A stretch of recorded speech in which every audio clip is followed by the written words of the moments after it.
Look good. At least you got the mic, but you didn't get the headset. At least I tried. I'm confused. At least I I'm tried. just confused. Josh, I'm just confused. It's from what I've seen out there from the Artist Alley and the things that fans have come up to us and showed us, there might be some better choices to I want some crazy go nails. after than you, Josh. Some crazy nails for the arts. I think that is where my vote is going to be going. I'd go for some crazy nails. Yeah. You know? You see the ones of Van Van Silly- Van We've Silly's- had a lot of great artists here. Oh yeah, awesome stuff, folks. Don't forget, make sure you get involved, and we cannot wait to see all the things that you all create. Now, let's go ahead and talk about what happened on this stage yesterday. First, we saw PaperX take down Wolves in the upper bracket final, and Mimi, this one, you know, we were coming into this wondering what the strength of Wolves are going to be, but man, I'm leaving it thinking PaperX just looked freaking incredible. Yeah, this first map was pretty close, but once we got onto Ascent, we saw a little bit of a pivot in the comp for PaperX, and they just looked absolutely on point. Rolled through that one, now in their third global final, looking for that first trophy. Yeah, and then of course you had Fnatic versus G2, a matchup we were highly anticipating their sideshow, but what ended up occurring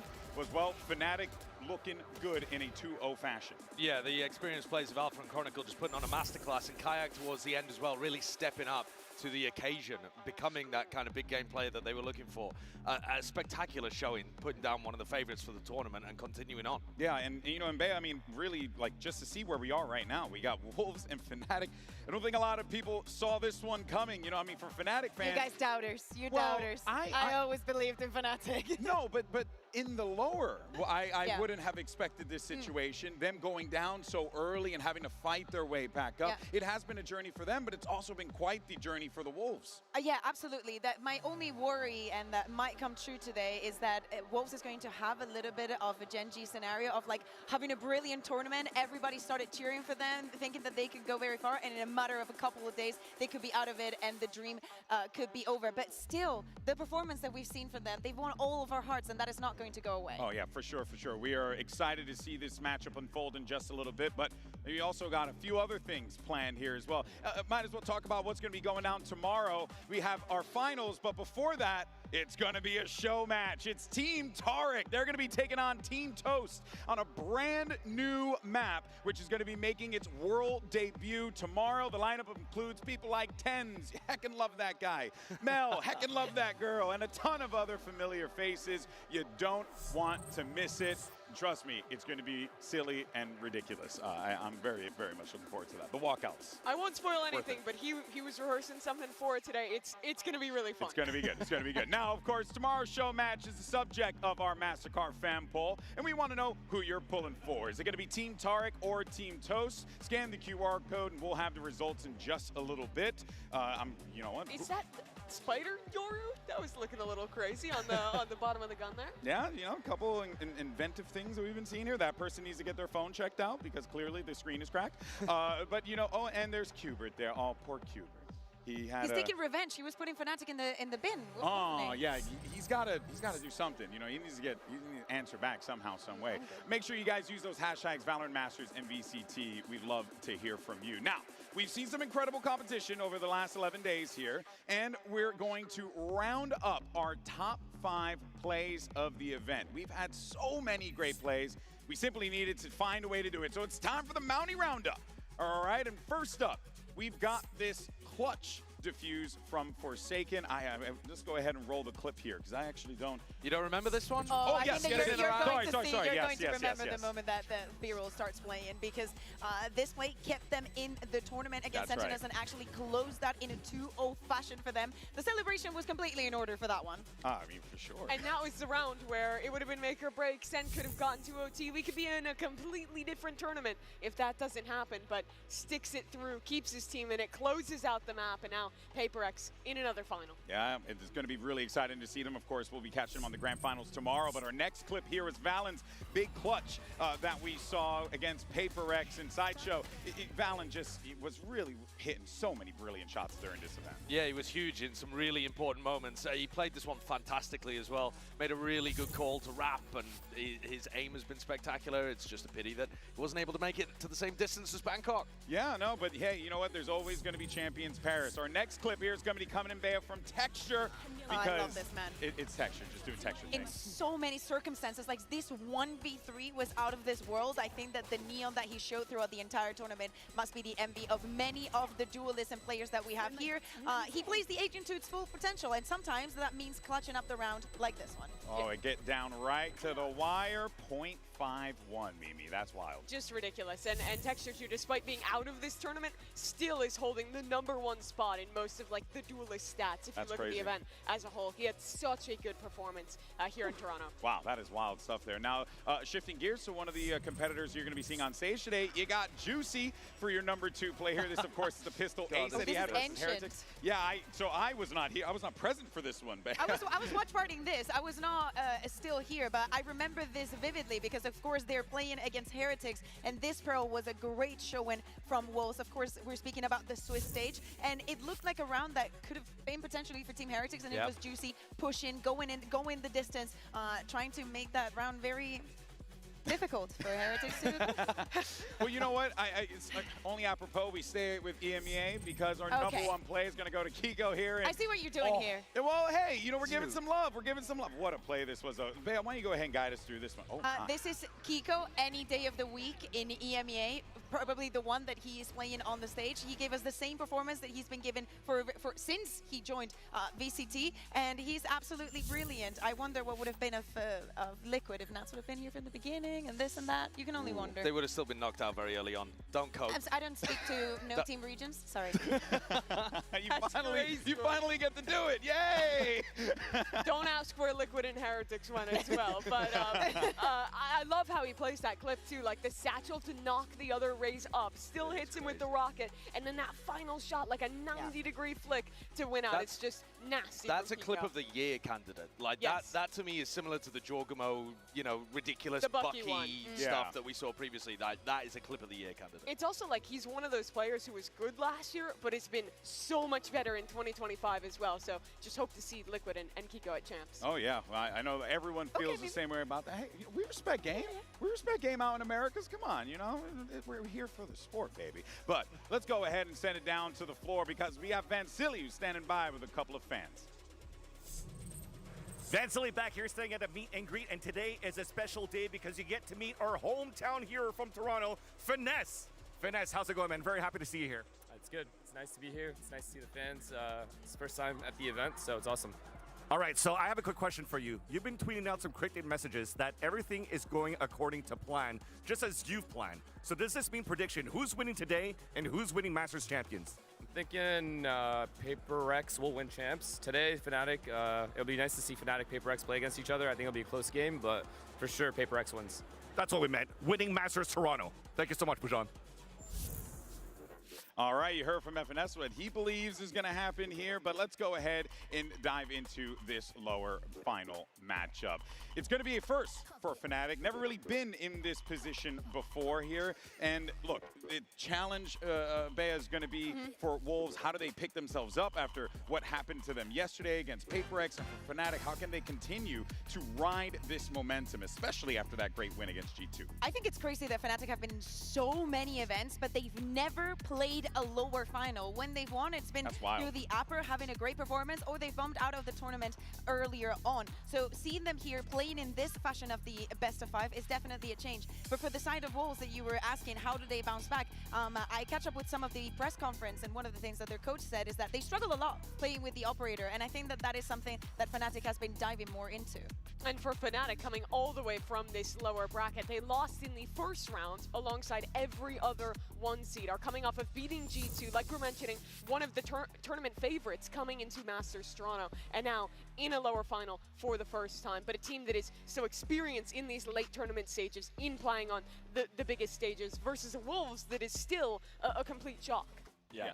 You couldn't really get two different stories in terms of the experience of these teams. Yeah. I mean, obviously, Fnatic have not been through the lower bracket, but they've just been at tournaments forever. It's only Kayak that hasn't, and he already proved yesterday that he can step up in big moments. Yeah, massive, massive opportunity, not just for Kayak, but also for the Wolves guys. A lot of fresh faces that we've been seeing here in Toronto, really showing up. But let's actually talk about the overall big picture, because here's the Champ Points check-in, and this is where it's currently at right now. So bear that in mind. This isn't previous to the tournament. This is right now. And so there are going to be some ramifications here, because what I'm seeing is a Paper X that's in a position to maybe overtake T1, and even a Wolves who can overtake EDG, which is mind-blowing. Yeah, exactly. You're reminded that the third place gets 4 points, the second place gets 5 points, and the winner gets 7 points, which is an absolute massive amount. And I think it's good to see that Paper X are definitely going to skyrocket.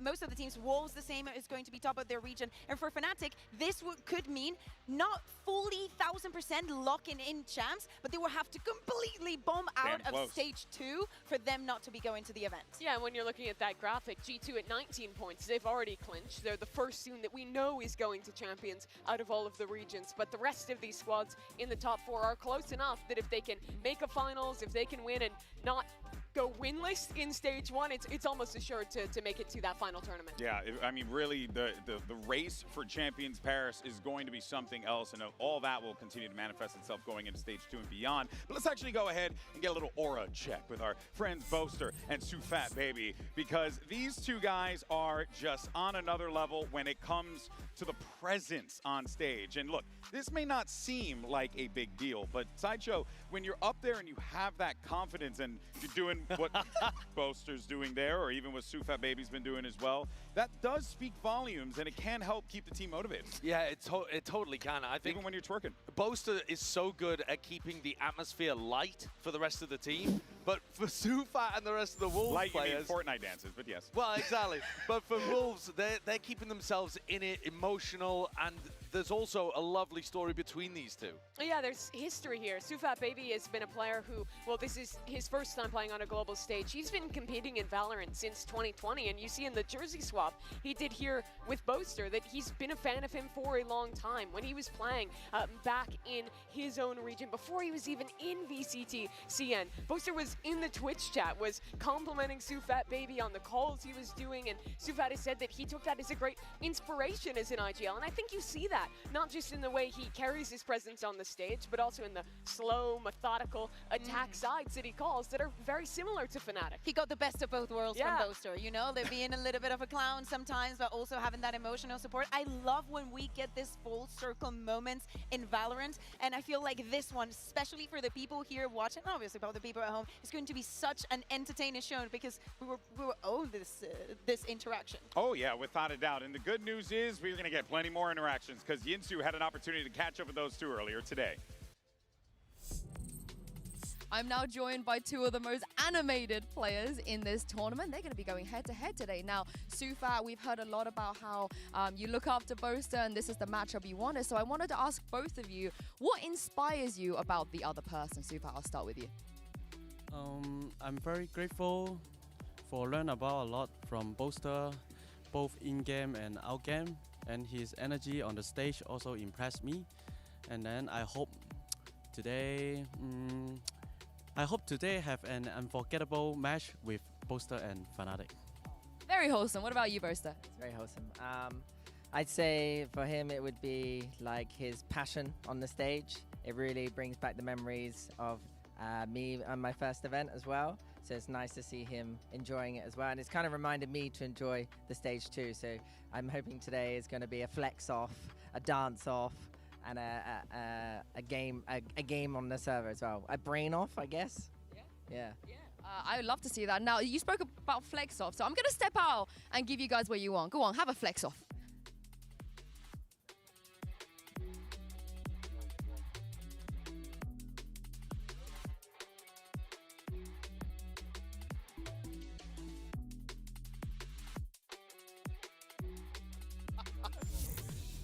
Whoa, whoa, whoa, Boaster. That's too much skin for the broadcast, brother. Whoa, whoa, whoa. Oh, that's so GB, funny. who do you think won? You know what? I have to say, Sufat Baby's bicep. Just the bicep. The thing is, this is the greatest of all time IGL, right? The GOAT up against a wolf. I mean, yeah, there's no contest. The wolf is eating the GOAT every day of the week. Oh, my word. Every day of the week. We're going with the animal facts. Animal fact. Love that. All right, cool. Now, look, guys, here's the deal, right? If there's one thing that we can say definitively is that win or lose today, this is a massive achievement for Wolves. And, the CN region can be really happy with these guys' performances because they have fought tooth and nail to get here. Yeah, but it's also not just Wolves, right? The Chinese region has been on the rise for a long, long time. EDG did an incredible job, but now you're seeing breakout teams. XLG was the #1 seed. Wolves have overtaken them and made a huge placement.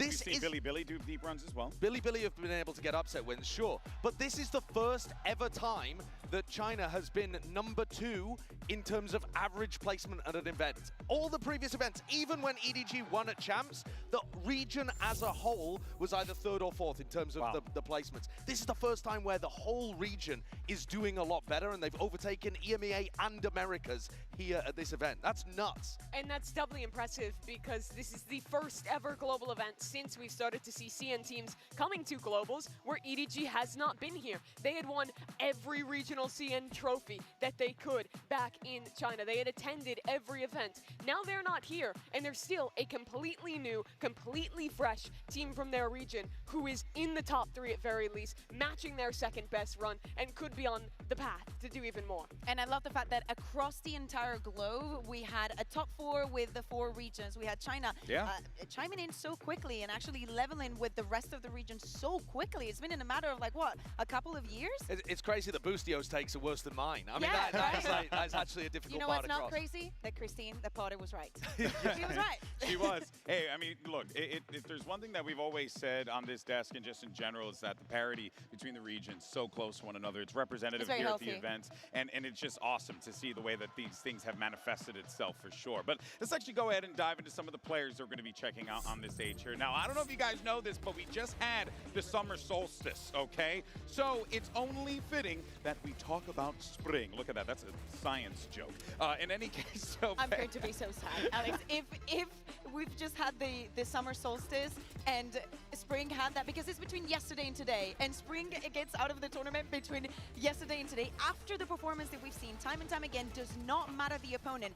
This guy and YU in the back, in the flank, always being so effective and difference makers for Wolves. You look at the top 10 players this tournament in terms of rating who have played more than 100 rounds. He's the only debut player on that list. He's the only guy who is coming to his first ever global tournament to be there. And he's also not doing it on the Duelist, he's doing it on the Viper as a lurker, as the guy who's so often playing alone, walking up and trying to find those gaps. And it really takes a different level to do that. You don't have initiator utility being dumped in to make it work. It's all about his individualism, how good his mechanics are.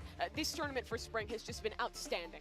Yeah, it's been an amazing debut for this guy on the global stage. He is a former Duelist player as well, so I think the fact he's been able to instantly jump into a different role and then perform to such a high level is massively impressive. It's literally like Kiko. He did the same. He was the Duelist, jumps in the Smoker. He still has the secret weapon there. So to me, they're on the same page. But the thing is, though, is that they have their work cut out for them here because they're going up against a Fnatic squad that, relishes in these high-pressure moments. I mean, Kakuka, you have covered this team, obviously, extensively within your region. But this is a squad that has been, in recent years, purpose-built for championships. But the vibe that we get this time around is that this is a squad that's looking to really focus on themselves and keep that cohesion together, more so than just getting the perfect strategies. Yeah, sometimes, they've been times that they've run out of time, that the ideas were not the freshest, but it literally looks like the deeper we go into the tournament, the better Fnatic that we're getting. Thinking outside of the box has been completely necessary for them. I think that yesterday, Mimi, was a perfect showing of it. Yeah, both games against G2, they went in towards the latter half of the game, down in rounds, and then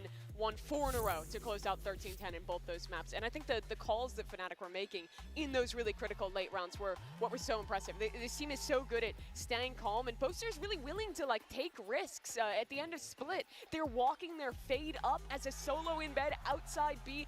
They're making these choices that take their opponent off guard, and I think that shows the experience of Boaster as a leader. He's so calm, even when down, even in these super high pressure games, to always have a new idea ready to go. Yeah, I mean, he's a great caller, but I do think some of those moments just got so ludicrous. Like, that was not the way he was envisioning those rounds going, right? God. I mean, the time ticking down in a round like this on the pistol, and Trent's unaccounted for, and even when they bail themselves out of these kind of moments, a lot of it has to come down to individuals just making a crazy play in a big high-pressure scenario in order to get Fnatic out. We saw so many thrifties in this game. Yeah, absolutely. Not only for G2 and the Stingers and whatnot, I think it's most the read that G2 had on if Fnatic is going to run the clock down, if we're going to be trading utility for 1 minute and 30 seconds, the only thing we need to think about is that when the spike goes down and there's 5 seconds left, somebody needs to pick and kill. And that worked for them for 2 rounds. It doesn't matter if they have the advantage, if the round has been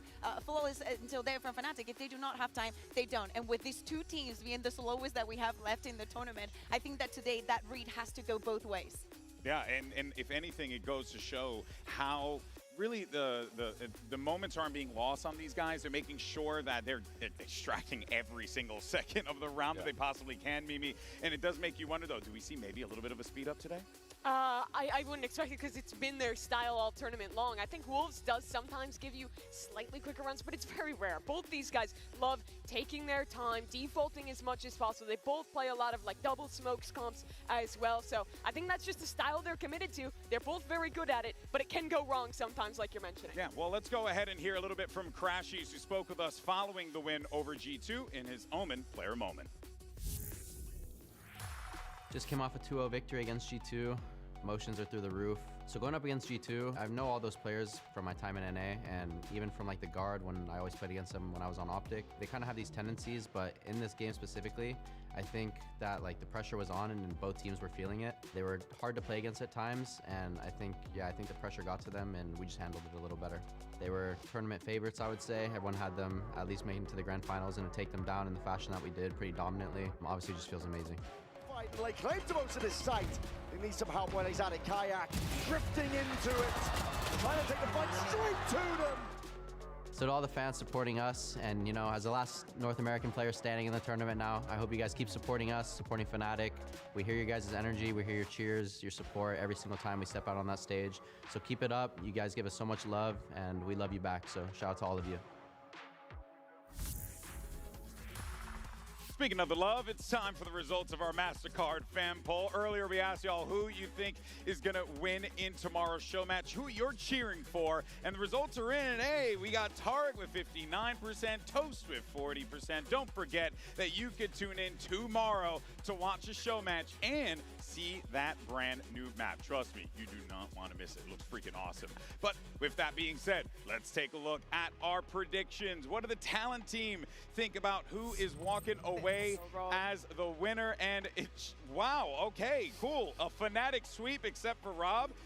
I don't know how I feel about this. What? Well, I hear the people in the venue. Yeah, they're not happy about it. They're not happy about it.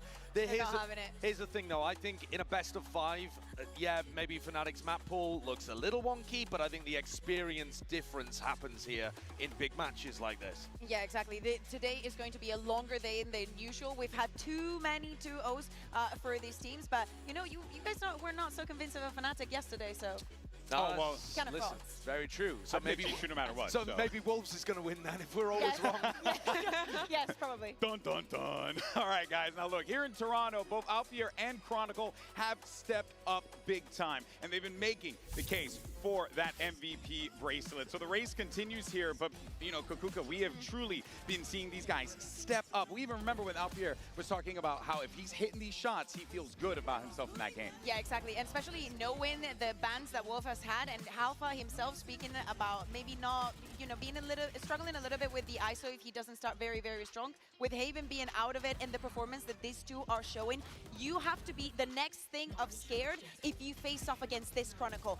there was a moment in time where he was thought to be the best player in the planet. And he's also the winningest player in Valorant. If you take a look at the trophies, you can see just how many achievements Fnatic has. This is global trophies, this is international trophies as well for all of their players. They have been on these stages, they have won on these stages before against a Wolves that has never won a trophy as a team. The only achievement that they have of that level was Juicy back when he won Ascension, but that is a complete tier lower than these achievements that Fnatic are putting up. Yo, Kayak also won Ascension. Where's that? There you go. Yo, Yeah. Look at that. yo, he has the same achievements as Crashies, just saying. But I think also this demonstrates not that Wolves cannot win this game, but that there is an enormous experience difference between these two teams. You have all of these players that combine together to have just a might of experience. They are a juggernaut roster. That doesn't mean that they're going to win, but it means that in high-pressure scenarios, when a play needs to be made, betting odds, they've just got so much more experience of how these matches happen, how to pace themselves throughout a BO5, how to brush off losses in maps, how to adjust based on what their opponents are doing. It is going to be so tough for Wolves, but the whole tournament's been tough for Wolves, and they're still here. And that's why I think that even though we've already had a miracle run this year with T1 winning Masters Bangkok, this would be even more impressive because that T1 roster had players who historically had achieved these great things before in Valorant or in other games past. This Wolves team, I imagine most of you here didn't know half of these players before they showed up to this event and started to win. This would be, I think, the craziest left field team to go on a run like this. Maybe since like Zeta Division, but they ended here in the lower finals, back in Reykjavik. Wolves could go even further. But you know what's really interesting about this, Kakuka, is that when you talk to the Fnatic guys, they're not putting that pressure on themselves here. And I think that's actually kind of scary because you see that sea of achievements that they have managed to build up over the course of their careers, and yet they're here and they're like, hey, you know what? Just round after round, we go next. We just figure it out. It really is startling, and it's good to see. I think they need to be realistic after the year that they had in 2024 and how they began this year. They also spoke this tournament about them just trying to, test the waters again. How do we look in a global stage again against all of these opponents? But right now, these two teams have gone from the, okay, let's see how it goes, to a Wolves that has been extremely humble on anything from here is a win. We've already overachieved and overexceeded our expectations. Everything is just like a gift. But for Fnatic, they are surprisingly on the same line. Yeah, for Fnatic too, it's so interesting that you have greatest of all time IGL, most winning player in Chronicle, and yet this team is just looking to try to push the needle even further along. That no one was talking about them coming into this tournament as the best team in the world, but they could be. Yeah, they could very well come out of this one with everyone talking about them. But folks, we've got a BO5 showdown, and the winner is going to be moving on to tomorrow's grand finals, where Paper Rex is awaiting. This is the moment. It's now time. The Masters Toronto lower bracket final starts right now.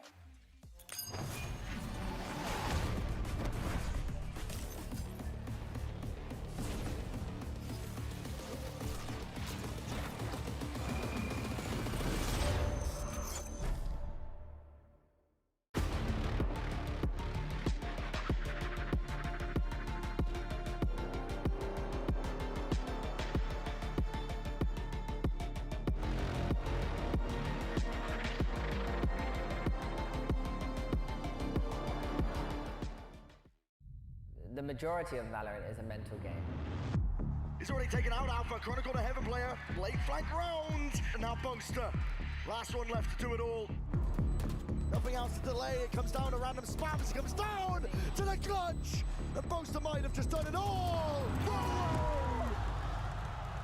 You can't focus on the losses or focus on the mistakes. Nice try, all good, in team bro, in team. Because if you don't move on, then you're gonna end up losing the game. And more Jonah P. It's a last-ditch effort. That's all it's looking to be. Beautiful from Fnatic. Using my past experiences and dealing with whatever is at hand. That's what I'm here for now. It's been one hell of a lower bracket run so far from a legendary core. It's been a while since I've been top 3. There were questions how well Crashies would fit in, playing not with the Optic Core for the first time, but by all accounts, he has been so good on this roster. I'm happy for Kayak. His first international tournament, he's already top 3. And especially do it with this team, my brothers. Obviously, it just feels amazing.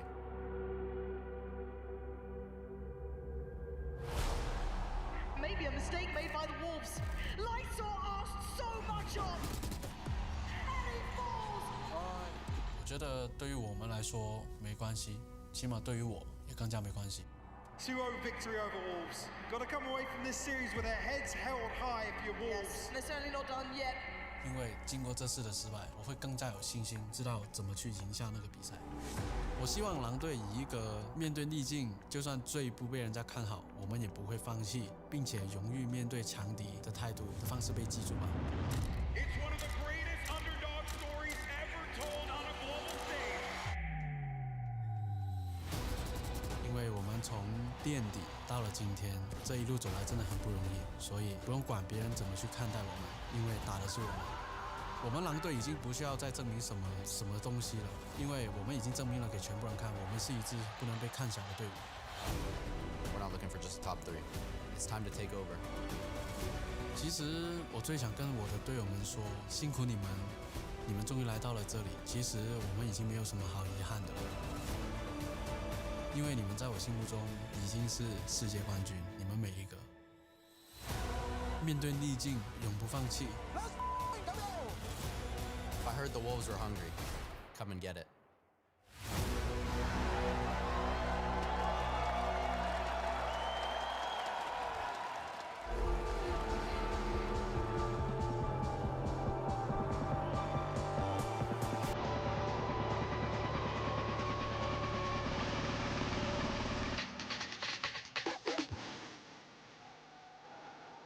Fnatic!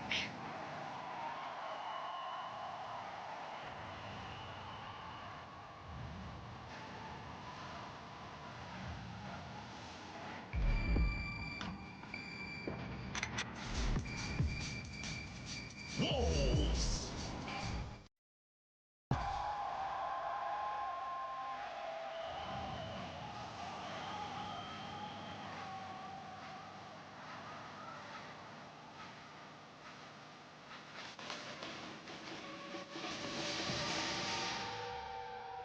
It's a classic David versus Goliath story.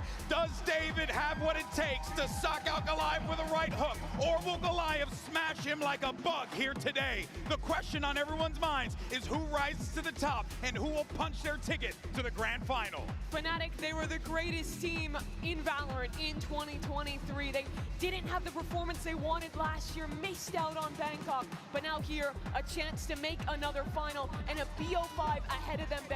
This is their comfortable territory. Absolutely. As we take a look at the Omen map select, we see no surprises in the vetoes. Fnatic, they still banned that Pearl. If they are to win today, cannot wait to see it tomorrow. Wolves banning the Haven, and Fnatic, just like in the MEA, just in every time they have the chance, pick Split as their first map. I love the fact that we're getting to see Split, though, because I think that's been one of the best maps for Wolves as well. I think they've got great ideas on their attack and their defense side. So we're going to begin with a banger to open. Where are going to be the success opportunities here for Wolves to try and see if they can get themselves further along this series, Sideshow? It's got to be Spring. I mean, when Spring is on the attack side, he sets up for these Viper lurks through B main, and Fnatic have got to have game plans to shut that down. When they're on the defense side as well, I don't think you can let Fnatic get into a post plan because they play those situations perfectly. So I want to see Wolves on the first half fighting up at the choke points. Yeah, they're really good when they're doing that. On their defensive side as well, Wolves likes to flood retake a lot more than Fnatic does. They're almost always throwing down anchor smokes, trying to get into these sites and not let Fnatic play those post plans. But for Fnatic, super retake heavy team, super structured. When you let them play those set retakes, they're very strong in those positions. I love, Joshua, you were mentioning how good of a record Wolves have had in this map, because this was one of the maps where they managed to come back against Gen G, and it was from that defense. After a defeating 9-3 half for the side of Gen G, of course, they had to come back, and they did it in 10-2 fashion. This is something that they have to replicate today, and with them starting on the defense, they have to start with good footing. They have to force Fnatic into making those mistakes and punishing them.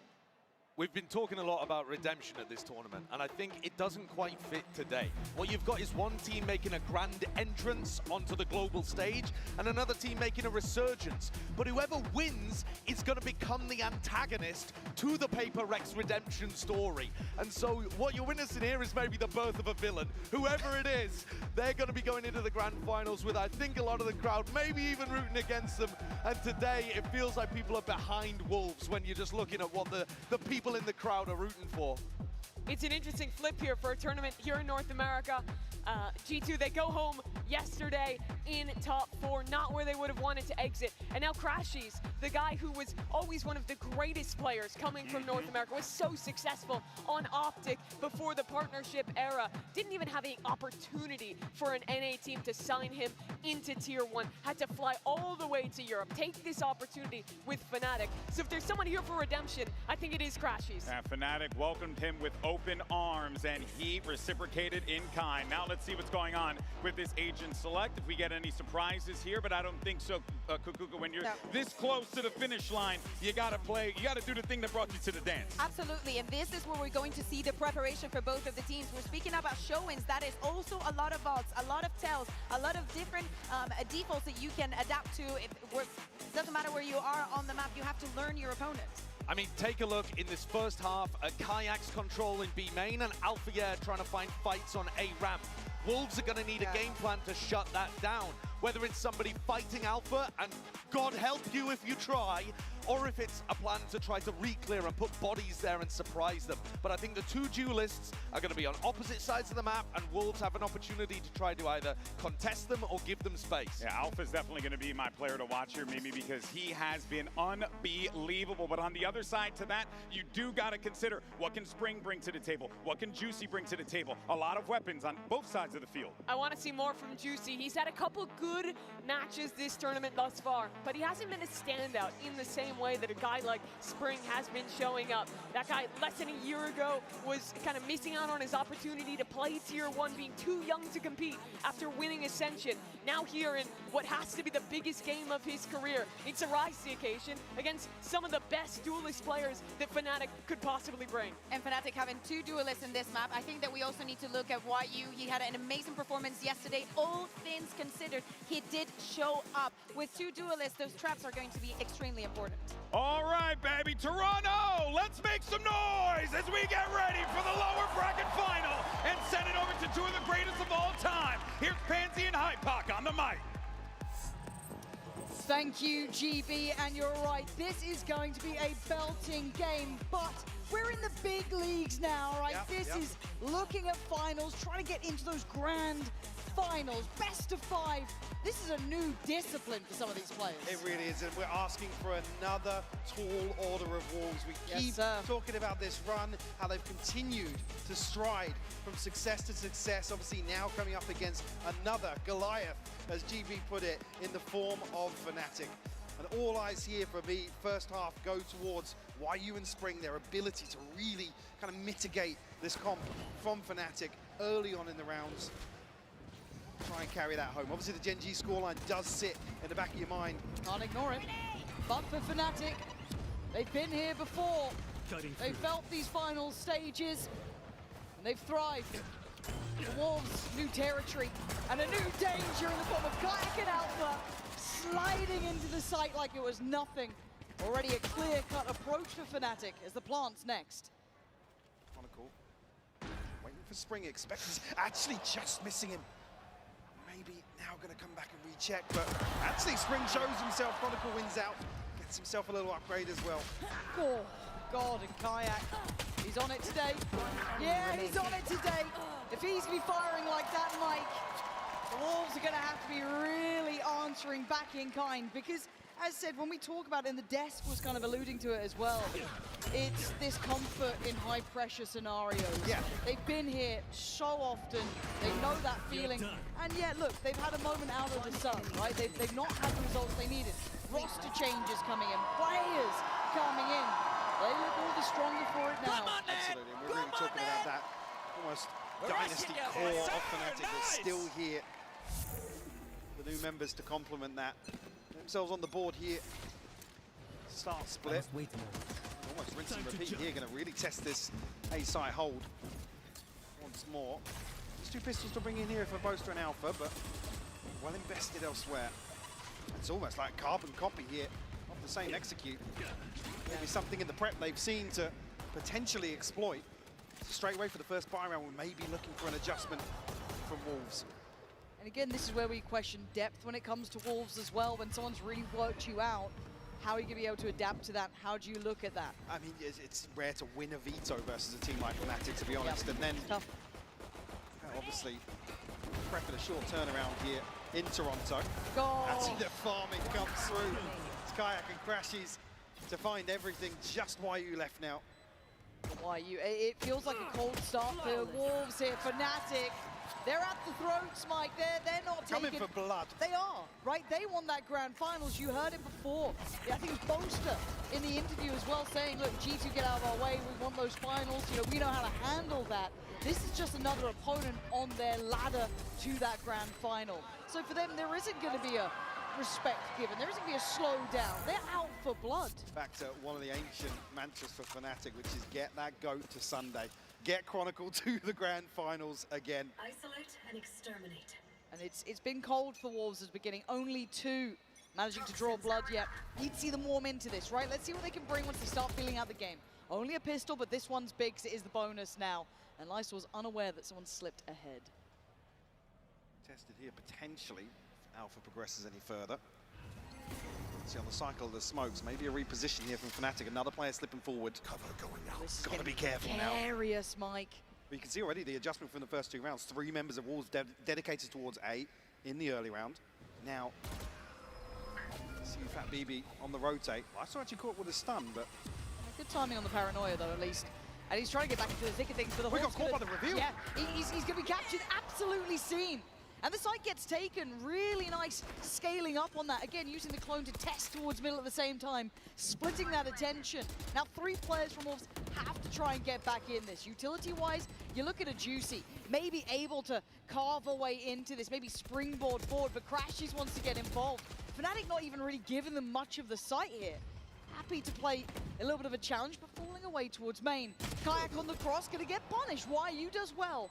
3 more to find now in an even affair, but it is still a bonus. Juicy on the swing, and now we sit into the post. What do they have here to buy the time? Shot from Kron. Yeah, not looking phased just yet. Still that util with Boaster that they're able to run through, but now around the world coming in. Oh, the Crashies doesn't need help. He'll do it all himself. The bonus conversion on top.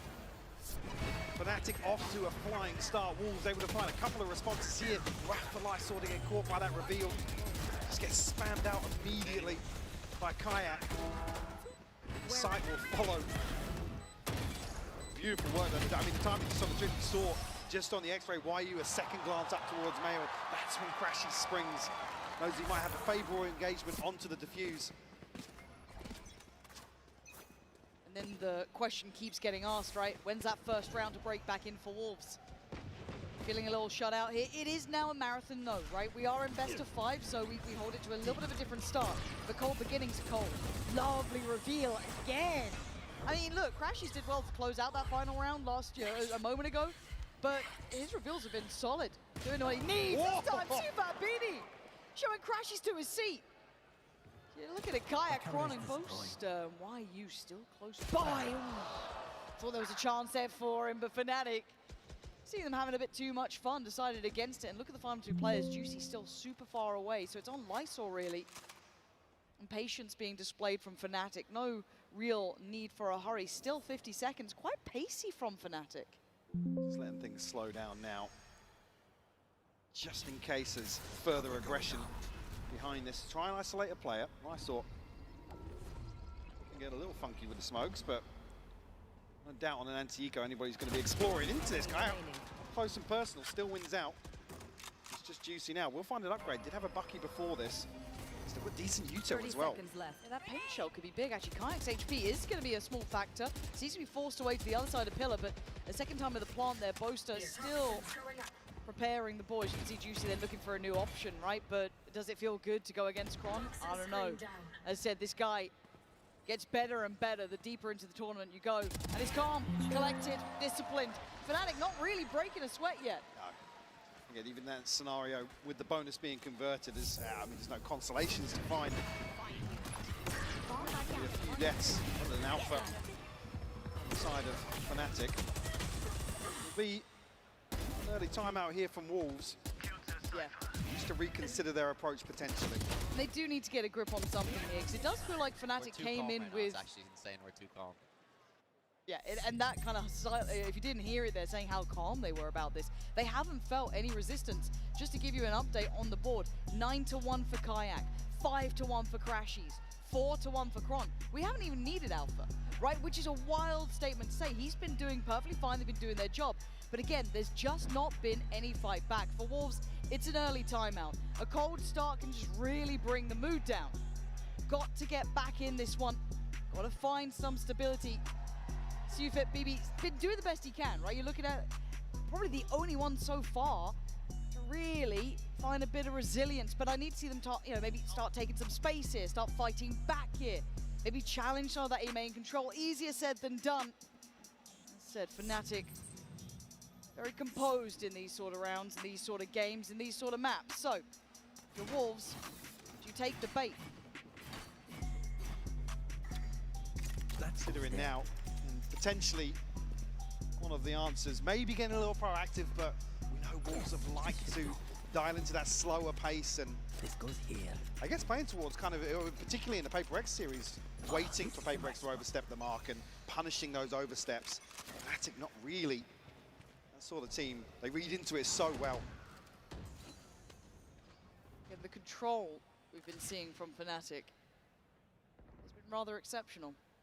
And I know it's not necessarily the flashiest of Valorant, if I'm honest. I think we can see it. It's patient, it's calm, it's slow and methodical, but it gets the job done. It's worked wonders to get them to this point. And we know they can kick it up a gear. Hell, I think all of us have seen what Alpha can do in the timings, right? Kayak, right? They have it there.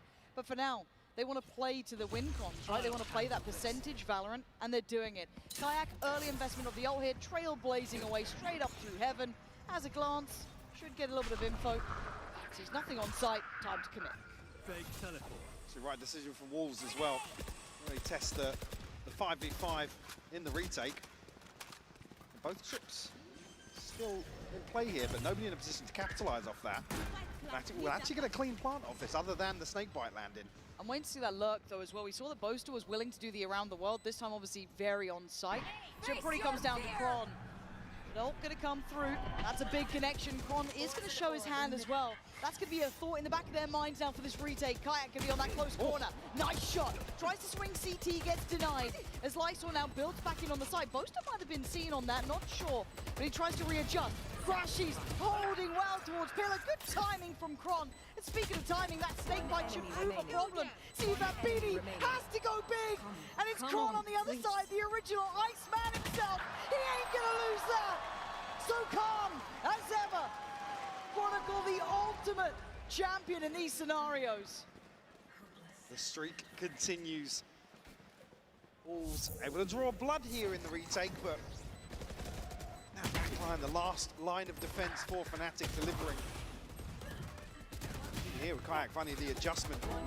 Fantastic work to take first contact here. Last player standing. My ult is ready. I think Wolves kind of read into this, maybe a little bit of prep in terms of conceding the site here. See now, getting to the territory of discussing the funds really to justify some of these early set pieces, especially with the scoreline. It's full recovery mode for Wolves. And again, this discipline that's been instilled into Wolves, or this kind of, I guess, conditioning over towards A, right? Like maybe this is not a bad idea in this sort of round to make a bit of a hazard of a guess, right? Push out, see what it looks like if we do try and play ahead of these walls. How's this going to look like if we do it in a rifle round? But now though, for Fnatic, it's just correct steps. It's a flawless beginning. I mean, yes, SuperFat BB has been doing okay, right? Couple of kills here and there, but nothing that's threatened a round outcome, really. And once again, it's probably going to be Kron who hears this. Yeah, it's going to be a ton of information. I'm not sure they've got the confirmation on YU, but now we'll find it onto Spring at least. You could just see him calling that out. You saw it on the cam. Oh, he's just walking on forward. Kron makes this look just too simple so far. And Alpha got teed up with the information. Fed by Kron. Nice shot from Juicy. Need a couple more of those, though. As now you look at the reposition, it feels like we've switched sides. Yeah, so no chance really of exits to be found here.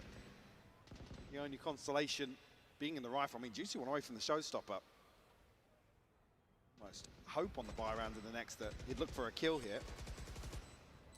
Looks like he might just settle for the rifle.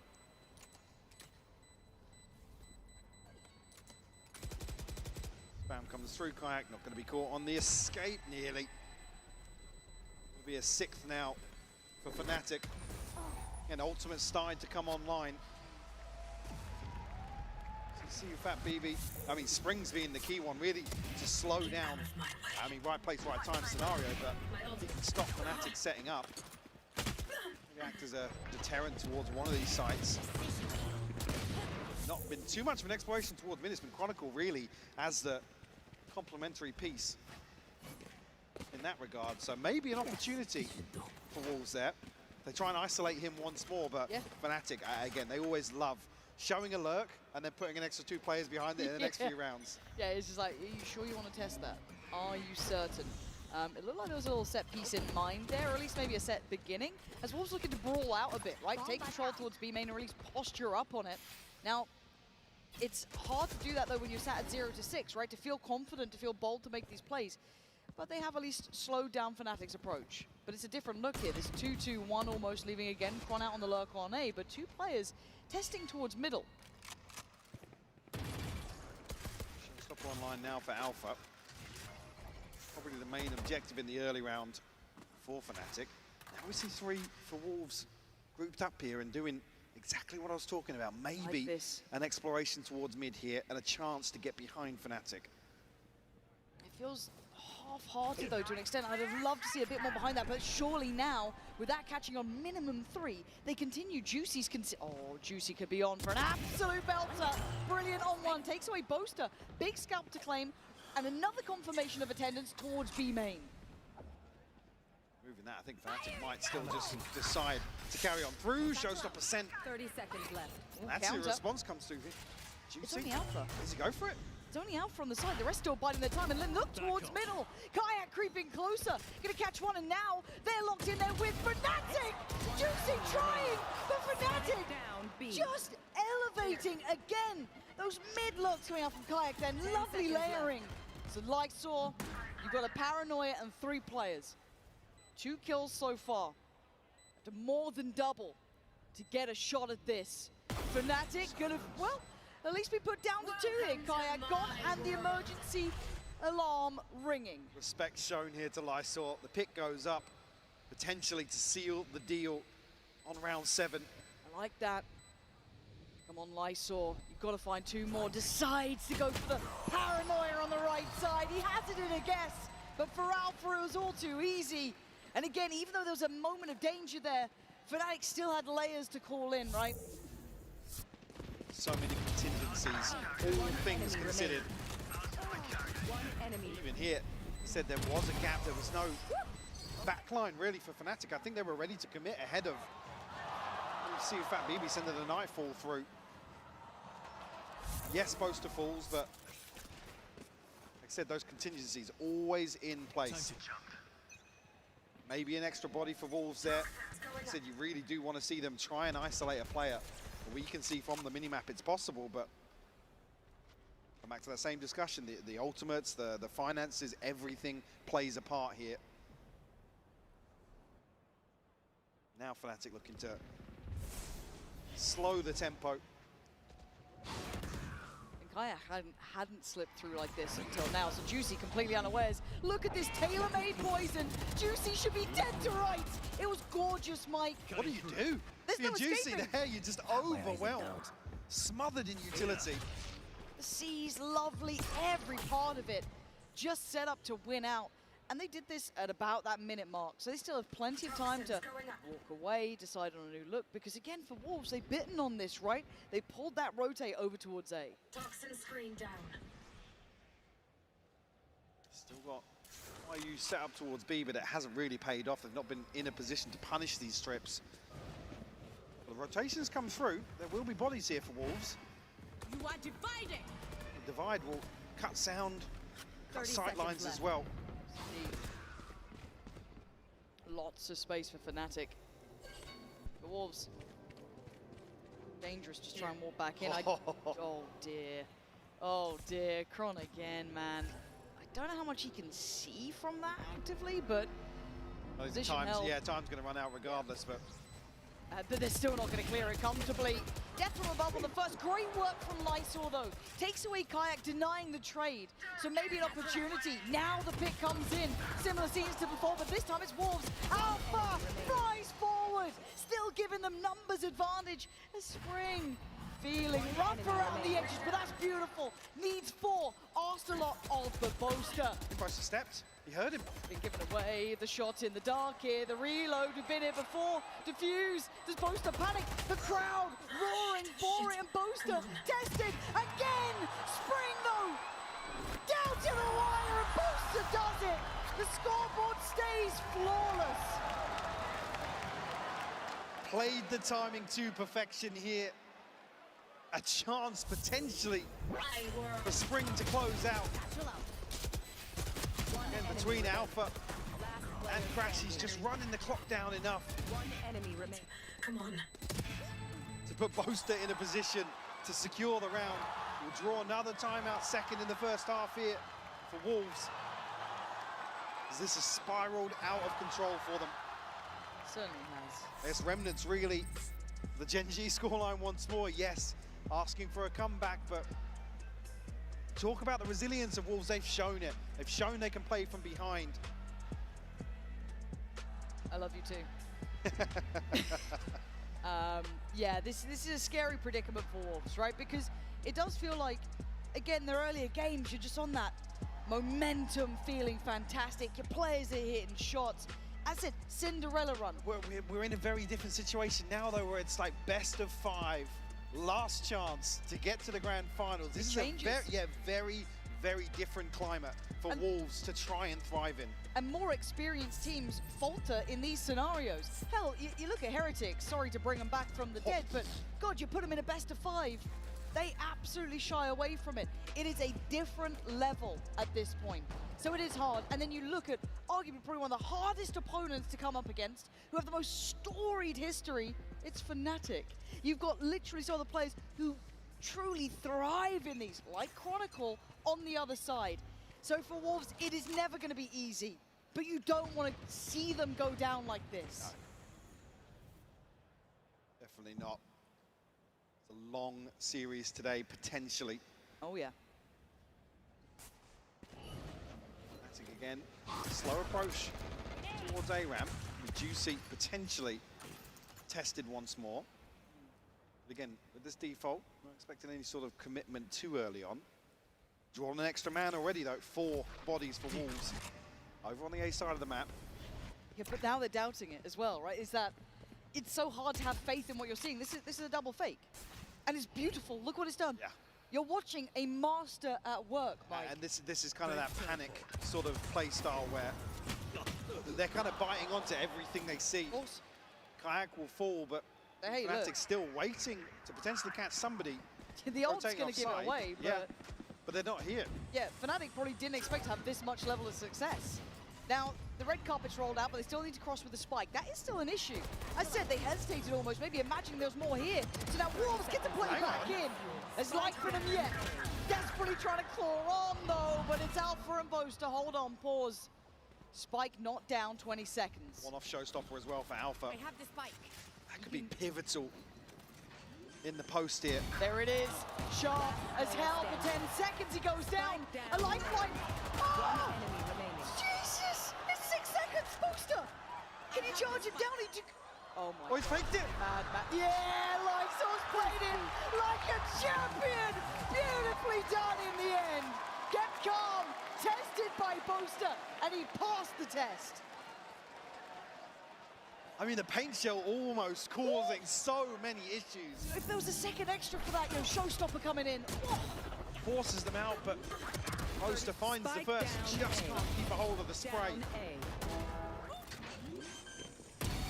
Again, the TP past the fleece up. You can see Rysor That was sick. dancing back and forth. Being told to sit down by Alpha. You don't want to get that man fired up either, right? Like, oof. Back to business, it looks like, keeping it simple. All in towards that A site, maybe excluding one. Both are still disconnected, but still viable. Gonna be tested again, though, by Spring, and here we go. Alpha wants space, Mike. And this time, ooh, I thought he was almost out of there, but Wolves holding on. Lysor coming alive for the side. Finally, they're fighting back. As Kron, the last man standing in a 1v4. Spike deep in Wolves territory. We'd need a mistake from Wolves to open that door of chance for Kron. We'll look for potentially a flank coming through. And no confirmation, I guess, on everybody left standing on Wolves, but firm control of the spike. Chronicle, no way back into this round. I've got to say it, even with that scoreline, look at the funds behind this for Fnatic. It's going to be a real turning point here for Wolves. Spot on. And a little belief goes a long way. For Wolves to try and make Fnatic feel human could be part of the task here. Yeah. To be able to remind yourselves, look, we took down Gen G. Well, you know, we've done great things. To come back to that, it almost felt like the flip of the switch, really. Yeah. When Wolves got back into that game. Well, that map, I should say. The abysmal first half. I mean, this one's not over just yet. Chance to almost improve on that first half performance, but we'll see a couple of follow-ups here. The crowd willing it. Yeah, happy to see a second on the board for Wolves. And in explosive fashion as well. Again, the reveal just not catching. See here, Alpha's even ready for that reveal to ping something on site. Yep. Fortunate turn of events, but Wolves pounce on the opportunity. Again, these sort of things, these sort of moments, a lot of those fans really got behind Sufat BB as well, giving that speech, getting them back on that same page. But to be able to do damage to Fnatic is one thing, to take them out of a half is another. But they have timeouts to play with. First one they're going to be calling here, but also an opportunity for the Wolves coach to have a chat as well. So a bit of a double-edged sword at times, but yeah. Fnatic wanting that check-in. Sure, and maybe, again, we don't know if the comms, a little bit of complacency following up what could be considered a fumble. Yep. That round 9 loss. Still in a fantastic position regardless. Crashies with his ultimate. Kayak have his as well. Obviously the purchase, well, a purchase will be there. Fnatic do want to push all in here in round 11. It's not going to be an awful lot behind this, but a purchase regardless. Side of Wolves, nothing available, but Juicy. Sufat BB being the closest. A chance to potentially see them in round 12. Let's see if there's any real adjustment here from Fnatic, and maybe what we've talked about, some mid-exploration here from Wolves, and Kayak beheading Spring. Oh, that little bait and switch is filthy. Oh. And the look, wait, whoa, look at the tempo from this. Boaster's off. He's in vents. He's got the spike, by the way. Yes. Kayak, can you? Oh, it's fine, apparently. Boaster gets away with daylight robbery. What has just happened? What? I want to know what happened in that timeout. What was the conversation that suddenly makes Fnatic look inhuman? YU is on A. And of course, Chronicle is there. What the hell just happened in that timeout? One of those situations where Fnatic just seem to have the enemy playbook to read throughout their timeout. Anticipating this mid-aggression perfectly. Wolves actually double down. Oh. I mean, not much to do in that situation if you Spring. That's the sort of thing we've asked of Wolves. Nice. A little late in the day. Again, pin our hopes and prayers to a 9-3 half once more for Wolves here on Split. sees Pain Shell to begin things, get early control over B main. You're looking at middle though, right? There's a thought of it there with Juicy. Fnatic biding their time. No hurry on this one. Maybe expecting a bit of that aggression. And Alpha comes out on top of that damage exchange. So is there a reaction through middle? Juicy wanting to be involved, chomping at the bit here. Spring drawing all eyes towards him. Pressure starting to mount. Right, closing in, and he has been a godsend for this squad. One of the higher performers throughout that regular season, and now into this, into Toronto. He has been wondrous to witness. About the 50 seconds, no real player dropped yet. A mid-walk, that is audacious, and it works. Juicy strikes, Boaster wants one back, but he doesn't get it. But then Alpha, he bails him out, and then they look a little lost almost in the swing, but it's fine. 3v3. You got to see where they're heading. Nice shot as well, look at the damage. Oh, why come on! Ron! How are you allowed to do this? There. The slip through Spring. Oh, again, it's so diligent. There's nowhere. There's no area to play in, no pocket to play out of. Sewn up, totally Chronicle in full control until then. Spring, give me a miracle. Show me what you can do. It's lovely, but does he expect it? Absolutely not. There's no escaping Fnatic right now at 10-2. Putting on an absolute clinic. Another round that just shows the layers of contingency in Fnatic's game plan. And that gets said it, even versus Gen G. A tall order to come back to, and an even worse scoreline, to be honest. Yeah, they are big game players they're up against though, right? To face Fnatic in these sort of situations is incredibly hard. It's uphill by all accounts, and very few people understand what it's like to face a team like this. However, there are a couple of people in the building who know what it's like, and one of them is waiting in the wings with Yinzu. We're going to head over there right now. Do I have a treat for you guys? I'm now joined by Tens and Kaide. They're in the building indeed. Welcome. First of all, Tens, we have an event in Canada. How exciting is that? It's honestly amazing being able to attend an event that's in my home country. The crowd here has been fantastic, so just the vibes are immaculate.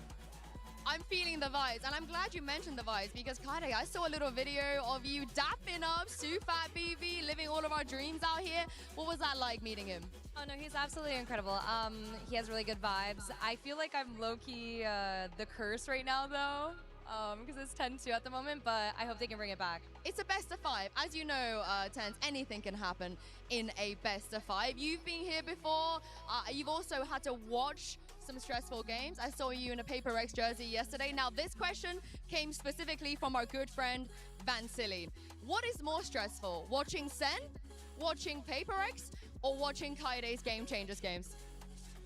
Oh my god. I'll just say all of them are stressful. They might be more stressful than playing, honestly. I think watching is really stressful.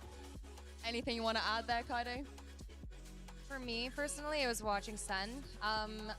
I don't really get nervous when I play, so I don't know. Yeah, you're the go. You're the go for that reason. And lastly, there's a lot of crazy things happening on stage, players standing up, so on and so forth. I want to hear from you. Who is winning the Vibe game today? I think right now Boaster is because they're up 10-2, but I know Sufat's going to bring it back. I also agree. All right, let's see if they're right and send to the second half.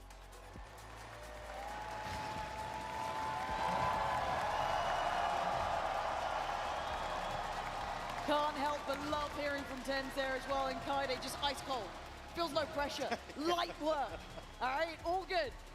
And here, checking in on that Coinbase Econ report, it is going to be a one-sided affair. You can kind of read it as you see it. No real surprises in that regard. Painting the picture of some rough purchases to string together for Wolves, and no surprises really. I think we come back to a similar discussion we've had previously. This time around, it's YU that's kind of trailing behind a little bit. The second half, we're looking towards Juicy. He had a fantastic resurgence versus Gen G. Yes. Really, the pinnacle of that comeback. Spring showing some resilience already here in the first half, putting up some numbers, even at a 10-2 deficit. Goes without saying here, need to get this first round on the board. Yeah, it is not even just a want, it is a need, a necessity if Wolves want a shot in this. Let's see how it looks at the very beginning. Already Fnatic looking to take control over towards Rem. And in exchange, Wolves eyeing up middle. So a slow and steady walk. Taking their time, but on the other side is Kron. Not going to outstay his welcome. Pressure now felt a little towards B main, so they've got a bit of a read here, encouraging Fnatic to get moving. I think as well, this might be the response to the slow default from Wolves. Immediately on the back of contact there, Fnatic are on the move. Yeah. They've got sight, but not complete control. Fnatic still have a foot in the door, but Wolves, beautiful. Breaking it down, and Outpost outgunned. Beautiful from Wolves. This is what the doctor ordered. Now Alpha and Crashy still with a lot of kit to play with and a bit of chip damage. Alpha. If there's anyone to be nasty, it would be him. Oh my God, don't you dare. Got the reset. Don't you dare. Another paint shell and another problem. A high-low he can't get out of. And Spring finding some of that form as Wolves need. Surely asking for a few more on the back of that, but confident start here to the pistol. No hesitation on the way in. Happy to stand their ground, take these gunfights. Boaster, unfortunately, able to find one, make it a little easier for Crashies and Alpha to potentially clean up. First tick in the box for Wolves. And they can't stop, Mike. They cannot Need to follow through here. They've somehow got to keep Fnatic under their thumb the whole way through. Now, we know they can do this sort of thing. We've seen it, right? We've seen what they can do with a bit of momentum, a bit of belief. But it is going to be round by round, and it's a long road back. You can't have a kayak round against you. You can't have Alpha going off or Kron getting you 3 out of nowhere. None of that can be allowed to happen. So can they cross the T's, dot the I's? Can they truly stand shoulder to shoulder with some of the giants of Valorant? And we know Fnatic have already shown that they can channel this sort of slow pacing. We saw it in the Sentinels game. This is something they're very, very well versed in. Already here, actually. Look at the mini-map. Alpha's on the move. Crashies actually falls ahead of the site here. But there's bodies here for Fnatic. So Bucky in the hands of Alpha, but he's on the flank. It's going to be difficult to get something going here, but an upgrade to a Ghost. Yeah, the Ghost goes in hand. It's the 4 other weapons that are the big factor, right? They can't really afford to lose it. Good paranoia sets them up to succeed. Kron does draw blood. 30 seconds. And he's time here. not really gets overwhelmed so fast. Paint shot from Alpha, still trying no. So 3 survive. Yes, they lose 1 weapon, Mike, but that's fine. And scheme of things, keep that ball rolling in terms of the finances. 3 Bulldogs carried across. Juicy's going to struggle potentially, but you can see Fnatic are desperate to get into sight, tuck themselves in, anticipating the regroup outside A. It's rough here as well for Alpha, actually. YU, a lick of HP. Steps ahead of the paint shell and finds the kill. But now the rifles are here for Fnatic. Juicy actually is a stinger here into round 3.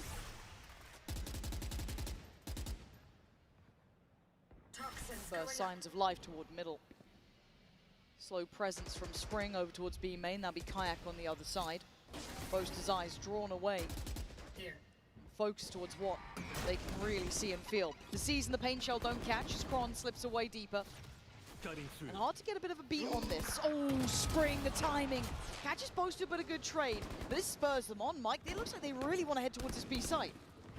And Alpha desperately wanted to get outside of the smoke. He might have a big opportunity here. They're actually going to push into him.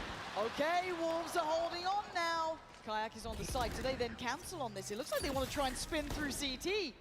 Feeling bold in approach, but they can't get lost in the source here. Kayak getting curious, and he's going to land the shot on YU. That's a problem. Now they're starting to drift a little. 3v3, and Kayak still holding ground. The immovable object. 3 kills in the round, could be on for the ace if he keeps going like this, but dealt with. Juicy unlocks that B site.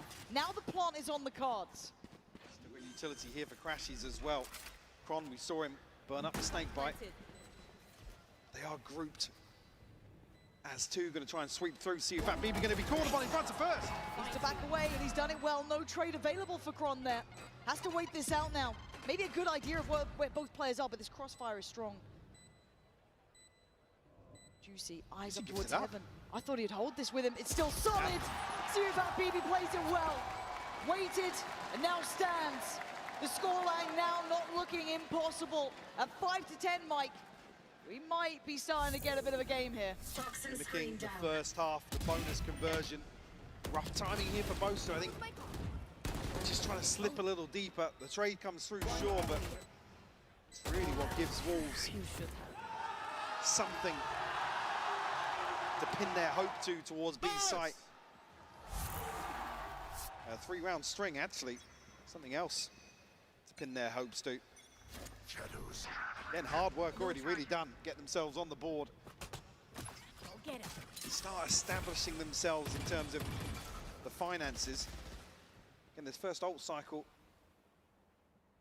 Oh, yeah, CUFAT BB. Probably going to be the first influential ultimate available to them, but not quite yet. It's very all in so far, isn't it? At least in this round. Boaster, oh, he's found a cubby, he's found a corner. Has he found an opportunity? The Bucky rattles off. Does well on one, but he can't get the follow-up. The site now not fully in control and the spike hindered. The Prowler being sent up towards ramp finds nothing but Alpha waits. The flank eventuality coming in as well. Slow and steady. They have to try and keep them at bay here. Spring's looking for it, and whether there's going to be anything else Very to draw nice. its attention. But Kayak will fall. Spotting out Kron as well. They now know one towards CT. They've seen Alpha flying through the air. Dealt with, done for. Wolves are back at the door. 6 rounds looking very likely. Ladies and gents, the Wolves are here. Doing the dance right back to Boaster. We've got a showman on our hands, and Fnatic should be furious about this. It's just, I mean, he talks about thriving in this sort of scenario. They really come alive when playing from behind. Fnatic will be forced to take a timeout here. It's the operator in hand here for Kayak.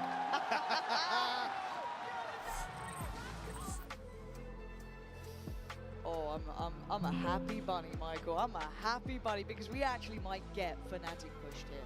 Because, look, we all like good Valorant. We want a close game. We didn't want to see Wolves go out with a whimper, get lost in the depth of a best-of-5 and fall short against, you know, one of the greats that there is. Right now, though, they're showing why they made it this far. They're showing that vibe. Cameraman's got an easy job these days, huh? Yeah, the content delivering non-stop in Toronto. But you are seeing one adjustment here. Well, at least we are. Operator for Kayak. And it doesn't feel like Fnatic looks stressed yet, Mike, but they've got to start feeling that this game is not as easy as maybe it felt on that first. As well, the concern being another round. I mean, especially now when you're getting battered like this 4 in a row. It's tough to really then find a follow-up, to be honest. We're talking about the same thing that Wolves had to deal with. You can't really establish the economy, build up that cushion. Wolves have shown they're happy to tap into pacier XX, but I mean, this being a perfect example now. Way ahead of the curve in terms of Wolves' attack in half. And Alpha can't really avoid it. He's now been hit by that same pressure that was put down towards Crashies initially. He tried to thread the needle, but the layering was great. So Juicy rewarded. Now Fnatic once again held back. The plant should be next on the cards. Ult-wise, they have nothing here to bank on if you're Fnatic. Trying to keep their heads down. Precarious at the best of times. But the plant's in and the time's on their side. Look at YU towards mid as well. He's just waiting for contact to come through on site. Chronicle guarding it for the time being, but I don't think he's going to find him. Boaster strides in, kicks down the door. He finds it there off for free, but the trade's good. The lurk's even better. The Wolves are here, baby, and Kayak really wants to keep that operator. A prized possession, and they've shown real good looks on that side take. And it's Alpha ahead of these smokes. There's nobody else there to really back him up. Maybe not reading that the full brunt of this execute's coming through main, but I can't help but think it kind of goes against the ethos of an operator coming in here. You don't necessarily want players exposed, isolated like this. It being Alpha in particular as well. Beautiful reveal as well. Give me fist pump, boys.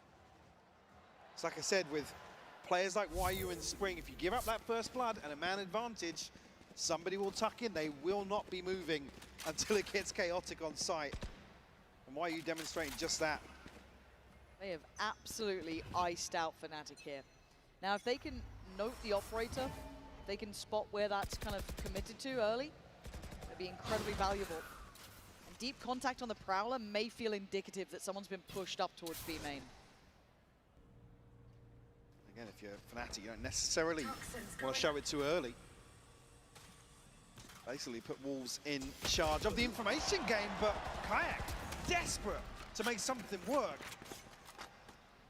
Walks into the waiting arms of Spring.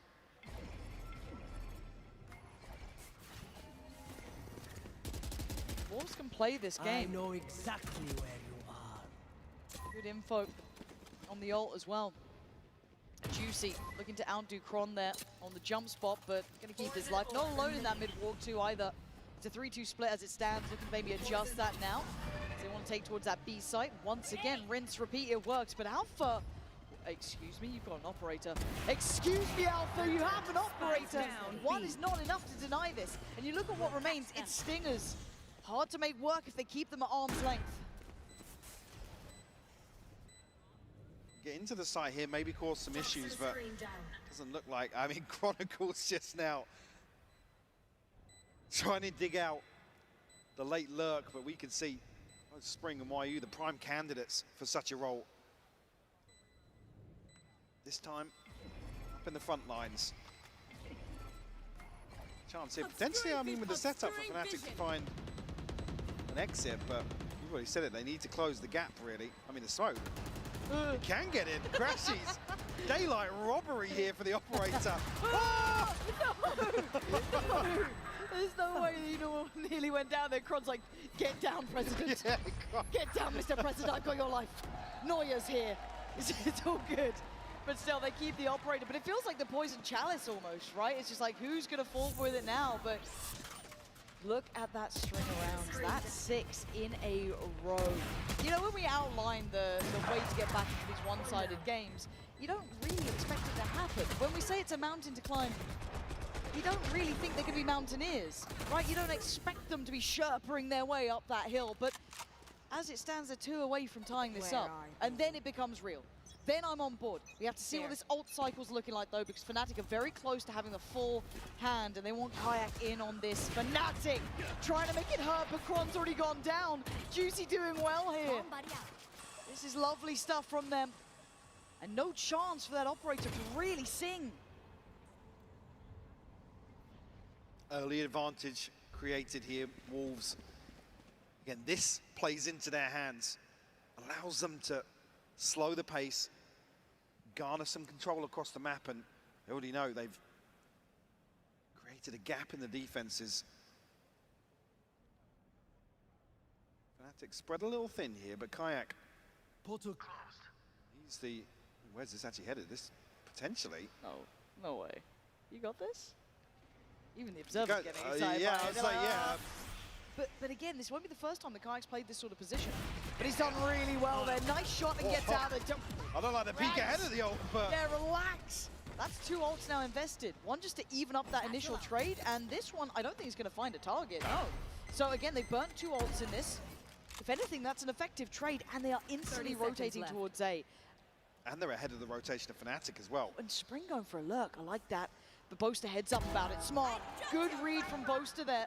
But they still have this A site looking very good. Crashies keeping himself somewhat hidden here. 14 seconds as well. He could be the one to change the outcome of this round if he plays it just right. Boaster trying to keep all eyes on him, but the attention now turns. Crashies can't find a player on the plant, but he does take away CFAT BB. Now down to a 2v4, it's unlikely. YU looking calm, but it's going to be handled. Surely, there it is. Alpha dives in. They're going to make it back up now. Finally breaking in the second half.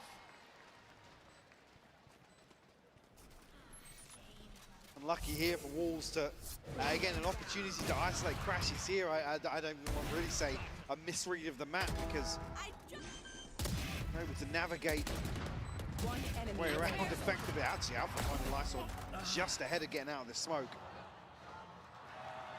Could argue Spring, that's where you really want to see him tuck in and do once more what we've seen YU employ.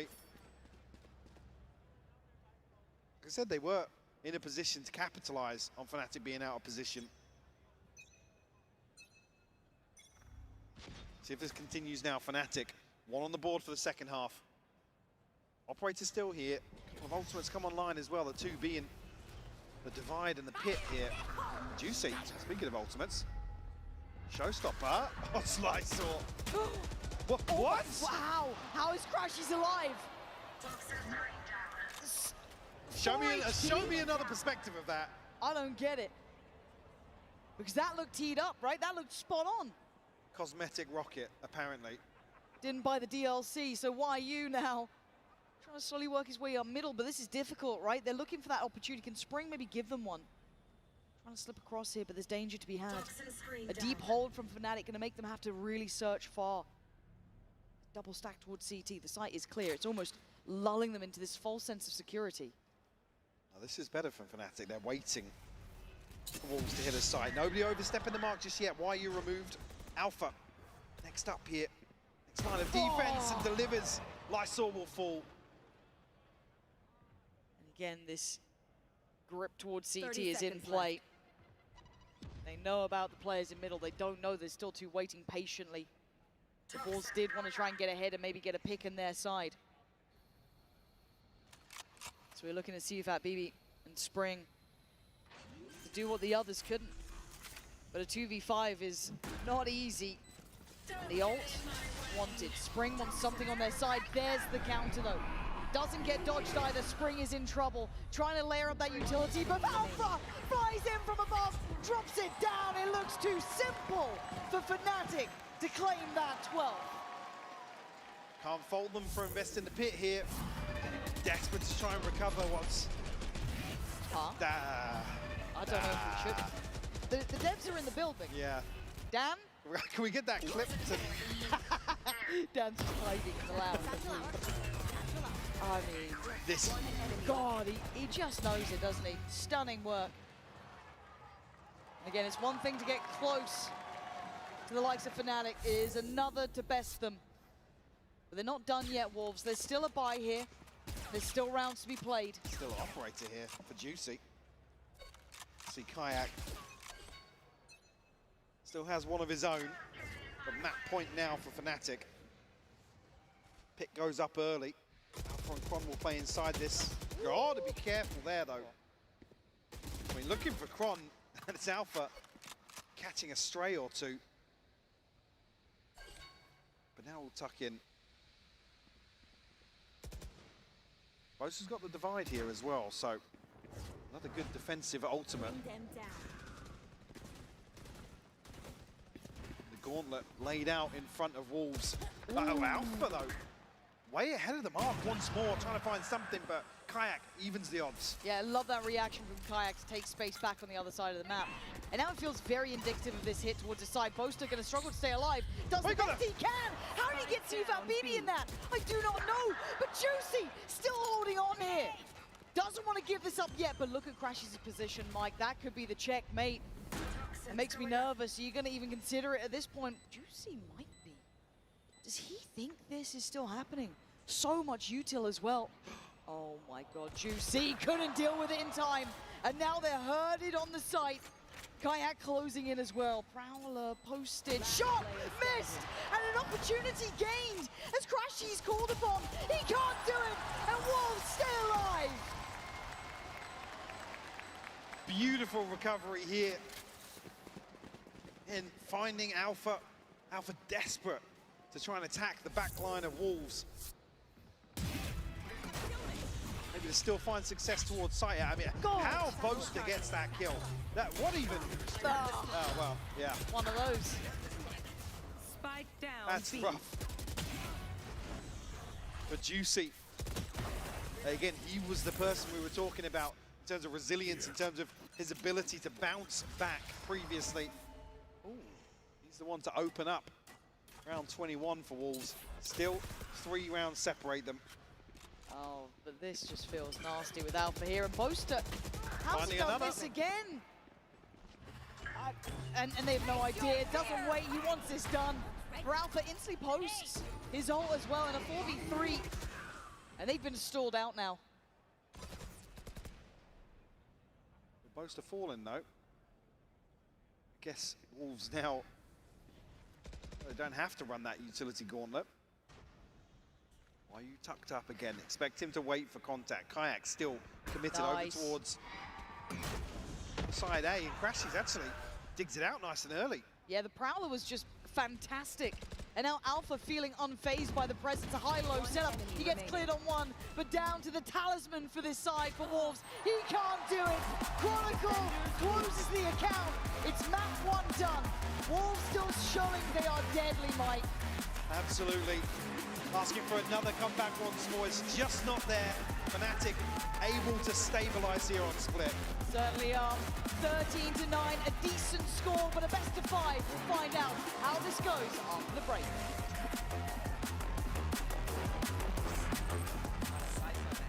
Let's try him so he doesn't stand up like that little NPC.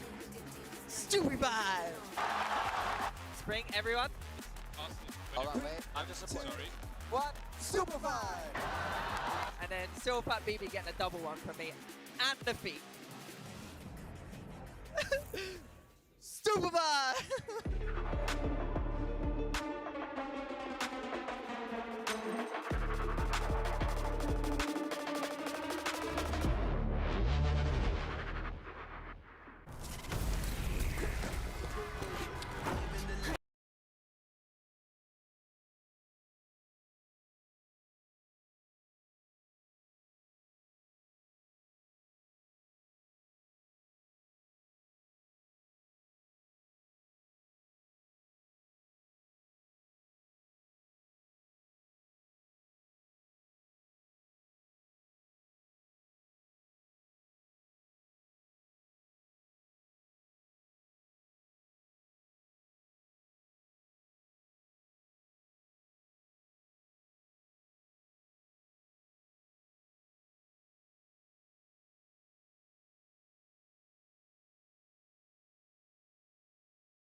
loves to play retake pretty much every map they are playing. And on this map, they do such a great job of stalling out that plant, getting everyone in position, and just winning these easy retakes with that Sage wall up and the players flooding in.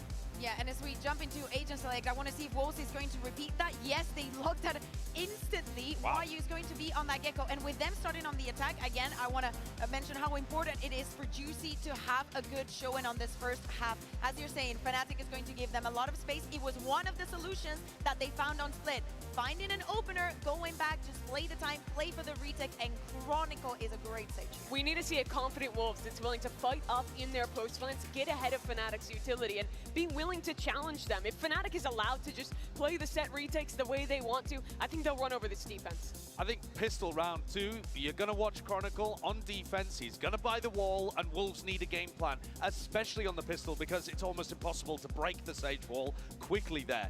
So that's where I think, Mimi, your point of playing up, playing aggro, they've got to have a game plan on the Pistol built around not letting Fnatic just walk back in with that Sage wall, defuse. And for both teams, it does come down a little bit to their Jets, two players that have both won Ascension in different years. For Kayak, it was straight to Fnatic after winning with Apex. For Juicy, had that year off. Now here for his first time as well, going head-to-head on these agents that can absolutely take over on Icebox. We heard what Coach Fade said earlier on. They don't want to be in a position where they're just giving too much respect to Fnatic. They have to fight them right where they are. Otherwise, Fnatic, an experienced team of guys who've been here and done that, could very well run all over them. This is going to be a big, big challenge here for the Wolves. And the question is, can they tie this 1-1? But we're going to have to find out because it's a BO5. So if this one's far from over, let's send it back over to Pansy and Hypoc for map 2.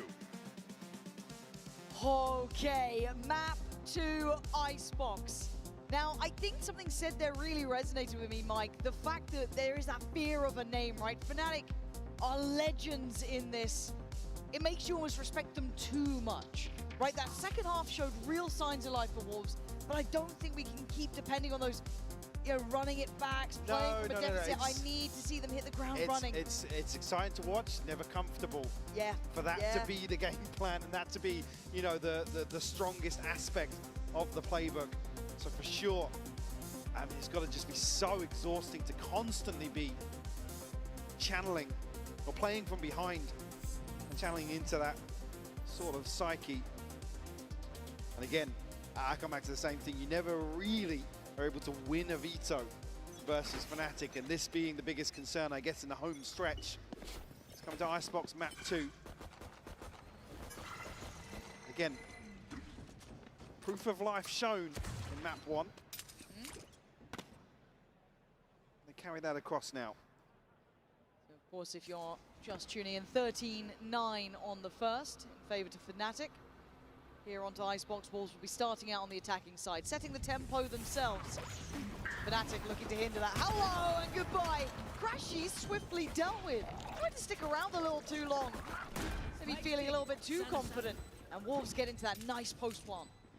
Able to reset almost immediately. Still got the wall to work with here for Fnatic. So Kayak want to open things up here. YU though finds a response. Yeah, trying to go around the site. I kind of liked it, but he almost fumbled for a moment. And Chronicle, this guy just keeps getting better and better as the day goes on. And Sufabini just has to try and peer over that wall. But Chronicle, almost decorated players, looking comfortable on stages like this. Again, these are the sort of retakes that Fnatic will play towards time and time again. Right, they want to open things up, and we almost expect a couple of extra bodies alongside YU here. You've got to anticipate. I mean, you see the comp immediately, you know where the strengths lie. Almost exactly the same woo. Yeah, so yeah, they rehearsed that? I think they practice. Now, for Wolves, it is just classics. But again, we talk about this. I don't want to see them go to that massive deficit and have to claw it back for themselves. We know they can. We'd love to see them get that ball rolling early. As it stands, Fnatic, you're looking at the purchase here. Maybe say 3 of those weapons, especially the one in Kayak's hands and maybe Boaster's, they'd want to keep hold of. And Kayak hasn't been moved. Gets away with murder in the back of yellow. Eventually overwhelmed, but Boaster's right there. This simplistic stuff Sufat Baby does get that prized possession, but they want it back, and they're going to get it. Simple stuff from Fnatic, not feeling phased so far. Just the one casualty will establish a little bit of a cushion here for Fnatic to lean upon. Get the freebie behind. Down B. Enemy remaining. Mine don't do that. Yeah, I saw Devi yesterday and I was just like, that was just like one of those phantom moment aces. Yeah, He was like, yeah, you're just shooting and the second or third lands, you're not even trying it. Yeah, you just light work. I'm like, yeah, same for me all the time. Yeah, 100%, 100%. So, big round for Wolves now. Buys in play. Why are you not a million miles away from home? Still got a bit to go. An early test on middle. You can see where the vast majority of the attention resides. Fnatic taking space down towards B long. Going to post up Kayak on that deeper line. God, how far is he willing to find this? Lysor, keep your eyes on the prize. There is a very hungry player on the other side, but early contact made. Peel away from this pretty quickly. Not necessarily anything to stop Wolves progressing towards A, but certainly a few pieces of kit to slow down this execute. And the alarm bot placement actually prevent any further push-up towards screens. But first wave, Wolves don't actually find the plant. Lysor's found Chronicle though, a key piece in the retake. It certainly is, but they're losing some of that HP on the side, but they do at least get the plant now. Not a fully comfortable post-plant. Juicy still making the best of a bad situation. Taking down Boaster on only 3. That mid lurk is coming in. That is Lysor on the way. Maybe not necessary, but a lovely string to the bow here. Oh, that's clean. And now just one. And Lysor's got it. Beautiful. Gutting and filleting them alive in this one. Wolves getting back into it. Early response found here from Wolves. I mean, both teams converting the bonus in map 1, so defying those previous results already. See how now Kayak already round number 4. Operator in hand for him.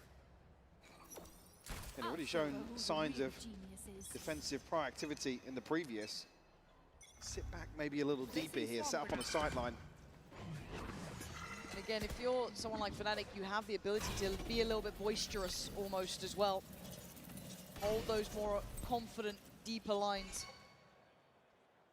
For Wolves, they need to almost temper that, right? Bring them back into heel. Cull some of that confidence. But there's always a good balance with Fnatic. They're not going to go too far.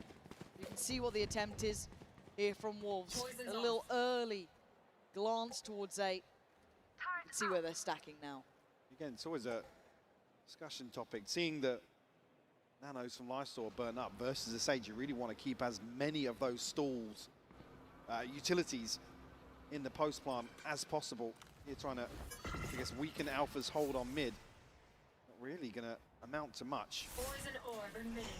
Most of that is a brave swing there, but does get the info on the cross towards yellow. So the rotation's going to be coming in with some confidence. But Juicy gets caught. Alpha quick to it. They want that plant, but Alpha is doing damage from above. Catching Sufat Baby as well is a problem. And Waiu's ult doesn't feel safe from this position either. So has to play it out here, trying to find some security, and that's going to help matters. Spring makes his presence known through middle and puts him into this 3v4.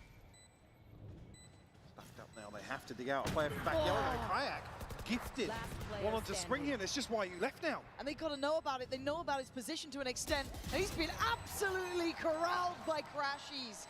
Fnatic looking solid here. Very disciplined in that play back in, and certainly helped by Alpha catching 2. Back as well, didn't even catch it off screen. The immediate follow-up with the operator. But Juicy doesn't even get a chance to react here. And here's the first, second immediate. I mean, Lysor really, like I said, with that plant position, he's the one that you really want to see have that, I guess, safety from the front line where he doesn't have to peek too early. But again, Spring was giving away an opportunity for Fnatic to find a way back in. Okay, they've got the ult with Waiu, so that's something they have at least in the back pocket. but the purchase a little bit weakened, as you can see. There's going to be the ult, maybe just trying to isolate Boaster, clear through yellow. We've seen Kayak's been a problem there. A little bit of a layer to that as well. You saw early on Juicy trying to take the space behind it, see if he can catch a punish, but not to be. But fast rotations in mind. Look at the presence here already, Mike. That's 4 players on this side. A pause for thought on the way in here. Kayak, CDX Ray, littered with Wolves players. Target-rich environment for this man. Waiting for the wall to come back up over the top. Kayak will still find one. Oh, and Juicy trying to play way ahead of that desperation to find some security. And that is a brave ult. It's worked out. Core Boaster, is anyone there to try and keep him safe? Yeah, there's plenty. You don't get an easy kill. Boaster's got his boys around him. Diffuse is there. 5 still standing. Oh! Oh! Hit him with it. I'm scared of this Fnatic though, because it doesn't feel like there's pressure on him, right? This doesn't feel like a tense Fnatic. They've come in calm, having fun.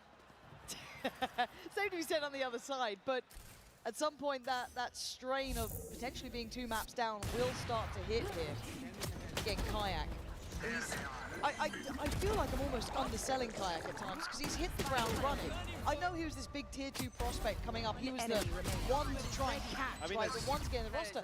But unbelievable. Let's just remind ourselves, first international showing. Already. And yeah, already looking at top 3. But aside from that, having such a strong performance individually. And like I said, any player would be happy to step into any iteration of Fnatic rosters over the years, but again, to come in and be, I guess, the headline in a number of individual performances is just fantastic to see for him. It is, and again, he's taken the role of once was the king of Icebox, Durka, right? Yeah, at times we've even said this thankless role. Again, Durka went through peaks and troughs, and went through it, along the years, but Kayak already showing here that he's up to the challenge. I mean, he has done regionally as well. So fantastic, so happy to see he's able to carry that through. Again, surrounded by a wealth of experience that really pays dividends for, call it a rookie. Which feels wild, right? I saw some pinks here. Is this just a straight up mid-split, potentially? Got to try something. Yeah, Alpha immediately putting the alarm out the window. I'm a little scared of Alpha in this form, though, and I think most players would be. But for Juicy, he makes him look like mincemeat, clears him fast, right up the guts. There's now Fnatic split. Oh, it's a belting shot right there. A couple more of those, and maybe it's game back on. But how do they get this towards the site? It looked like they wanted that A, but now they've already adjusted, heading up towards B. Juicy trying to buy the time, only one more knife to put to the throat of Fnatic here. And Kayak trying to keep his attention turned. Crashes clears through. The plant now just going down Spring with a big valuable weapon here, caught up, picked up from the corpse of Alpha. Rez here. Fallen. Rez goes to Boaster over Alpha. I was going to say, Alpha and Crashes both actually have their ultimates as well. Interesting choice. See how now if they can recover that, maybe prioritizing. Look at this position from Sufar, baby. Look at this. Could be absolute money. Wall goes up. Oh, the clap! More than money, worth its weight in gold. But Kayak in the 1v2. Kayak in the 1v2. Kayak in the 1v2, someone swinging. Okay, he's doing the dance with YU. He's trying to find that next target. Isolated, still on. Oh! It's unthinkable from Kayak! The new kid on the block! Ripping him apart! His ears must have been burning. The Red Bull clutch from Kayak. I'll say it again. The first international showing. Just outrageous. Enemy remaining. You thought that was going to be the highlight of the round. And then this man does this. Bloody hell, that shot. Oh. That is tasty. 10-2 now. Top of the board for Fnatic. He wants more. Confidence brimming. Handled on the first though, denied freedom. Quick heal, and he's unrelenting. He wanted to stick around. Wolves unable to pin him down. Start.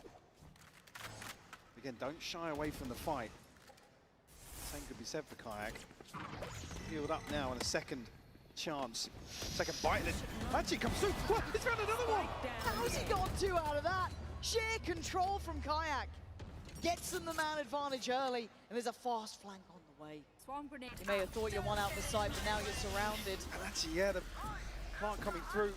Unorthodox position, but Hunter's Fury always crashes looking for something. Juicy didn't get hit there. I thought that was on. Had a couple of these ults today. Second time of asking, but look at the positioning from Alpha and Boaster. They've got them pinned on the site, and that's the problem. Now they've got to evacuate. Where do they decide to go? Well, there's no good way to go here. Spring trying to find a corner to play from. It's got a little bit of safety, but it's not safety. No, it's a 1v4. Oh, and he's been iced out. And there's a flying Kron. Fnatic just being filthy about it. This is Fnatic looking in finals form.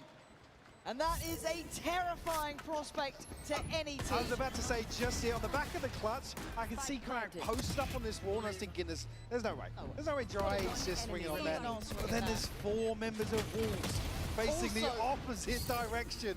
Thinking he's not going to swing that. Nobody's going to swing through this. Now. That's one. Yeah, the timeline now 4 successful diffuses for Fnatic. Wolves once again asking for a recovery here. 5-round deficit, more manageable than where we've seen them before, sorry. Yeah. The scary thing is, in my mind, I think a lot of us love the idea of the underdog, right? It's hard to not love what Wolves have done, but it does feel like somehow we've awakened the old gods. I mean, Fnatic haven't looked this good. I mean, we cast them plenty of times. We've all watched them regionally. They ain't looked like this in a minute, but right now, they're looking scary, but Wolves trying to hold on here. Oh, that's nice. Juicy could have done with another, but Crash is quick to business, and the plant going to be stalled out. Kayak dash will burn up, so be a little more, dare I say, passive in terms of these peaks. I saw potentially good timing on the wall breaking. I'm already seeing Kron looking that way, though. Yeah, I mean, eyes trained that direction. Discipline now being shown from both sides. See if there's an overstep. But Fnatic's re-clear is very, very reserved. I guess the only risk they're taking is really Kron. And there it is, lovely. Oh, but the trade still. Great positioning from Kron to get that back. I thought that was a fair fight.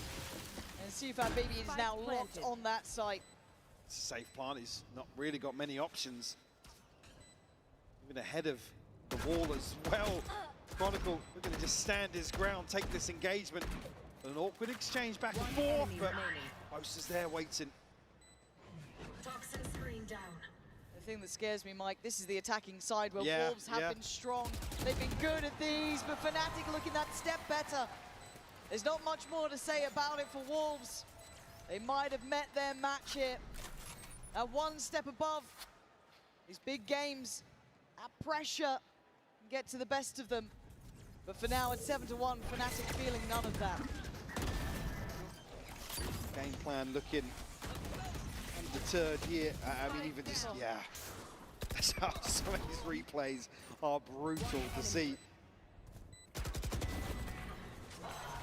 But yeah, unfortunately, Wolves, you're almost hoping now that they have another option, a way to kind of lean away from, I don't want to say these dry hits, but kind of run up, find, you know, the free plant on the back of Wingman, because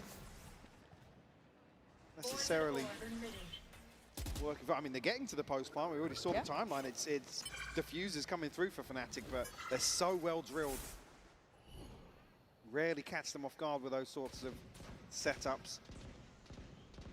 Hunter's Fury available here for Wolves. One rifle in the hands of Spring. Look at that mid presence already, though. I mean, it feels like Fnatic have identified that there's been those nice mid lurks coming out from Wolves that haven't really got them around, but you can see the pressure it's put on a couple of times. But as it stands, once again, you got Kayak posted on that deep line on A. He's not feeling any pressure. Oh. Speaking of pressure, couple of issues down That's all the util still able to be activated. And Man, this is tough to win, as you can see them really feeling under the gun here. Boast already taken away YU. The plant is in place, but Kron creeping closer. He knows he's got one locked towards side. It's so simple for him.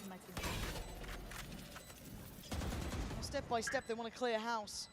See if that BB, Spring and Lysor desperate for a round. Oh, it's so simple. Fnatic, it's not meant to look this easy. It's really not. And all of that reckless optimism just gets shattered here. Round by round, Fnatic keep getting stronger. And hoping, I mean, we had another early timeout called here in the first half. So yeah, just popped up on the screen yet. Need to come up with a solution here, because you don't just get a free plant and a free post plant versus a team like Fnatic. We're already seeing how well drilled. They can just they can sit back, just wait for everything. Again here, the purchase wasn't there. Slight fumble maybe on the shock dart, so. It just feels like those nerves are coming up, right? That kind of heady feeling. Now we know that Wolves can bring back games like this. How many times have we seen it? But I think it's the way we're starting to see these rounds go down, right? It's the, well, the issue being that actually Fnatic's the sort of team that you kind of get one of those maps against them. You don't get to repeat that over and over again. So I think, and also Fnatic, one of those teams that once they're ahead, they are a team of momentum, right? Yes, they are. Yes, we could talk about some choky history when they're playing from behind, but again, there's also points in their history where they've looked best at playing from behind. So unfortunately, it's one of those teams that some days when they're in form, and they have been here in Toronto, it's tough to really find a weak aspect to the game plan, their mental, and all these other factors. Kind of crunch time in my mind for Wolves now. Right there. I mean, the crowd have willed these guys on. The sixth man behind them at times, but waiting for something to cheer for. It has been the Fnatic show so far. Right, forced off the first angle though.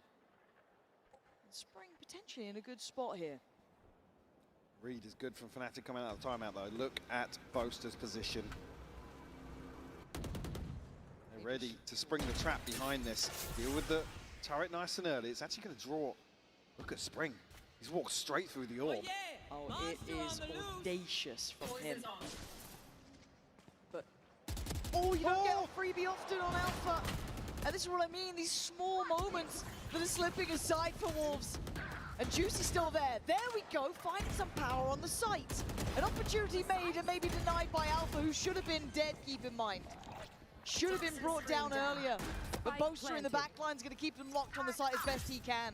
A gift given as YU takes him down. Okay, game back on potentially here. A needed timeout to correct the sinking ship. Oh God, Alpha. Player standing. A 1v2. Have you just shown them a chance of what could have been to merely take it away? No, Lysor there, and there is what they needed. A sign of life, Mike. They needed something. If that's enough to get them going, so be it, but they've got to close out the rest of this half. Yeah, this is around that actually Fnatic teed up to really take control of. Again, I didn't quite catch it. I was looking at the minimap, but Boaster almost showing his hand a little too early here. YU able to then isolate him. You're hoping really that Crashies and Alpha can be the ones to bear the brunt of pressure, then put Boaster into a position to spring the trap.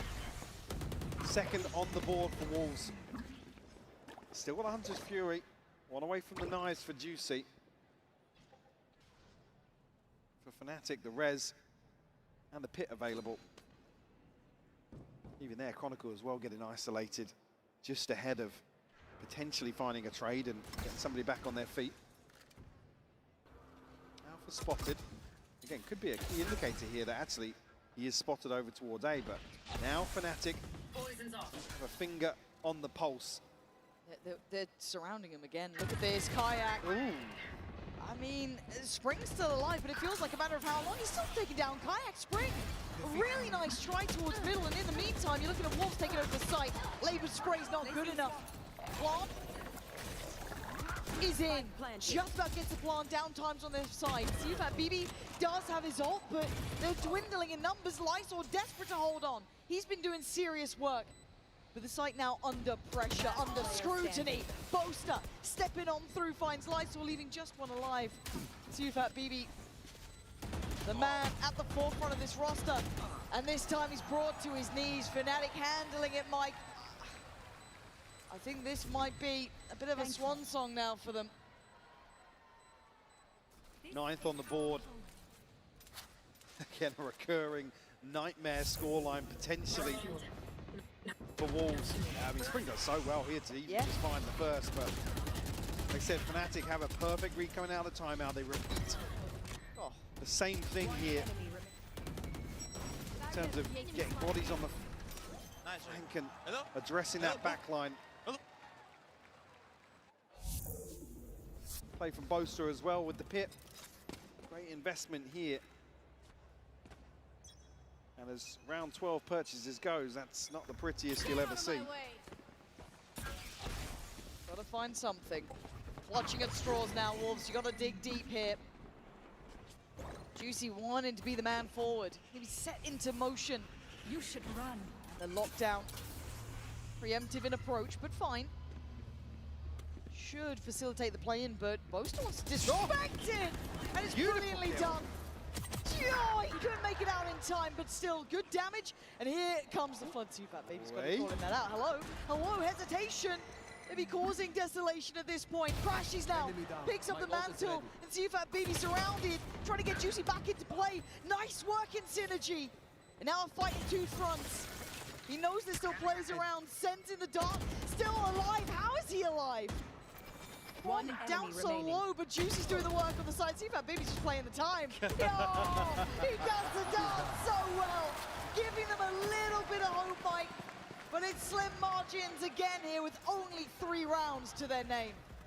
Curse on the cards. 9-3, a slight improvement short. Wolves still looking to try and find a recovery once more in the second half.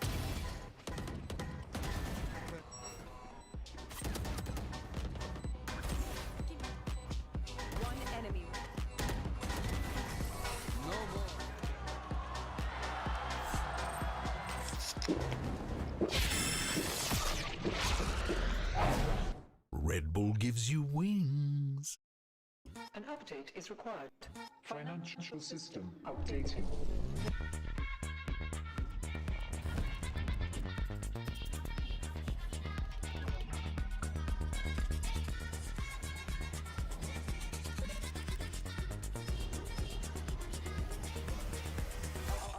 System updated.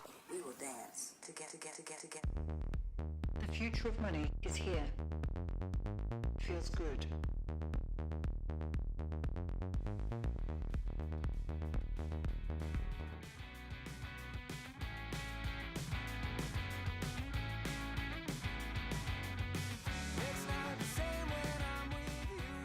Well, things are not looking good for the Wolves right now, but you remember what happened last time when the Wolfpack got together. Let me hear you howl at a count of 3. 1, 2, 3. And if you are a Fnatic fan, I want to hear a Stupefy on a count of 3. Are you ready? 1, 2, 3. Wolves, one more time. 1, 2, 3. And the Stupefy's on a count of 3. 1, 2, 3. And one more time for the whole crowd, for the co-streamers in the booth. Let me hear you make some noise. Give it up here for Masters Toronto!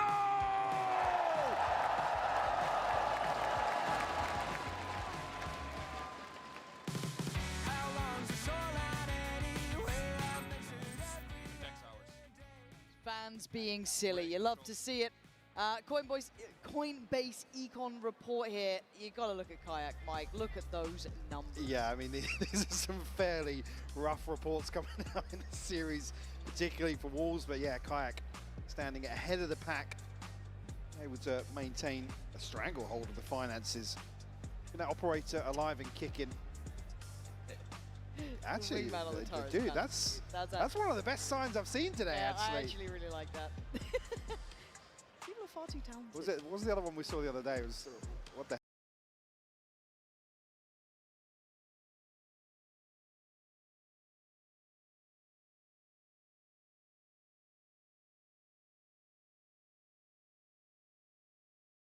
To turn up.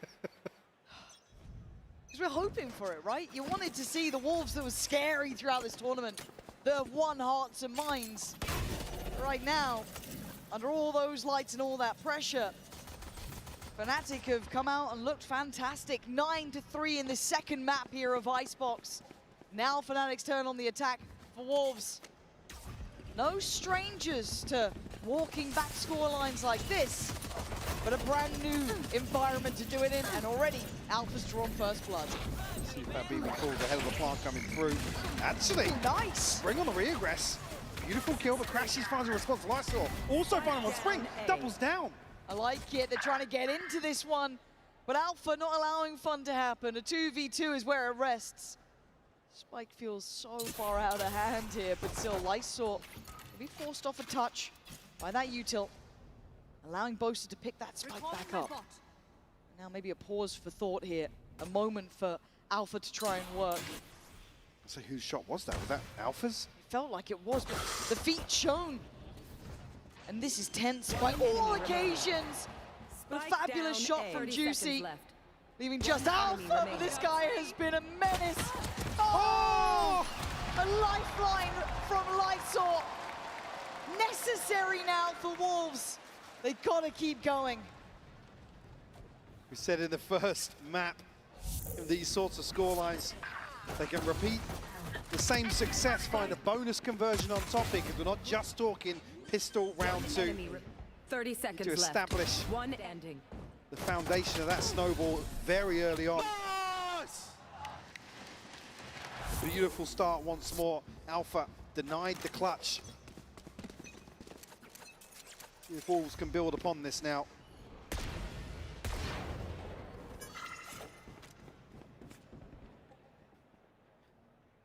To this one, we do see the outlaw with Alpha. Heard the earlier one from Juicy over on that B side of the map. So I don't know how much play Alpha's going to get into this. Let's see, YU, got to be careful here. Plenty of threats. They're trying to play Alpha in. Yeah. Taking those steps up now. That's, I don't want to say a free site, but it's an open site at least. Scanning ahead. Good investing. Full belt of util for Chronicle as well. Crashies eating up the damage. Lucky boy. Still breathing, barely, but he is standing. Oh, get out of here, Kayak. What is that as well? Crashies finding another Lysor now has to kick it up a gear. The savior from the first now called upon in the second. It was never meant to be this close. And there's still Alpha in the back lines. They're dwindling in numbers, right? Wolves trying to bring this back here. Spring trying to be imposing, but it's down to Kayak in the 1v1. Up against Just Spring. got to say, yeah, safe defuse point as well. This is nice. Kayak trying to close the gap, but He got off it. hesitation, and maybe a mistake. Kayak, are you really going to break their hearts right now? 3 bullets! Kayak! The heartbreaker! Devastating Wolves, when Fnatic had nothing. A second clutch from Kayak. Coming alive here on Icebox. But just in general, I mean, Crashies, the walking dead here on the site. Able to stick the plant, reset, gets a little bit of a heal, but then finds another kill. Kayak's reposition to deny the safe defuse. I mean, we're talking about, if you're looking at rookies who've ever performed like that, it's a very short conversation at international level. Oh my God, charging down Alpha like that. Not a good idea. Simple stuff for the man. Handled well though, and down to a 3v3. Could be a way back into this with Lysor up close and personal already. I mean, you don't want Crashies facing this ultimately, but finds a headshot. A second to find though. Ooh, it's right on a knife's edge here. YU could be unlocking the opportunity. A pedigree from Crashies, baiting out the first, connecting with a headshot. It's just a classic left in the hands of CU Fat BB.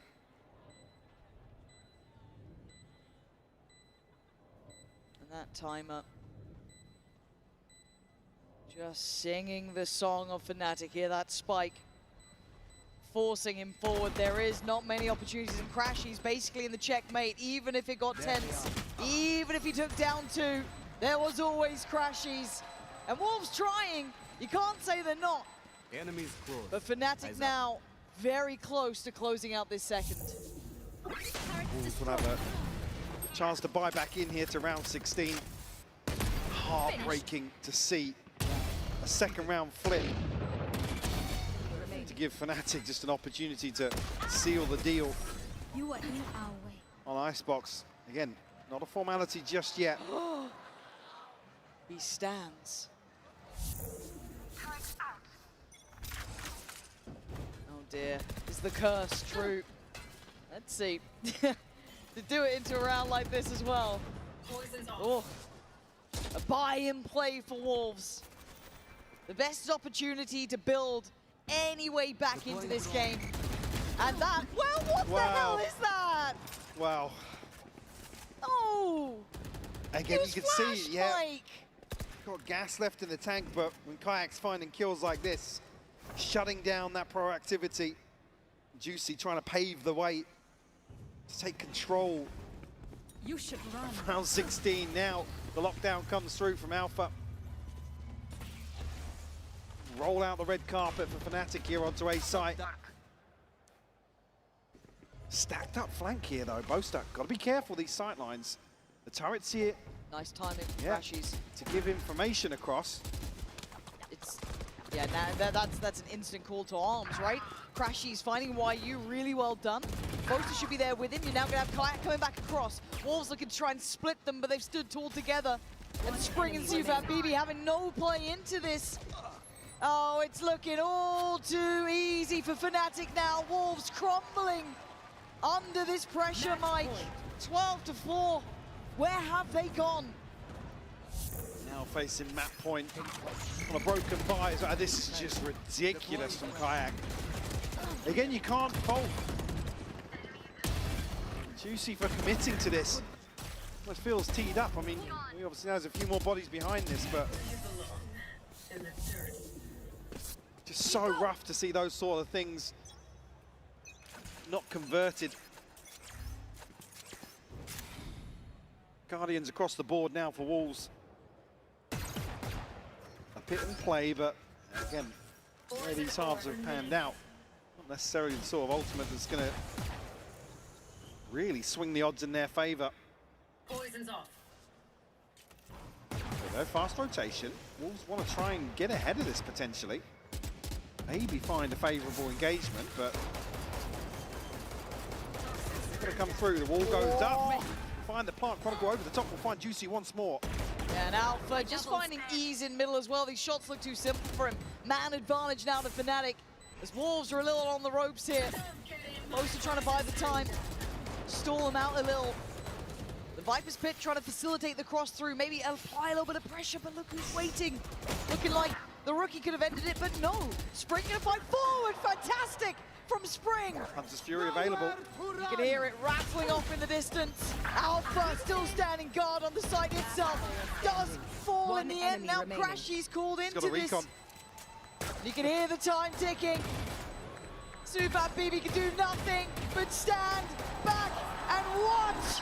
Map 2 is Fnatic's at 13-4. The Wolves crumble under the pressure. And now Lotus becomes the conversation. Is there anything left in the tank for the Wolves now? Fnatic taking firm control this series. Wolves said, broken, battered and bruised. Can they recover once more? Last chance to do so. Alright, Jake, pick a song. Dum, dum, da, da, dum, dun, da, da, da, da, dum. I know what song. I believe I can fly. I believe I can touch the sky. I think about it every night and day. Spread my wings and fly away.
And now we need Wolves to try to make a comeback. Can Spring do it? Can Lysar do it? And speaking of springs, we're going to start springing our pumps here. Are you both ready? Yes, sir. How about Julianne? I think so. All right. So if you're ready, on your marks, we're going to go on 3. 1, 2, 3, let's go! Toronto, give it up here! Do we have the Wolves? We have Fnatic. The Cardew's in. The feats are out. Oh, and we do have the Wolves after all. A small disqualification here for Fnatic.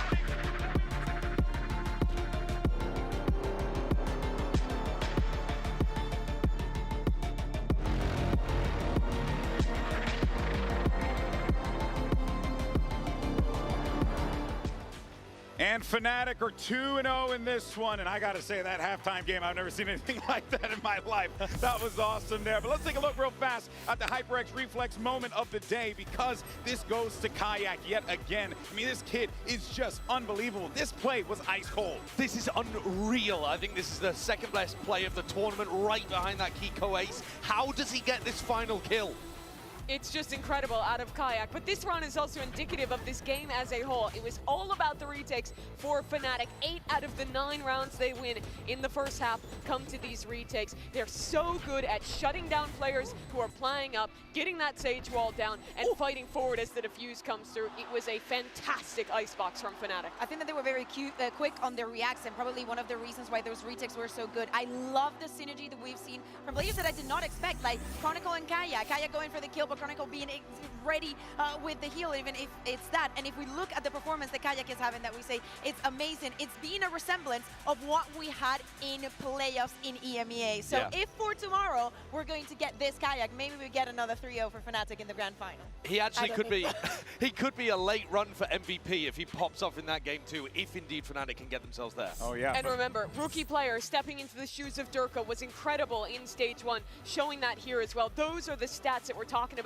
With them winning into these retakes, Wolves got the spike down all but 1 round, only closed it out 3 times. Yeah, it's an absolute heartbreaker for them there, but it goes to show, Kukuka, just how studied, how prepared this Fnatic team is in these situations. I think that the most scary thing is that at the beginning of the tournament, of course, they came in with a lot of preparation, because out of the EMEA teams is the one that had the most, and but things were not working. They were making a lot of silly mistakes. Now we found a Fnatic whose plans are working.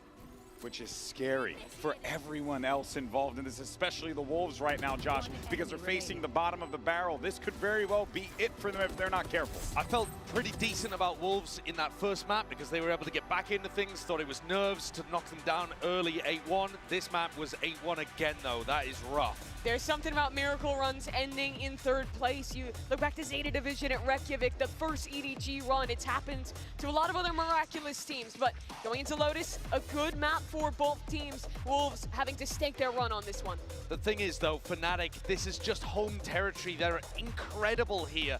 And you've got to look back at the history of this squad and think that Fnatic are going to be able to get across the line here and deliver their 4th global grand final. They're within touching distance, and it's almost home ground here on Lotus. But what do the Wolves do to come back into this one? Because it seems like everything is lining up for Fnatic as it currently stands right now, Mimi. This is scary territory for the CN team to be in.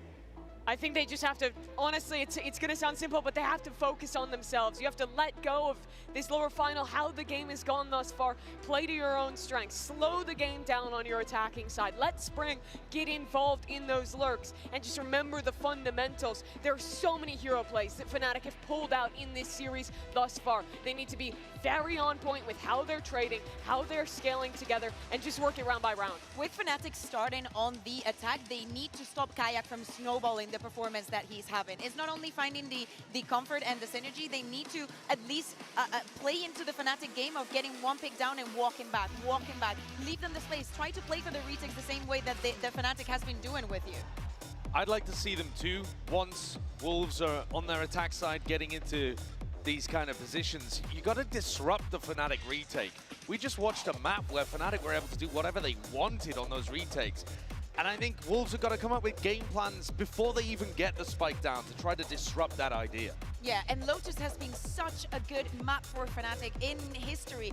It's not a good idea if you're another team to pick this onto them. We've seen a lot of the Odin and what it can do. To me, it's also very scary, the form that Crashes is finding in this tournament. I want to see a Wolves that's also willing on their attack side to go for early fights for A lobby control. Fnatic as a team very often is only having Boaster or maybe one other player play that space. And when they contain that space, it's only ever Boaster standing there. And he's very willing to fall back. So if Wolves are going for a re-clear place, they can get a lot of space there. It's going to help out their macro a ton on attack. I can't help but think about what Coach Fade said in that interview. They got to stop giving Fnatic that respect. But the problem is, Josh, is that Fnatic takes that respect away from you, and they don't care what you want because it seems like they are in the driver's seat here. Yeah, they've also got 3 players absolutely on fire and a star-studded roster. So the pressure absolutely is going to be on Wolves.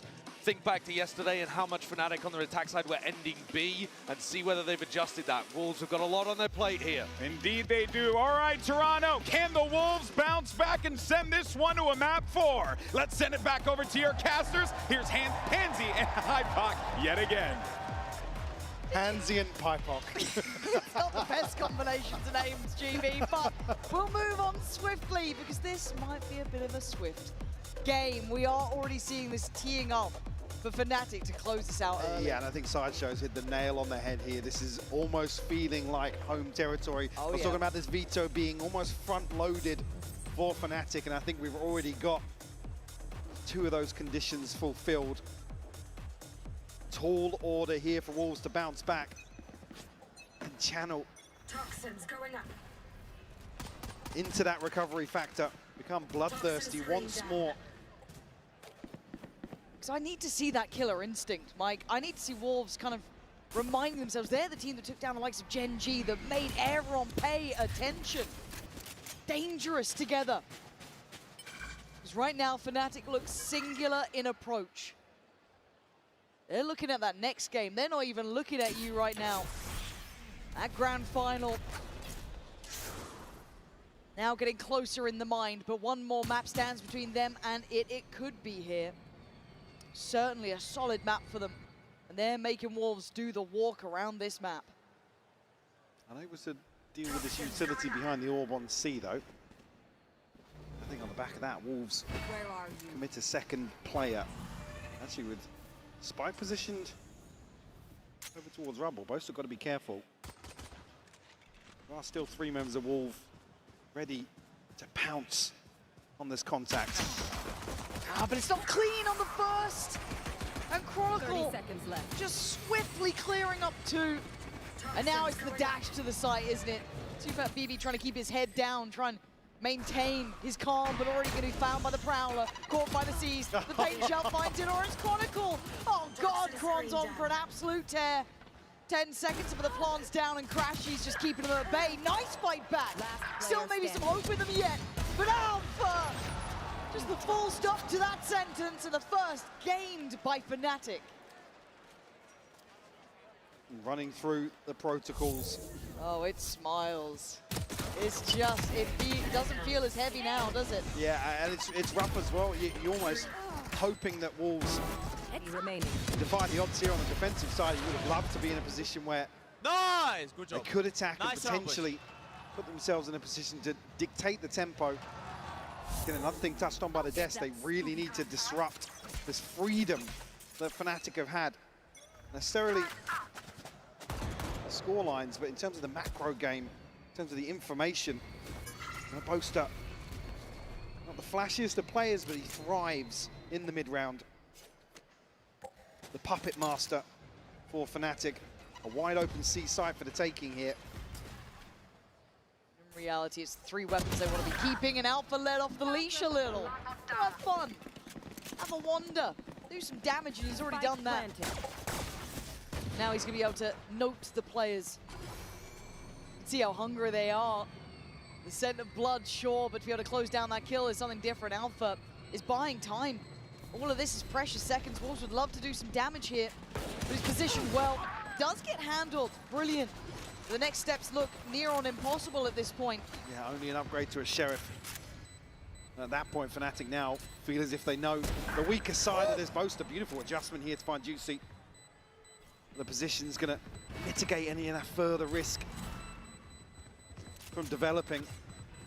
Even actually a swap out here. Kayak happy to go forward, try and find some progress. Like sort of denying that. And the death goes through, an extra orb short. But rifles maintained here for Fnatic. And I just need Wolves to now start firing back, right? These guys were gunners. They have been this whole way through. And a couple of kills to get yourself feeling comfortable could be key in this. They can't let that scoreline slip away from them again. Never give me Marshall! Doesn't like a Marshall. No. Noted. Noted. It's the wrong type of scope for him. Speaking of scopes, Alpha Oh. on an early operator purchase. You Even see the here, audience is Boaster worried. lining up. A little bit of damage conceded. That will certainly act as a deterrent, for Wolves. In terms of setting anything early outside A. Yeah, Alpha on that operator.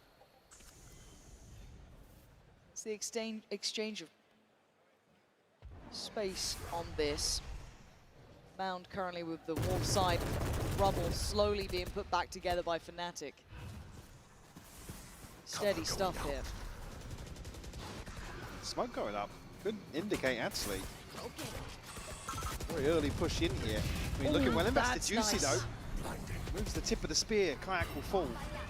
A couple more of those could certainly help matters. And if Boaster gets a little bit unsteady with that spike in hand, it could have been dangerous. For now, though, they sit back. They're not overextending yet. Maybe fancying their odds here, but Boaster, vigilant. Oh, handled! That's a shot, that's two. Well, a little sketchy as well, picking that spike back up. 30 seconds, and Fnatic aren't finding that springboard forward. Looking for this in the bonus here for them. And that's a lovely flank. Dreamy stuff. Now Chronicle handle, there it is! Finally looking alive. I need a few more of those for me to be believing, but I'm willing to watch that. So did they get the operator back in hand? I'm not sure exactly of where it fell. He was down by the door, but... Yeah, I guess, yeah, couldn't get over there quick enough. One enemy remaining. For Fnatic will come back in. It's only really Alpha and Boaster to struggle. Piece together a full purchase. And light shields across the board.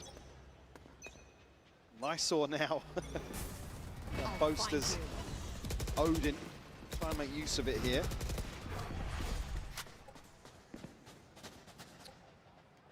I think initially, yeah, that's going to act as... Bring them down.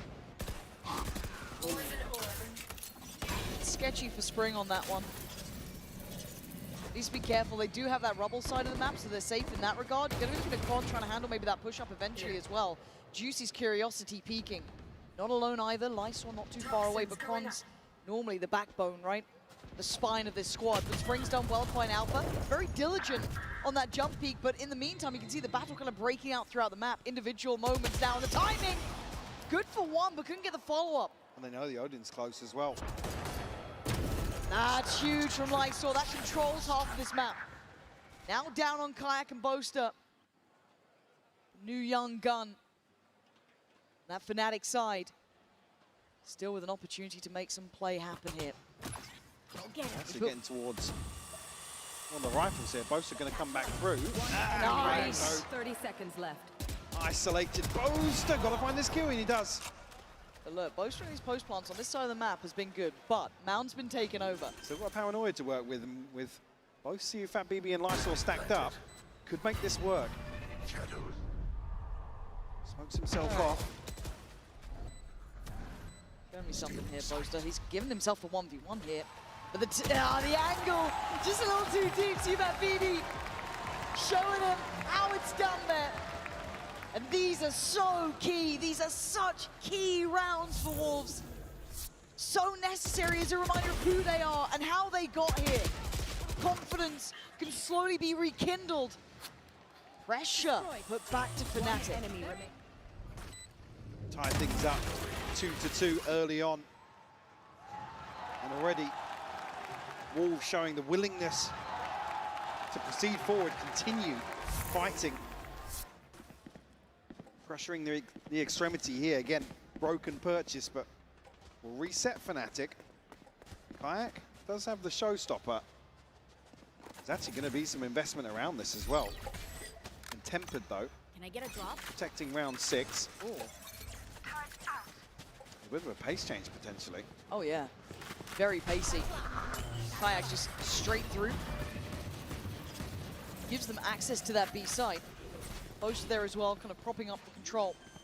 Still have Juicy's ult to bank on if they need it. But they have Kayaks on the other side, so a little bit scary this round. Making mountains out of molehills, yeah, I mean, really. These choke points are just so deadly to come up against the showstopper. Kayak can find the heavier side of the stack here, but the paranoia is huge. But no one there to work off it. Slowed down, denied by the smoke. The paranoia was perfect, but no one there to try and gap close. Boris to test it again. They've got to find a way back in, Mike. They're running out of time. That's going to help matters, but it's going to surely be traded. It is. Juicy dives in, couldn't get it. And now Fnatic making a stand. Oh, it's been cleared up. Wolves scrapping their way back in. That's Juicy thrown in as the bait. Lamb to the slaughter. Actually, the trades come through fast enough. The Fnatic almost swept back off the B site. Oh, that is... Didn't quite catch that one going down, but... So Alpha looking a little frustrated with the outcome here. One enemy remaining. It was a very early timeout here for Fnatic. Yeah. Very early. Not necessarily any fumbles just yet. It's Wolves showing grit and determination once more. Finding themselves, I mean, first time actually in the series, around to the good. How mad is that to say? This is the first time they've been up in rounds. And again, also in this moment, it takes the wind a little out of the Wolves' sails, right? Slow it down a bit. Don't let that momentum build too massively. Keep them calm. The 3 back-to-back is everything. First time doing this sort of damage. Isor's been great. Juicy as well, looking sharper now. Starting to lock in a bit here. Ult's not too far away. YU close by with his. On the other side, the cycle starting to hit as well for Fnatic. Like Milan was mostly leading that conversation. Let's look at what the adjustments are now coming out from Fnatic. As said, this would be deemed as home territory for them. If they can find some comfort on it. Home territory, but uncharted in terms of the only real anomaly being that week 5 loss to Heretics domestically. It's been the one blip in terms of Lotus for Fnatic. Oh, that's forwards early paranoia. Fnatic going to be able to negate a lot of that. A ton of utility drawn out from Wolves' arsenal. YU with the operator. Oh, this is sketchy. On the way back in here. Super sketchy. With bated breath, we wait, and now they strike. It's great from Juicy again. The third just out of its reach. One just gets around the corner in time. Looked like Spring wanted to really close down on that. But they haven't given up the rest of the map. C-Site still has its players, right? It still has YU here. That operator, I don't think noted yet. No, they definitely don't know about this just yet. And you talk about 2-for-2 trade probably suiting the defenders in this regard, but... Oh, it's gorgeous. Nasty little corner from Supat BB to play from. He's got help here. He's not alone. Now that operator rattles off the shot. Crashes trying to work forward, disrespecting it. And now the cross is next on the cards. Forced away by the Prowler. Support not there yet. YU on an island. He's got to be good for it. A gift given. A plant in play. Denied. Hold on. Chronicle. Go on. Oh, they're holding on. Wolves chomping down on this. Not willing to relent just yet. And now 2 to the good. Big ultimate drawn out here in terms of the pit from Chronicle.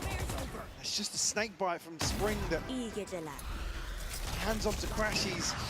10 seconds left. He's so tagged up. set up beautiful here from Wolves.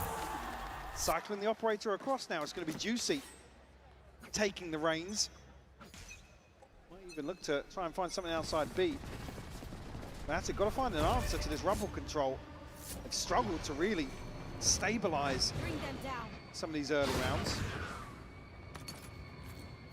A couple of Guardians here, so Purchase definitely packing a punch. And then you see the Odin and the operator for Wolves. Oh! Whoa! You don't see that very often. No, you don't, but Alpha will take that every day of the week. Big weapon found, though. Lysaw's position could be devastating. Eyes drawn towards Spring. Lysaw on the swing. It's beautiful between the Wolves. Fighting together as a pack. Look at Kron, though. Trying to press it towards C here. Alpha able to get away. Early. Oh, he's found the kill! Oh, it's huge!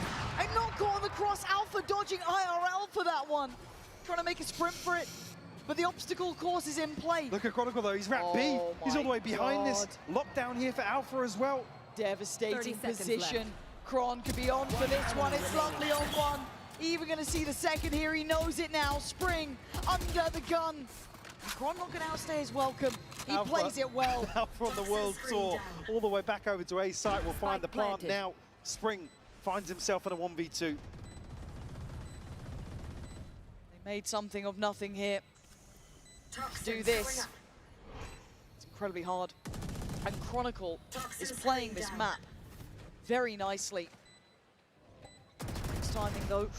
Oh. He's trying to clear deeper for Kron, but we can see where he... Oh! Spring! Lucky to be living. The turret! Stuck on the Oh my turret! god, hold on! But Kron's still here. The safest pair of hands, surely. And 5 HP ain't much to write home about. Oh, it's just stunning from Chronicle! MasterCard Thrifty and a master at work. He played them just to perfection. In the timing on this decision to come back across, try and pressure onto C. It's a crucial kill that YU almost looks set up for. Just caught off guard by the Stinger up close. Thrifty. Beautifully done.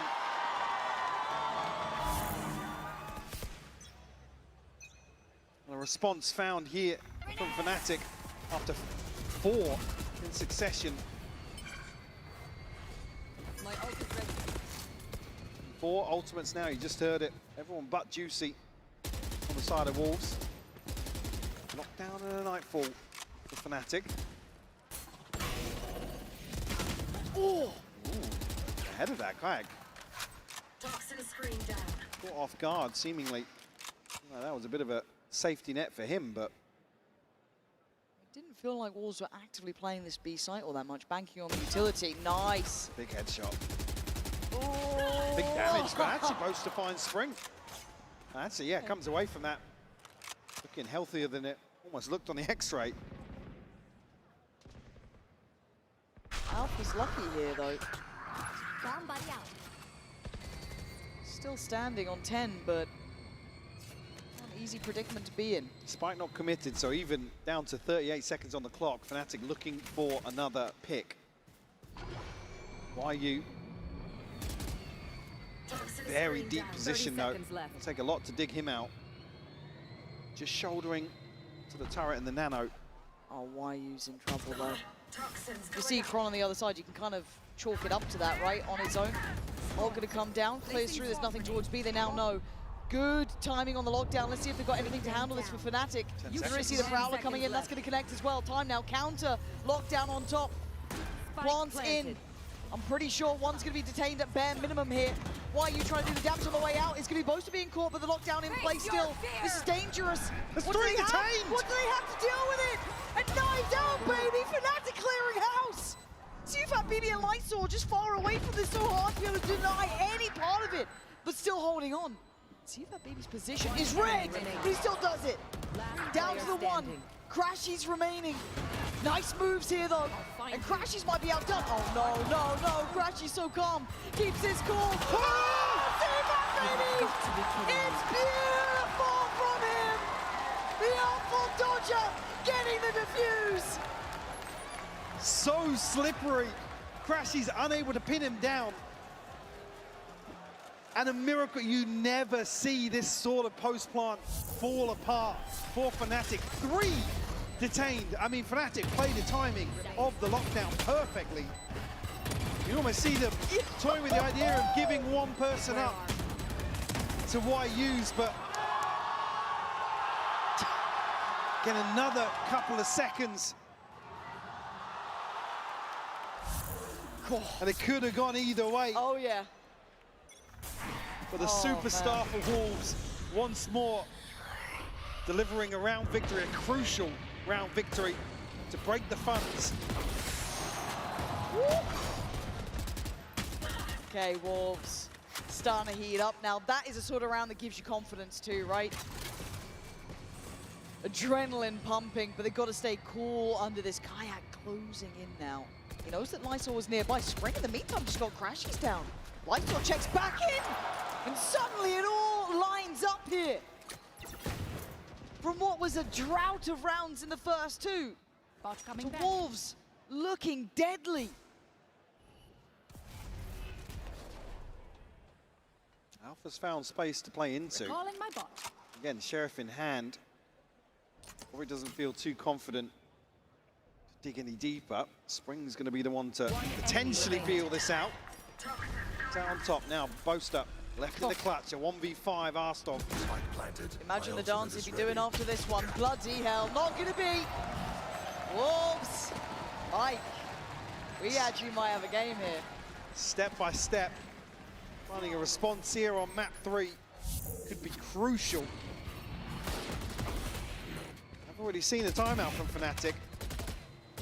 Certainly seen an adjustment, but the retakes looking very comfortable for Wolves. Able to weather the storm here on Lotus. Lysol sitting at 10 and 5.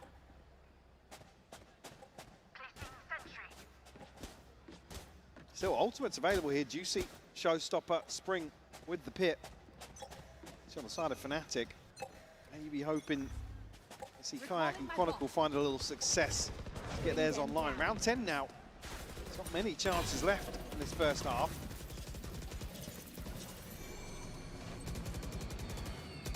Now in a tempo change, it looks like we're about that 1 minute mark, 120, sorry, excuse me.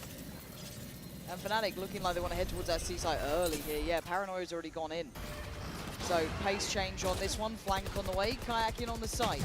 Still standing nearby with Spring, dealt with, deleted. Boaster, to make sure this is as secure as possible. Uh-oh, Kron. Oh my word, he's surrounded. He's revealed, he looks dead, and buried he is! Juicy. Leaving nothing to chance. Yep. They are pulling no punches now. Alpha waiting for the pressure to come back in here. Clean with it. Falls away, does his job. Player standing.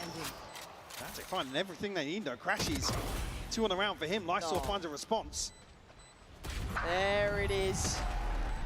There it is. You don't get easy games against Fnatic, even if you are leading. Still threat throughout. As well, G2 only team to prevent Fnatic from actually having the advantage in the first half of Lotus, so Wolves already tracking ahead of that. Potential here. Well, I mean, still potential to go a little further. Standing. So a 2-round advantage.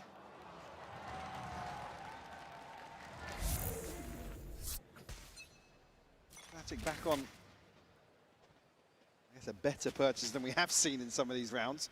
Actually, Wolves outside. See sight here, Juicy. He's bested Kayak. That is a beautiful shot from him. The fact that Alpha keeps his life is surprising as well, down on 10 HP. And then look at the space Spring wants to take. He's still walking up. Alpha sitting deeper, waiting! But Spring so good. Punishing that and giving Wolves the man advantage. 3v4 now for Fnatic. Try and find success towards A. Lysol shut down.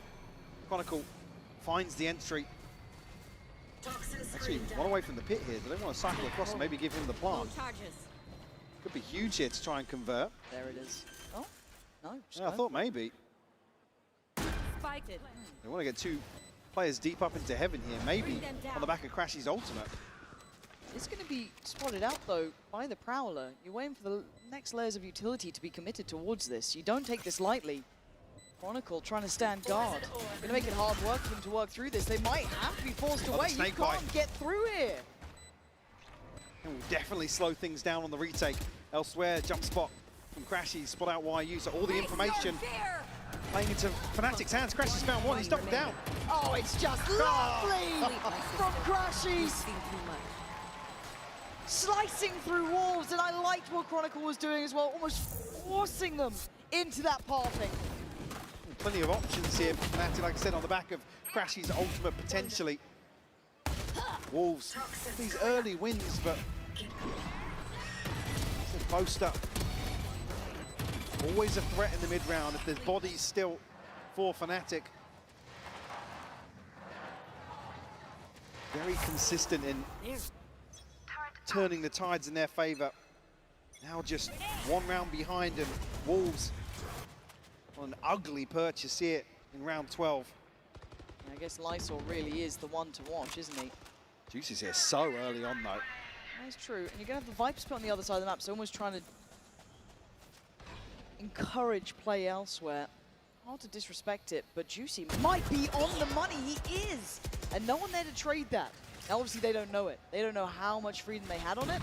Quick upgrade, yeah, lovely. Dream come true for Wolves, but can they reset? The confirmation of a second player here with the Prowler, but Paranoia sent through.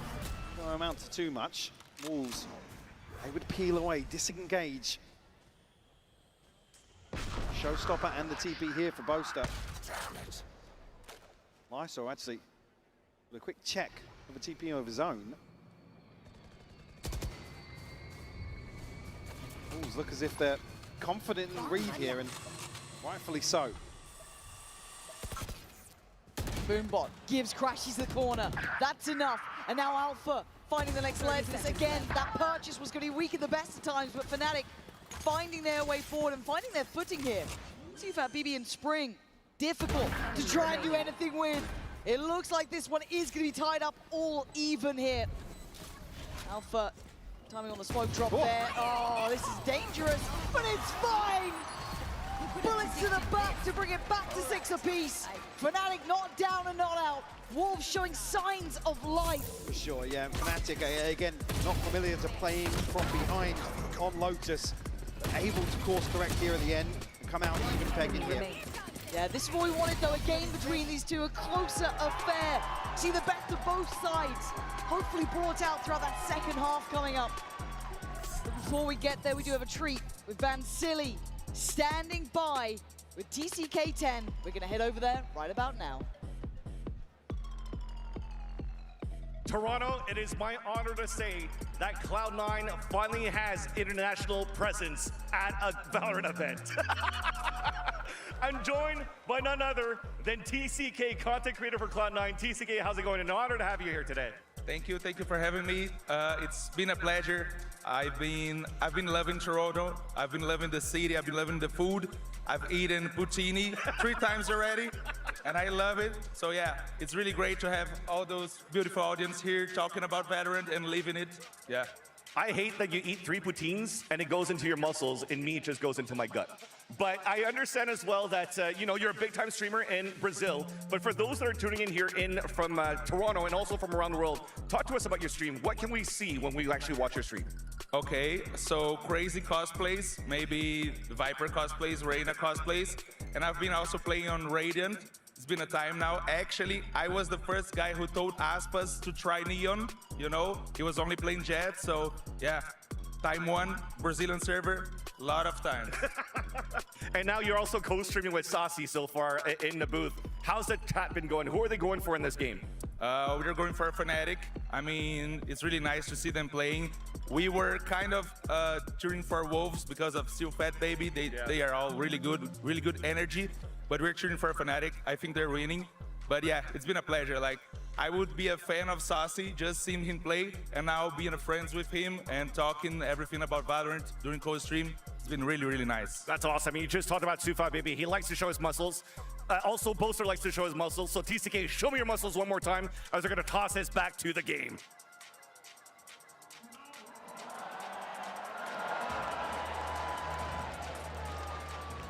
Damn, it's just like you, Mike. Yeah, I was going to say, you know, I really like that jersey, but I'm not sure. Carrying a little holiday weight.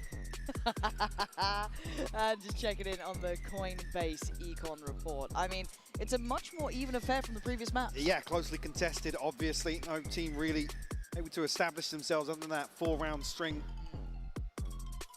along the way, but again, it was back and forth, it was trades, it was coming down to, you know, 1 or 2 players left standing, so financially, necessarily that snowball effect taking hold here.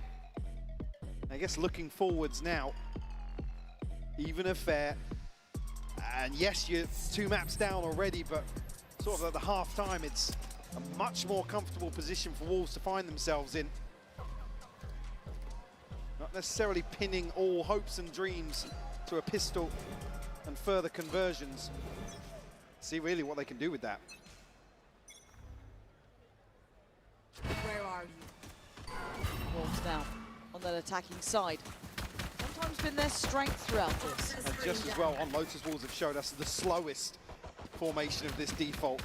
Well, not Fnatic have really come away and I guess respect that enough to come up with some sort of game plan to address. Fnatic never usually wants to,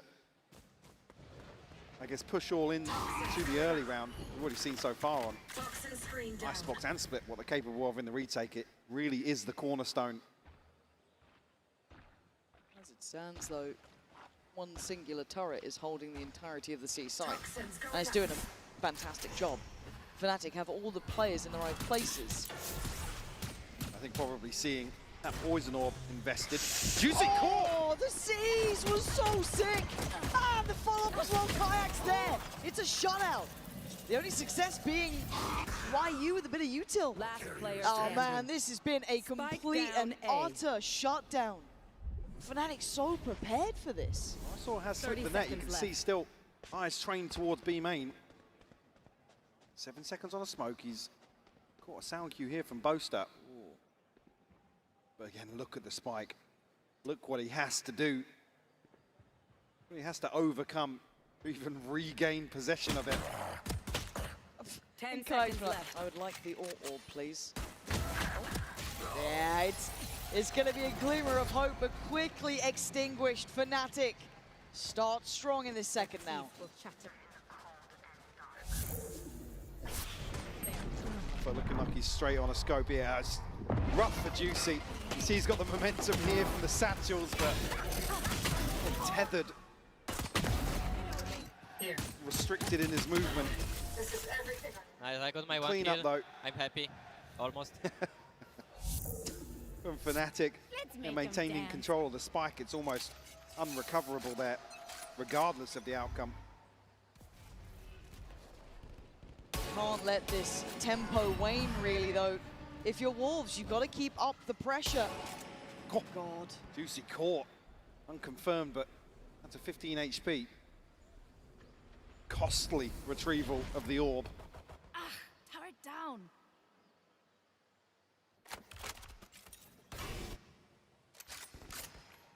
Again, slow and steady. We know how Wolves like to play this. Probably the most tempered of their attacking sides. Just the classics. Not even a sheriff to write home about. So to try and divide and conquer now would be impressive. But Alpha on duty, on guard. I saw making himself extremely skinny. Oh dear, well. Why are you not so much? No, oh dear. Guys, don't feed Alpha, please don't feed Alpha. Out of all the players, don't let him have a round like, oh God, please! Somebody stop him! No! Yeah, you're allowed to Take step up a for that bow! one. Take a bow for that one. Oh, ridiculous scenes here on the anti-eco on C site. Feels Original Wonder Kid for a reason. Have a look at this one.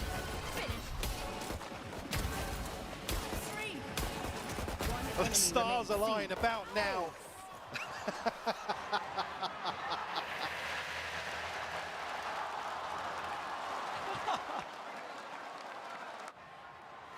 And a nod of respect from the other side of the stage as well. Yeah, what are you meant to do about that one? Apart from smile and wave, right? 6 to 8, it's timeout time. Straight away. And that better be a damn good timeout too. I mean, few situations where we see Wolves with both timeouts in the second half, actually feeling pretty confident about the game plan in the first, but Fade now just wants a check-in. A temperature check almost. Conceded the first two, so this buy round crucial for Wolves. And this could be the home stretch for Fnatic, so all things considered, gotta step up to the plate once more here.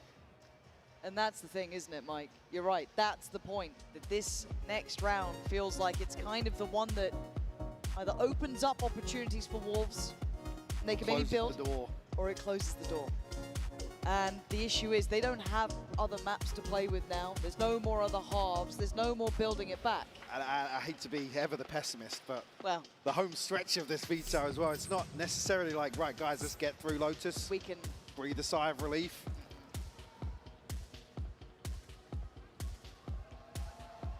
So lots to consider here. Fnatic now looking to turn up the heat a little bit. Alpha, great progress towards the lockdown as well. 100%. After a Cobra round. One of the flashiest Cobras we've seen in recent times. Looked like it was a decent connection on that. Well, they've made it pretty far already. Unscathed, mostly. I think Spring taking a touch of damage, but that's barely it. I'm starting to feel that maybe they've crept a bit closer. Crashes wants to check. And they're ready to swing on this if they do get confirmation. Look how many players behind. Paranoia is ready. They've sprung the trap, but look at the info, it's perfect. But somehow, Juicy and Spring are the ones to come out on top there. I don't know how the hell that happens, but that is out of this world. Juicy just stepping up to the plate. Kron's still here. Spots out one, surely. That swing from the smoke, inevitable it is. Decisive from Spring. Beautiful. Alpha with 5 HP. I'm not a believer. No? No. Alpha doesn't seem to be either. Off he goes. One away from the lockdown. Doesn't want to chance it. Looking at the funds here.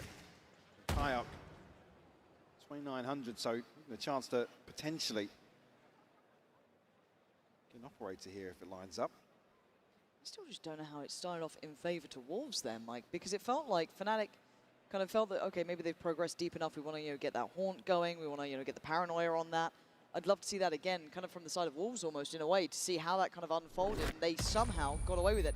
Now again, Juicy then getting to sight, diffing down Kayak, fair play. It's just that start, because it felt like Fnatic had the right idea. So I really want to pay attention to this one again. Okay, just close enough by, and they just power forward. They speed up off it. Nice reaction, actually. Yeah, this is almost flipping the script on this trap play. To try to set up.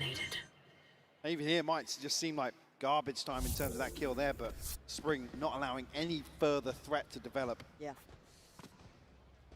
So Wolves find an early response, keep it within touching distance.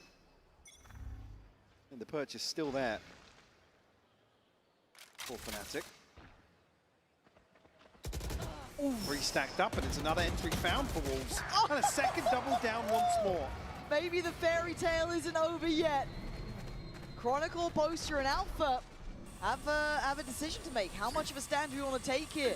It's difficult to make work with the buy that they have, but yeah, no way. Juicy just running rings around Boaster in that one. Alpha closing in. Oh, he's going for this. Oh my God. Ooh. Yeah, that's Boaster reining him back in. Look, the Eco Cobra can work two ways. The confidence sky high, but then sometimes you do want to go for a 2v4. And it's sketchy with the money, right? We're right on the ropes for Fnatic. Keeping these two weapons would be fantastic for them. For now, slowly does it. The Wolves starting to find a bit of a rhythm. Scoreline looking likely to be even. Kron trying to punish maybe some of his exits. He's gone down. Yeah, I think, yeah, in this situation, he's looking for the upgrade from the Guardian. So the poison fruit lying ahead of him. Alf standing his ground. A little bit of damage conceded. Force a shield repurchase, the bare minimum. 8 You're to right, 8. tied up. Just that glimpse. Ball went up. Bloody hell. I mean, Spring had given up on that spray. Yeah. Found it on the final bullet. Let's go, boy. Well played, well played. Okay. Wolves. Feeling as if they've maybe found themselves a... Yeah, a little something. To not be affected by the kind of Odin spam, to still be able to scale up, is quite impressive, honestly, because a lot of teams struggle with that. But again, looking to try and explore these early engagements towards A site. Now Fnatic playing a little deeper, almost actually with the placement of utility from Alpha, reading a pivot towards B this time around. Maybe a chance here to tuck 3 members into sight. Wolves not getting what they want this time around in terms of a free entry. Yeah, a lot of bodies here. That's a little bit dangerous now. Juicy's trying to be toyed with, but he's so calm. Good control though from Alpha and Crashes on the spacing on the swing. Now it's down to Spring trying to pick up some of those pieces. Because they actually haven't got the weapon upgrades. I thought they might have time on that, but they don't. Spike is trailing its way around this map here. Boaster's going to get ahead of this though. Why you going to relay that information? It might even catch Crashies in spawn He was here. pinged though. Yeah, really heads up. Don't know what gave it away, but pinged out on the minimap. Now they know with Spring's position, he was going to be the late round piece here. Chronicle's going to be the one gifted the rifle. Still, the threat of one member of Fnatic staying put here, but Plant will come through, 10 seconds left, so just in time to establish themselves in a post. Yeah, but that paranoia is scary. So, and you've been throwing Crashies as well with that Haunt, that Seize. A second upgrade here. This is huge. It certainly is. How do you win this one? Spring with just that. A little bit of util left. The Chronicles waited. And now that's 2, maybe 3 positions given away though. They've got to know now where they're coming from. But does it make any difference here? Spring trying to be cool under pressure. Down on 1 HP, but he's lost Sufat Baby. This is down on Spring in a 1v3. Time is ticking. Oh, Spring! Wait. Does he know? Wait. Does he know? Wait. Oh, Booster! When Fnatic needed him, he plays it just right. The penny drops here for Spring. But Boaster finds a response. Beautiful recovery here. I mean, Wolves did everything right, even with a few hiccups along the way. I mean, Spring lining up the 2 kills there. Just when you think. Nice, boys. Boaster. That's the round we needed, boys. Nice. Channeling that clutch factor. And that unlocks the operator. He's got that ult ready again. Still there for Alpha. Crashy's only 1 away. Couple of key pieces. Kayak 1 off his ult as well. Deep line taken by Boaster. Kayak clearing through that B main position. Prowler comes in. Boaster backs away here. For potentially a pinch here, and actually Showstopper popped really early. Potentially catch the front lines of Fnatic, but Spring somehow finds the back of Crashy's head. Yeah, but Kayak isn't letting that go unanswered. Punishing Juicy on the other side. Spring's lurks, man. We've all heard about them, but seeing them in motion is just fantastic. Just carving out a path towards the A site, but do they want that? Now Lurks on Lurks. Sufat BB could potentially be in a great position as the checkmate endgame. There's still danger on this plant. Still threats until then. Spring's having a round. Chronicle and Boaster's options dwindle to near on 0 now. Chronicle actually picking up the operator here, going to try and tuck away from it, but Boaster walks into Siufat BB. Now the operator, a chance for him to be overwhelmed. He would get away from the reveal, but you only see Siufat BB on the hunt. Shut down here, Chronicle. Find a consolation. Look at the Wolves hunting this one down, though. Pretty close by here. Poison orb emitted. Kron focused. Oh! They find him. Operator gone. Back will even now.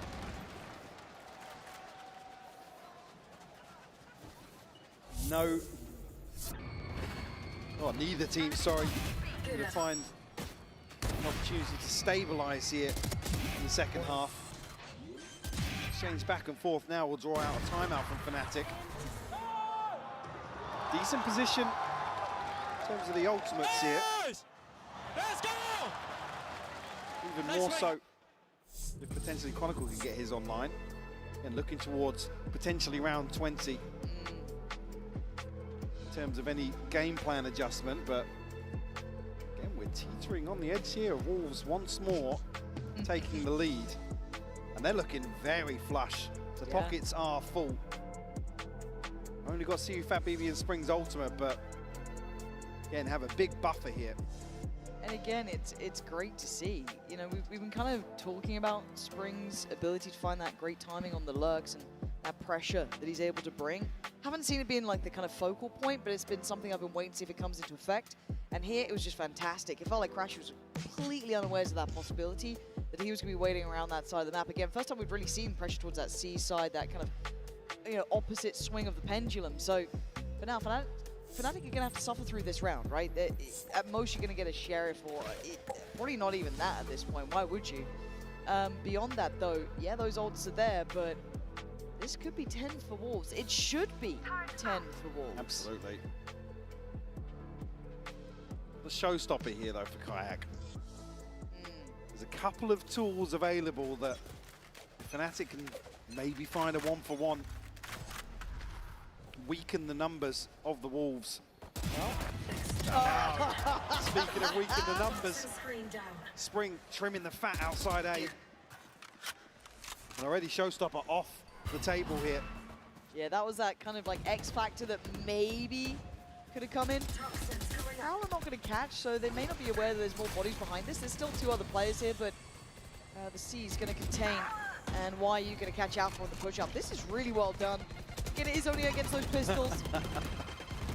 Oh, lucky boy. I mean, he had to go. Yeah. The luck ran out. Pick your poison.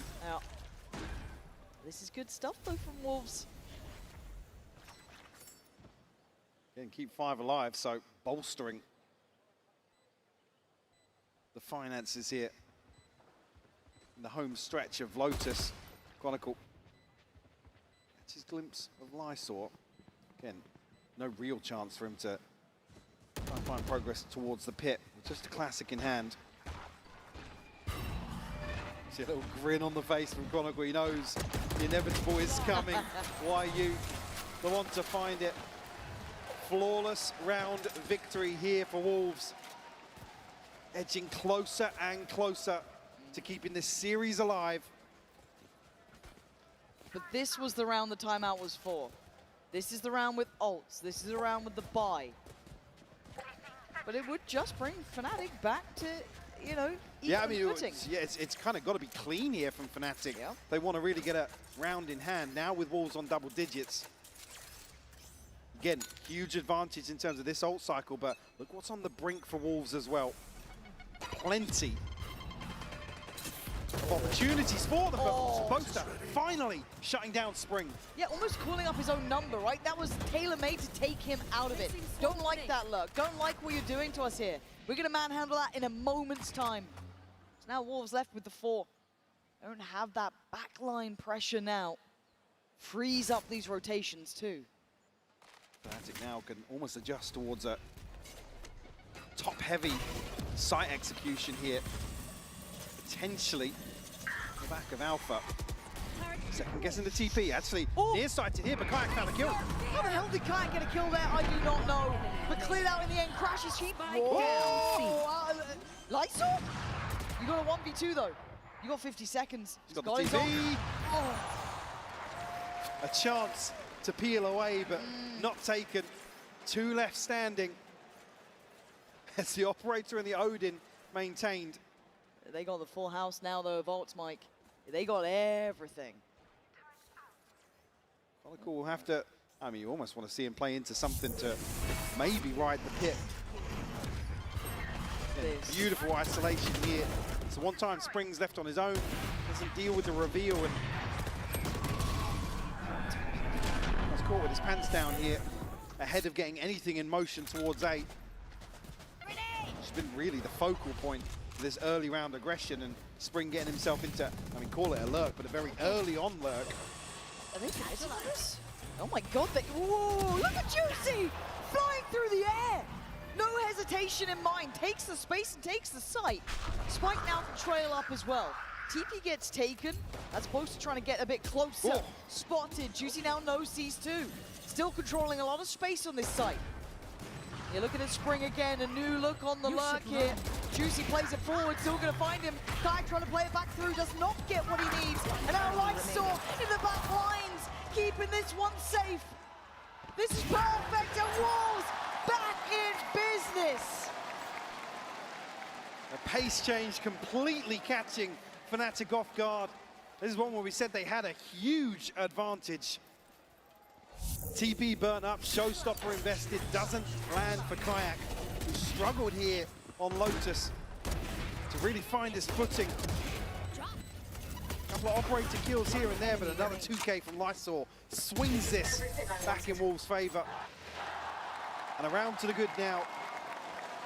A chance to find themselves map point on the brink here. This half has been great though from Wolves, maybe identifying the amount of bodies behind that util just to isolate Spring. Instantly they pivoted towards that pacey C hit. Now though, we're seeing the buy broken. Bits and bobs, Sheriffs, Guardians, Stingers, Lysor on duty with Juicy. They do well to deal with the aggression from Kayak, want to be a difference maker. Not going to get it this round, and a lovely patient default from Wolves. It's back to their trademark approach here in round 22. Boaster. Curious. Able to dip away though. Only a stinger in hand. Poison's off. Again, a kill, maybe 2. Fnatic might decide to invest here, but again, don't expect Wolves to give these weapons away. This is the right read though. If you're looking at Wolves, they found the weak point. I just want to be careful with the weaponry, I guess. There is a couple of threats, but clean with it. I don't think he saw Kron though. No, he didn't, so he's got to be careful now.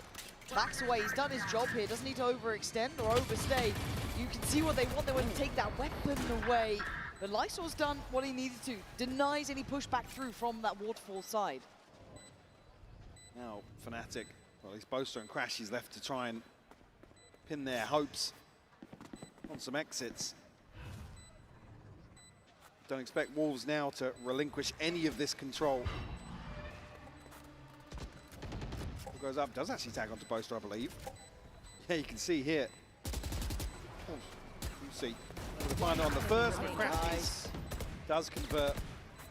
I mean, Juicy's one up from the ult now as well. You got a couple of key ones coming online for what could be the slam dunk round. Juicy's on the prowl. He wants this one. Boaster's just trying to keep his head tucked down. You can see Nice. Juicy laughing. The Wolves get themselves to 12. Fnatic now have to put up a final stand here on Lotus. He could argue still a slight advantage with these ultimates, but gaps in the utility, light shields here. Odin in the hands of Boaster. They're going A though. Oh, that could be deadly. Okay. Almost bait them back into maybe explore towards finding Spring. Oh God, this is so risky. Poster! Risk is rewarded, finds one but instantly traded to Wolves! Eating the goats alive! Chronicle and Alpha, the last two left to try and hold on to this map. But they want this bad, Wolves. They felt what it's like on the other side of things in those first two maps, but now, Alpha, you're gonna dig deep here for me. You show us what you got. No! Blown to pieces! Is Kron the last one standing? And Wolves not done yet! 13-10 here on Lotus. Wolves once more proof of life show. Confidence on display here. Juicy had a fantastic performance here. Spring as well. We'll have to see if they can ride this train throughout the series.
Wolves hold on in map 3, showing great tenacity there on a map that's been phenomenal for Fnatic overall. Now, I've got a telestrator that I want to break down one of the very early rounds, round 6, that really saw Wolves start to get a bit of momentum going and a demonstration of what they wanted to do. Now, both of these teams were looking to counterpunch. You can see here that it's 1 minute 33 in the round, still 10 seconds in, and nobody's really done anything yet. They're waiting for the other team to have a play to make. So, on a timing, Wolves are going to re-clear over towards Rubble. Fnatic are slow and cautious and end up getting pushed out of Rubble here. They don't want to take the fight. Big C's nade there over towards Rubble as well. Now, as Fnatic get back into A on their attack side, there's a very common way they normally do this. They contact up behind Chronicle's Viper wall. So you get to take a look at it here. They get in behind the defender's setup with this smoke, and then as this wall goes up, it provides a bit of an opportunity for them to sneak onto unusual angles. What Fnatic are looking for here is that they're expecting there to be a player at this like back Rubble area and maybe a player over here towards Root who's going to be jump spotting. That is not what Wolves go for. Wolves instead, as you can see, are really pushed up. They're playing these aggressive angles on either side of the smoke, trying to catch the timing as Fnatic drop the wall. So as you can see here, Kayak, he's pushed up deep, hoping to find that pinch on the player. The Paranoia flies way past these Wolves guys, and the crunch is in on the choke point. Yes, it's a 3v3 in the end, but crucially, Wolves keep control of Rubble. And as we accelerate this round a little bit further forwards, you can see that Wolves set up close to the choke points again on C. So here, you've got players tucked as a crossfire on either side and catch Alpha yet early on. They're not playing back, they're not allowing Fnatic into these post-plant scenarios where Fnatic looked just absolutely immaculate. They're trying to take the game in some of these rounds a little earlier, a little more aggressive, showcasing some really good understanding of the ways in which Fnatic want to work around the map. Fnatic have played this map so many times across years and years with very similar compositions. So you should be able to have some idea of how to beat them. But my God, actually executing on that is so difficult. So for further commentary on what happened in the rest of this game, I'm going to send things down to Golden Boy, Kakuka, and Mimi, who are standing by in the audience to give you a feel of what's happening. Thank you so much for that, Josh. Yeah, we decided to hang out, be amongst the people. Ain't that right, Toronto? Love it, love it. All right, let's go ahead. I know, this is amazing. Let's go ahead and talk about what we just saw in that game, folks, because look, it seems like the Wolves got a little bit of life left in them here, Mimi, and what we ended up getting was, well, we're going to map 4, and the Wolves, if anything, have developed maybe just a little bit of confidence. Yeah, Josh is talking about how they managed to beat Fnatic in some of those rounds on their defense side, but I was really impressed with the attack as well. I think they exploited a gap Fnatic has sometimes, where the way that they're playing A is a lot of rounds they'll show some kind of early presence, but they're really only leaving Boaster there, and he's really willing to like TP back and give that space. And Spring, as a lurker in that second half, did such a great job of taking these timings, pushing into A, a lot of times getting that pick into Boaster, and if not, just getting that space without having to invest a ton of utility, because Fnatic is not heavy holding it, and that did so much for them to call around these attack sides and come back into this game. Yeah, but it all started in the first half, as we are seeing right there, with some crazy clutches that Wolves will always give us. But as we can see here, is about this second half, and I think that a part of the map that was very contested, this A side, from both of the attackers and defenders, throughout the entirety of the map, this was the biggest pain point for them. But as you're saying, Spring and the way that he was roaming around the map, the way that they were showing the presence, and also going up against a very well-measured defense that Fnatic was putting there. Also, identifying Kayak where he's with the operator, where he's going to or not going to be finding the effect. You see the first kills there, 15-8 in favor of Fnatic. I think the majority of that is coming from Spring and Juicy on that attacking side. Spring's been great all series, but Juicy needed a bit of a step up here, and I think he really proved himself on the race, looked super strong here on Lotus, and that kind of confidence is what they need to go deeper in this lower final. I think that more importantly, in that graphic, we saw Wolves succeeding in those after plans, in those post plans, right? Something that we have not seen, because Fnatic have been very, very good at those retakes, and actually Fnatic being the ones faulting at that. And they learned from their mistakes a little on Icebox. They were giving too much space to allow Fnatic to play those set retakes with the Sage.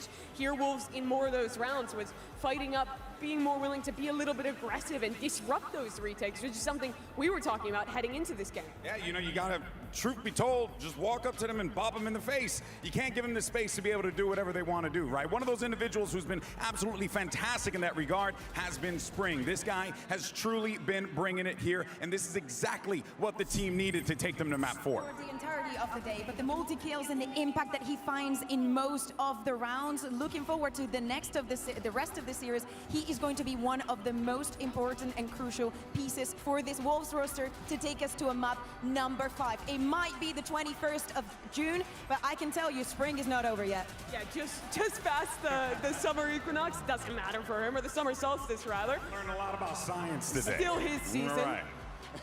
Or seasons. Yeah. Whatever. Maybe just keep going. It is science. It is. It's all cyclical. Look at these stats, so 300 ACS from your Viper player.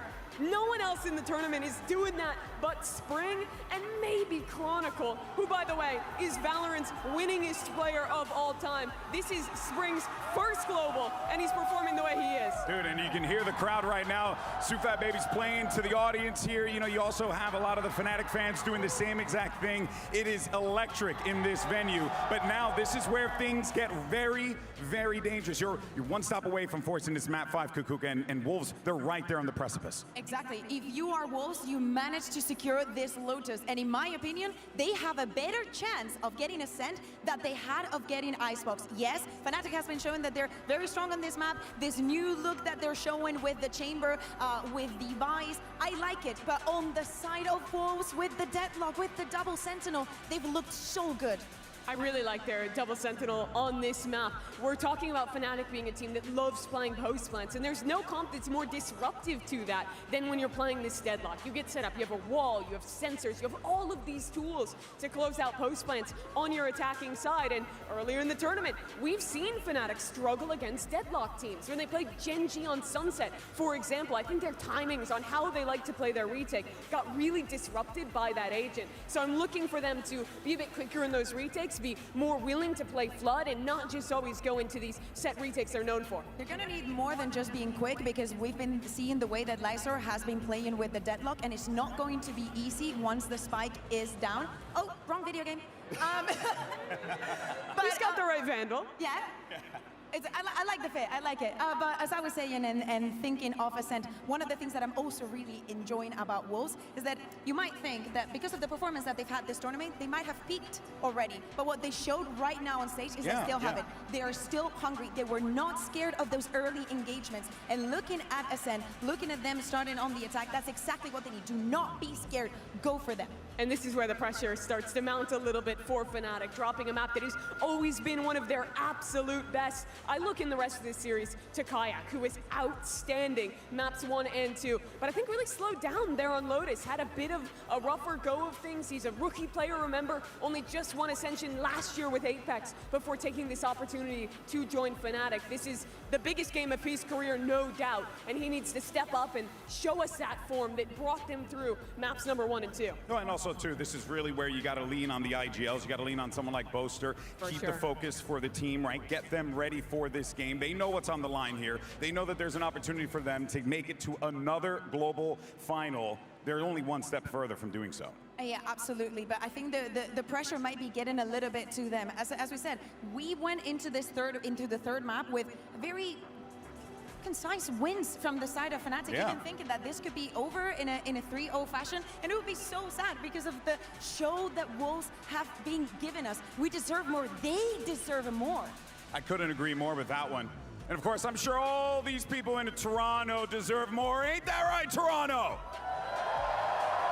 Love it. You know these players want to force that map 5 for the Wolves, but it's going to be difficult because Fnatic, we saw in those first 2 maps, Mimi, just how decisive they were time and time again. Wolves are going to need to dig deep, just like what we saw them do on Lotus. They will, but they already showed they can by going down 0-2 in this series, winning a map that was heavily favored for their opponents. Now they go into an Ascent that they are good at, that they feel comfortable on. Their key players, Spring and Juicy, are stepping up in performance. If they can just keep that energy, they have a real shot of bringing the series back. Oh, I couldn't agree more. All right, well, we're getting ready for this agent select here in a moment, and then we'll dive into that. But I kind of want to get a vibe for the crowd, see how you guys feel. You guys want to see Wolves force a map 5?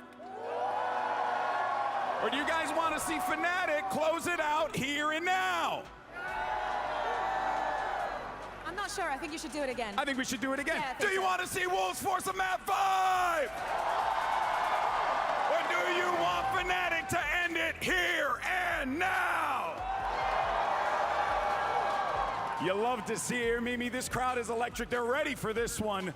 But gotta wonder, is it gonna be a little bit too much for the Wolves to have to deal with here as we get ready for Agent Select? If they've done one thing well this tournament, it's funneling the energy of the crowd Oh, they into like that. success. Sufat, baby, is great at that. Here's your comps. It's the same thing for Wolves that we were talking about, Bea. They're locking in that deadlock. Fnatic locking in that chamber. Both double sentinel looks, but two comps that end up playing pretty differently. You have to love that we're in 2025 and we're getting this compositions on Ascent. This is no boring no more, not same old, different perspectives, different approaches coming in from the teams. But we have to, and as we have done throughout the day, be looking at those duelists. Kayak needs to go back on that form. Juicy, especially from the attack, relies a lot on the rest of his teammates. But I do feel that this squad from Wolves, these 5 agents, to me, is a lot of comfort in them.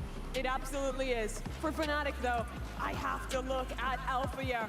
He has arguably been the best player for Fnatic in this tournament. And there is no doubt that the best agent he has played this tournament has been the maps where he is chamber on Ascent. That was a new comp that they brought from Masters Toronto, and it has been so successful. He's been so individually talented on that role.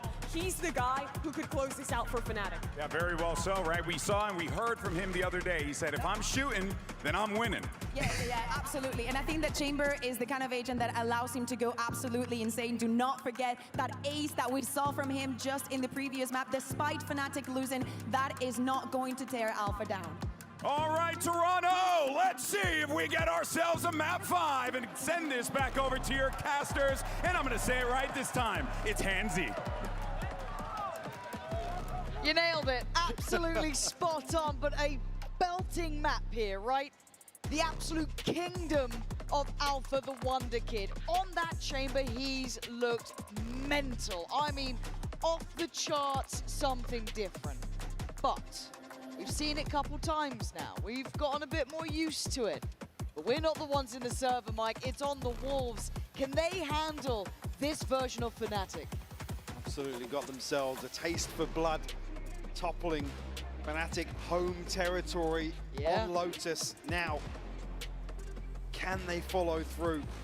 And Fnatic, always a team that leaves you with your heart in your throat almost. Wolves, can they capitalize on that? Pounce on this opportunity to take us even further in this series. All starts here now to build upon that success they've found already. Yeah, Wolves going to begin things on that attacking side. Of course, they're meaning Fnatic on the defense. The early exchange limited from both sides. Slow stuff from Wolves. Gonna be trying to get a bit of a read on what Fnatic might be up to.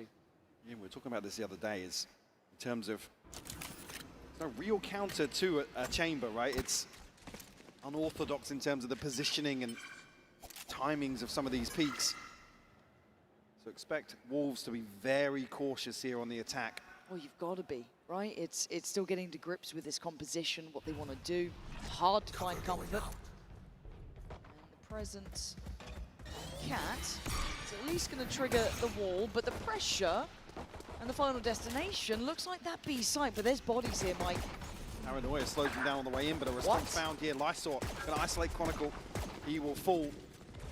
Oh, forcing him forward. They're going to try and flood early. Fnatic forced to fight and they win out to an extent. But back in the mix, Wolves try and find stability down that Cat side. The Kayak slipped through. Are they even aware of the possibility? Caution being displayed. Kayak, that new gun, that young blood, switch aside. Is Alpha now in a 1v3 with 10 seconds. Trying to be a little techie with this. Not going to happen. Wolves, big start.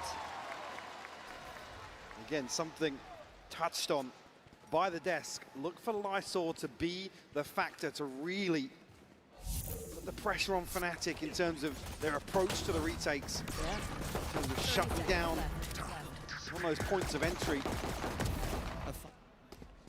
This utility is so key to Wolves' success. I guess on the flip side of that, looking towards Fnatic, maybe finding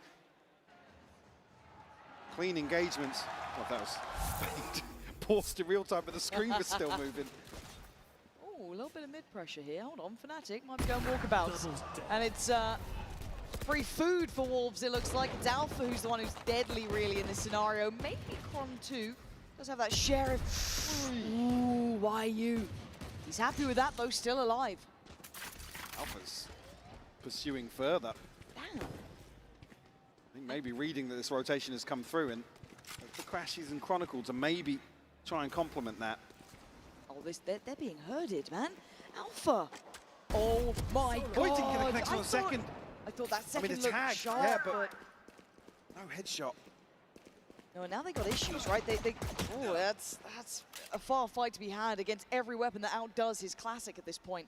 But they're so unwilling to go towards B. You can imagine why, right? You can imagine there's going to be a stack here. You can imagine there's going to be presence here, and there is. YU does very well to thread the needle straight up middle. Did they dare try and pivot through? It's a risky move. It's a messy bit of Val.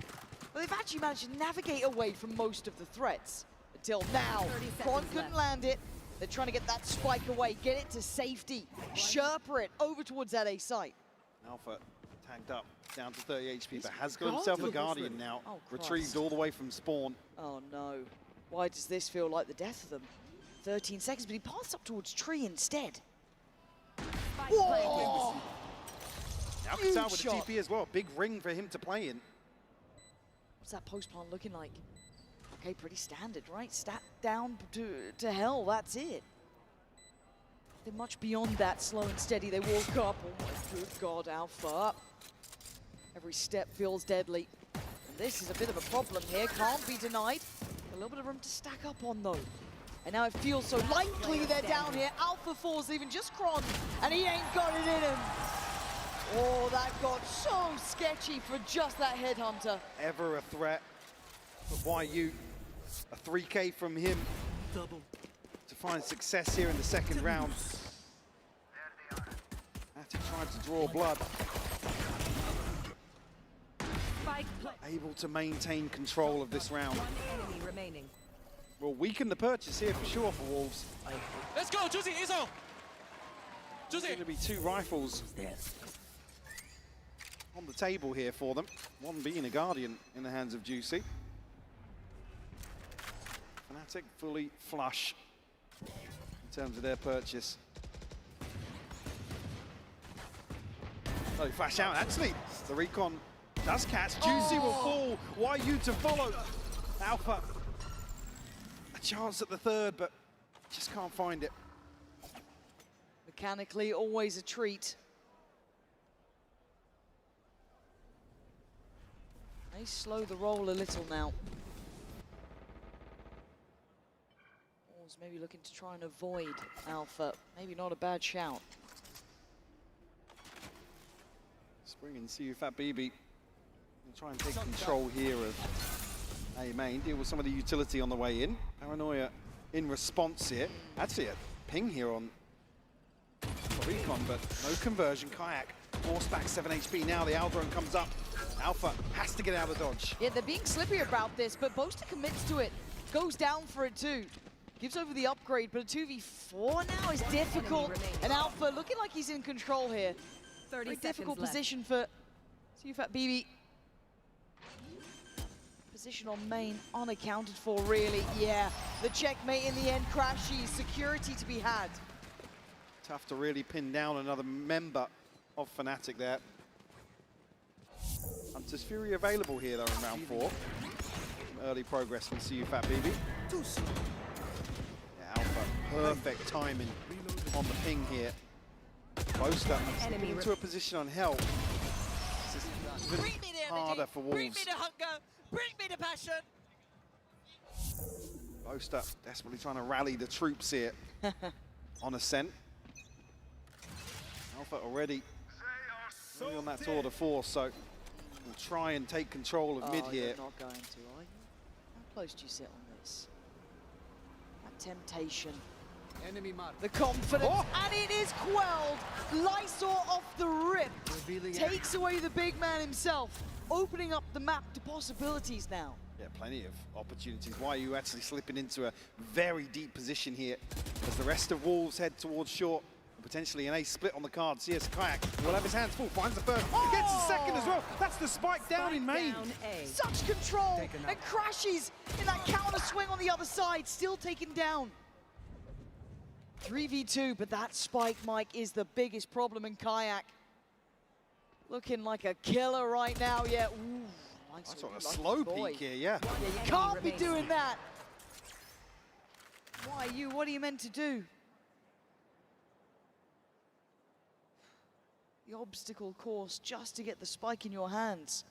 It was near on impossible. Yeah, 30 seconds, yeah, plenty of time, sure, but there's just so many question marks here. Chronicle shut down any hope. Think about the youngster needing a couple of confidence builders. Just what you need for Kayak to get back online in this series. Scary though, isn't it? It's like cool, they've taken down Alpha and suddenly Kayak's got you this in a second. It was almost pre-fire on that swing. Like, yeah. See if that BB, what are you meant to do?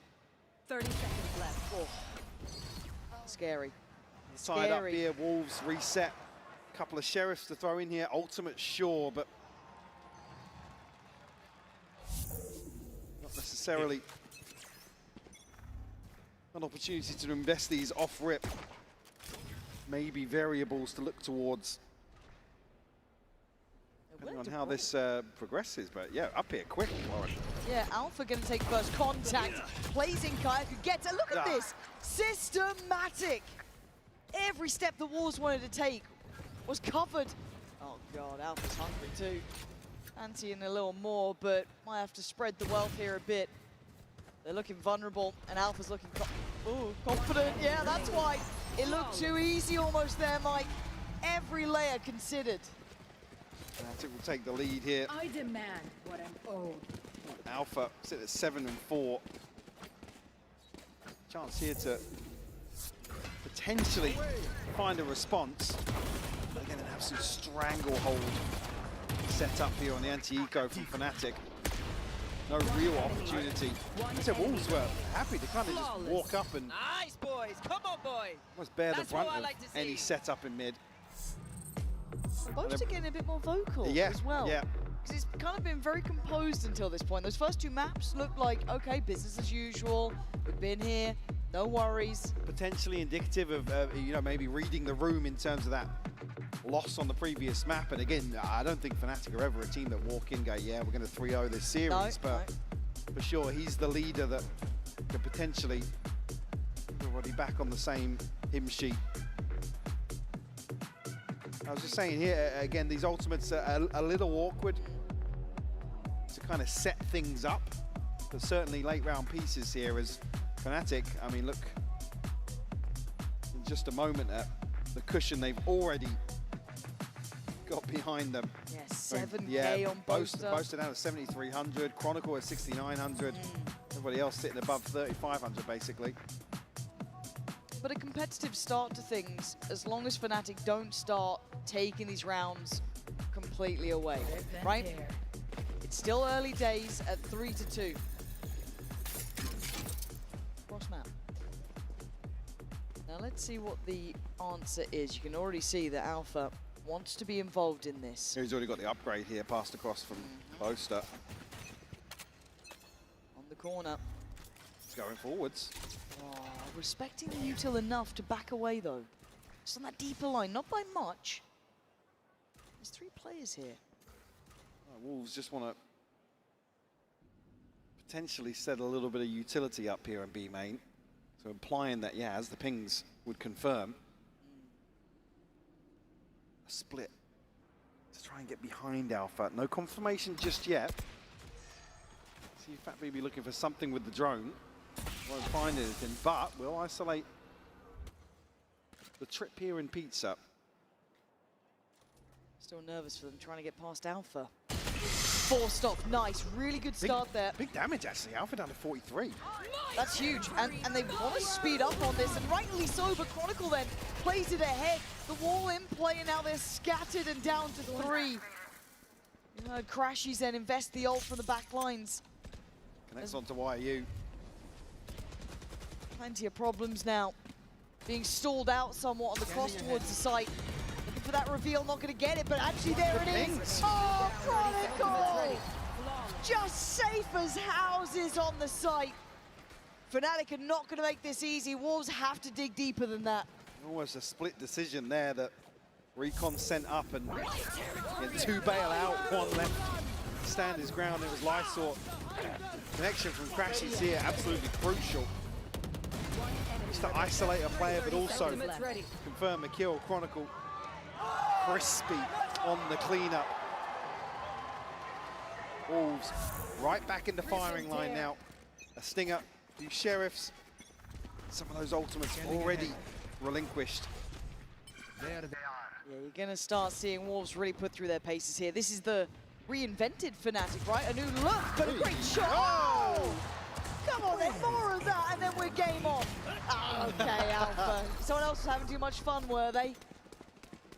It's the Alpha show, apparently. But Spring given a bit of room here. Does he find Boaster? It looks like he might do. And he gap closes. Brilliant from Spring. With the support system in place, it feels like you can't get away from Chronicle. And naturally, it is just Alpha now. They've made something out of this. Oh, what a shot! 2 more. He's on for it. Oh my God, they almost lined up. No way, Alpha! So many weapons. He's just going through the gun game, and he just wants to get out of there, Juicy. What do you do now? Tries to reset the tempo. 1 bullet to put to the body. 1 player to find. He's trying to do it right. Alpha needs to steady the nerves. Land the shot, a miss. And now he knows the upper hand goes to Juicy here. Just on that Sheriff. Trying to toy with him. Juicy again does it well. Calm and collected. Wolves not out of it yet. MasterCard thrifty conversion here from Wolves. And Alpha made to look human in that 1v1. I mean, you can see just the moment this turns. Alpha, a shake of the head. Last player standing. He had so many weapons at his disposal.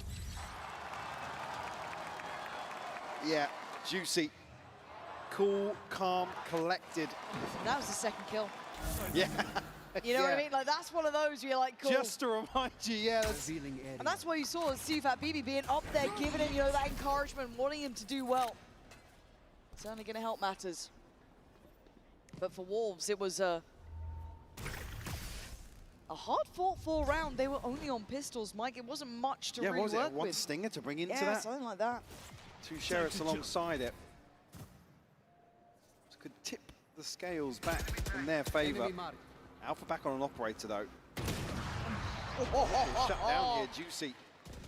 Making Fnatic's own operator work against them. That's a confidence builder as well for Juicy. As said, quiet until that last round. Now starting to feel a bit more momentum. Slow build towards A creeping in. But they heard the rattle of the Opta. They continue pathing towards that site. Why are you looking for something in mid? We'll catch a glimpse of Crashies. Keep him in check for the time being. Boaster just trying out the paranoid to try and slow things down. He's got an angle, and he's quick with it. Needs to get a 2nd here. Support on the way, but he falls. Boaster next on the chopping block. Overwhelmed, but still delivering. Great shot towards Spring. Not standing alone, but backs away. 30 seconds on this recon, so retake timing going to be really awkward. And yeah, I think the awareness there from Fnatic that potentially a trap laying in wait from Lysor's utility.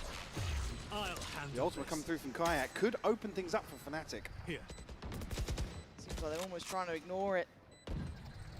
Don't know if it's going to know the player off-site. It does. Absolutely does.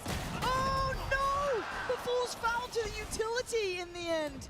That's devastating. You can see Wolves scrambling now. Kayak giving them a way back in for Fnatic. Boaster removing 1. Lysor, 7 bullets. No way. Boaster's there. Big plays from the main man. And a little bit of a fumble in the end as it felt like Kayak was very vulnerable, but survived. Almost friendly fire. Yeah. Will cause YU's downfall. A crazy turn of events on short towards Tree. Beautiful from Boaster though. Oh, that's got to be gutting.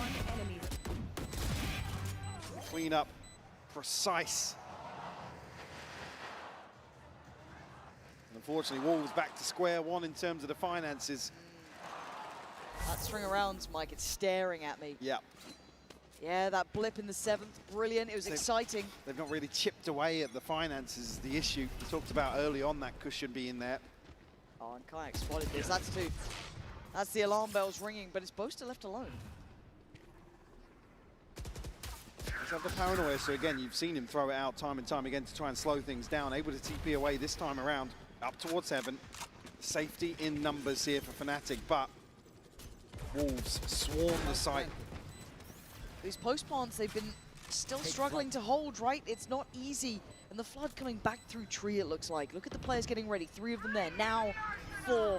And that ult is an issue for Wolves. Down on the pistols, down on the secondaries. Kayak kicks down the door, takes away Spring. Boaster, outrageous! Just goes for it to turn all the eyes towards him. The 3 still standing, they're still holding on. YU tries it, Juicy now. Last one alive, falls to his knees. Fnatic looking solid in these retakes. Cleaned up once more. 3 left standing. Again, the finances swelling further. 6-3 the scoreline. Now we enter round 10. Wolves. Not to sound like a broken record, but the recovery factor tested once more.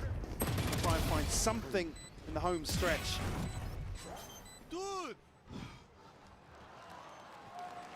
Frustration on the face of Fade.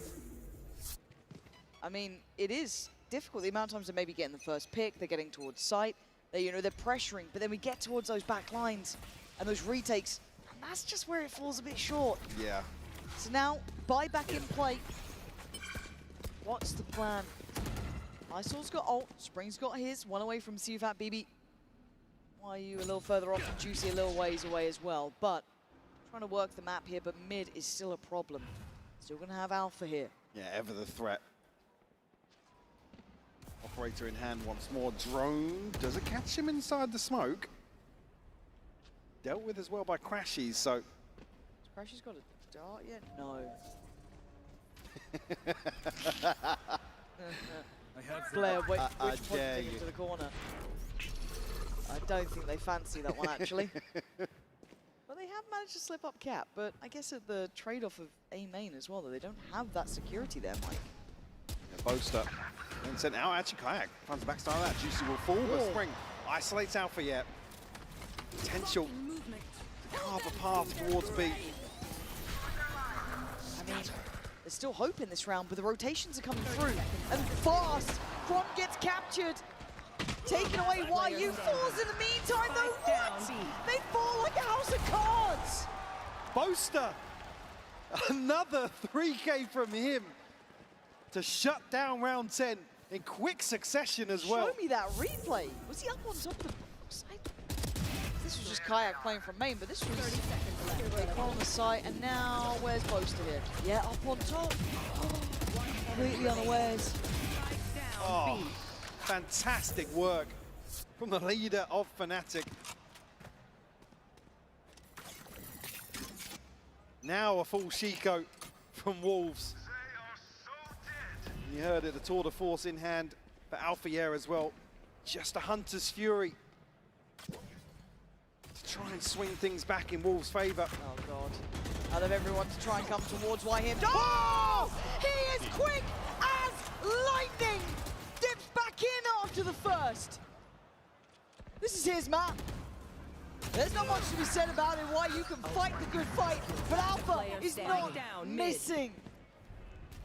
Now Spring in a 1v4. It feels like they got given just that drop of hope to only have it taken away. Fnatic fully in control, Mike. Last round before the switch. We'll get the purchase back, but Again, short of Juicy finding an ult orb here ahead of dying. That ult cycle just hasn't improved. To turn the flash, the readjustment, just phenomenal from Alpha. Take flight. Enemy down. Yeah, the That's panic, a horrible feeling. the panic from Sufa. He's charging me down. Oh, I'm dead. I'm dead. I'm dead. See you next round. Listening. And sadly, it feels like Wolves have hit that brick wall. And they won't be the first to feel it, but let's also look at the purchase right now. Have you noticed something? There's a firing squad. Destroyed.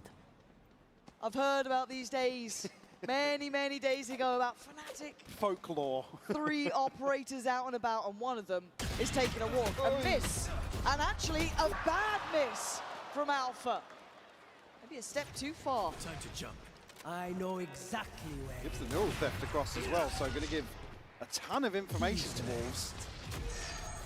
Maybe a little complacent here in round 12. Oh, but Boaster, look, it may shock you if you don't see it often, but he is damn good with that operator, but switching it out for the rifle now. Look at the lurk, though. YU is eventually on the way. If they can stall out enough time, he could be the checkmate to this. And now actually the Hunter's Fury from CUFAT BB, a perfect late round piece here. Fnatic have to pick up the pace. Got to get moving. On the flank, slowly creeping closer. He has to play this right. And he strikes on the first. Not going to mince his words here. Spring leans out from main, and complacency. A key word here, Mike, that you said about this. Maybe a small mistake. And that's all it takes for 4 rounds to be gathered by Wolves. And almost a bailout given to Wolves here to find a fourth. Something to stop the momentum potentially from boiling over into the second half, Lauren. Yeah, it's a window of chance. It is so slim though, right? You are on the ropes in this one. A miss from Alpha, a weird purchase. But if you're Wolves, you'll take that. A gift given. And a chance made for them now. But only 4, it's a long way back. And of course we have a treat for you guys playing along at home. We're going to hand it over to the one and only Vansili, who's been doing wonderful work with NRG Scuba and Mada.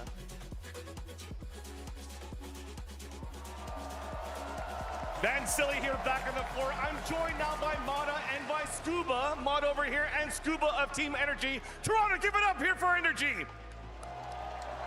Mada, I know that in different circumstances, you'd have been on this stage playing with Energy, but at least you're here in Masters Toronto. What's it like being here today?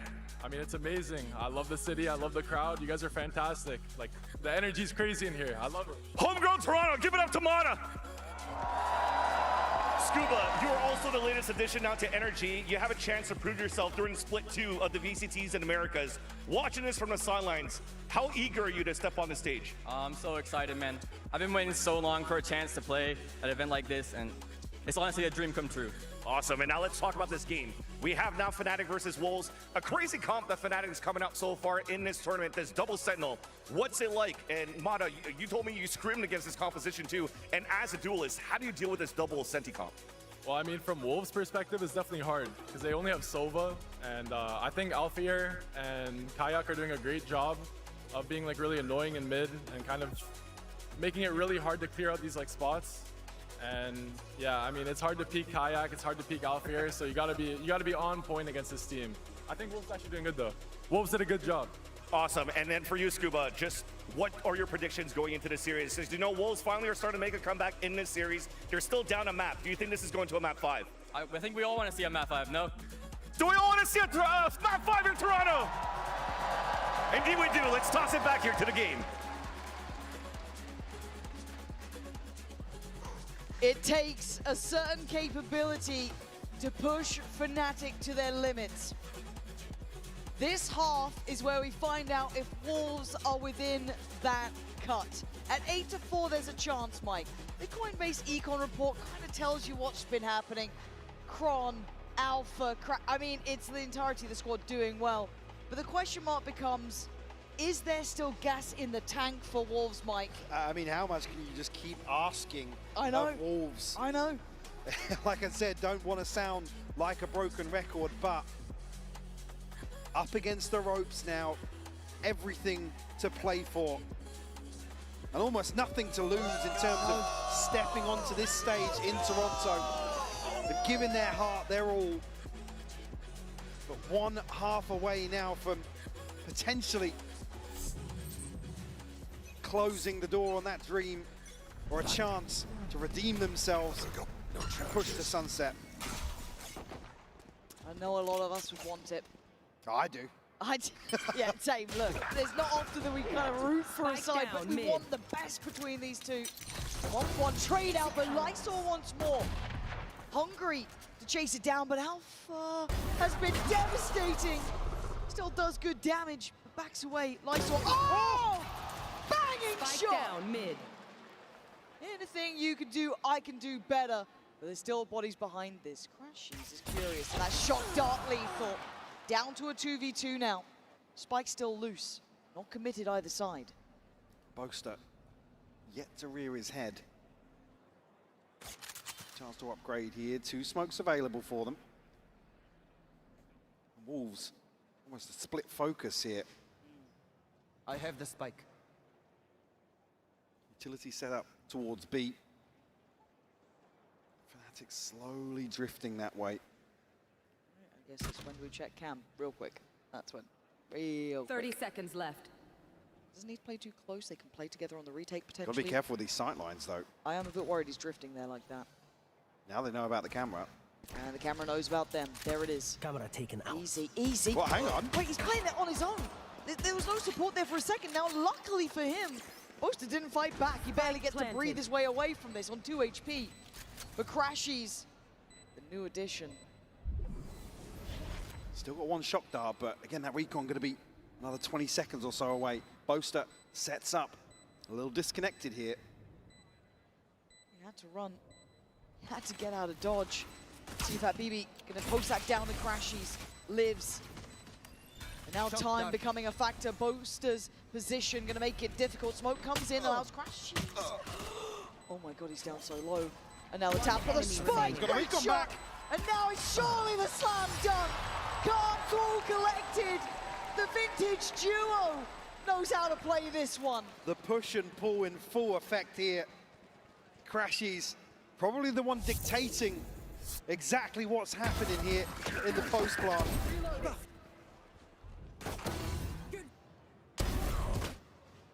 And closed out confidently. A 9th on the board for Fnatic. Let's go, baby! You me, baby! You me! Once again, And that dynamic duo that's shone so many times so far this year could put Fnatic in the driver's seat here. Yinzu in pieces, obviously. Classics now. All that Wolves have to try and deny double digits. As Fnatic heard it from them. They've been eyeing up those finals. They wanted this. Taking risks, rebuilding. But a stack. Oh, damn, I didn't even see it. Right, gonna be on red alert, though. Again, hell, they can turn flashes like they're nothing! And it's just free farm, baby. It's all too easy to make it to 10. The slow field just trapping Wolves, unable to sink their teeth into this setup. Double digits acquired here. And almost a throwaway round from Wolves, just looking for maybe a kill or something to try and set themselves in motion, but it doesn't come through. Rifles in hand now, CUFAT BB rolling back the years and Odin purchased.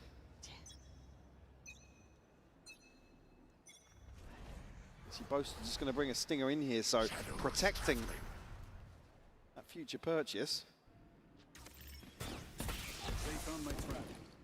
Dart deals with the trip.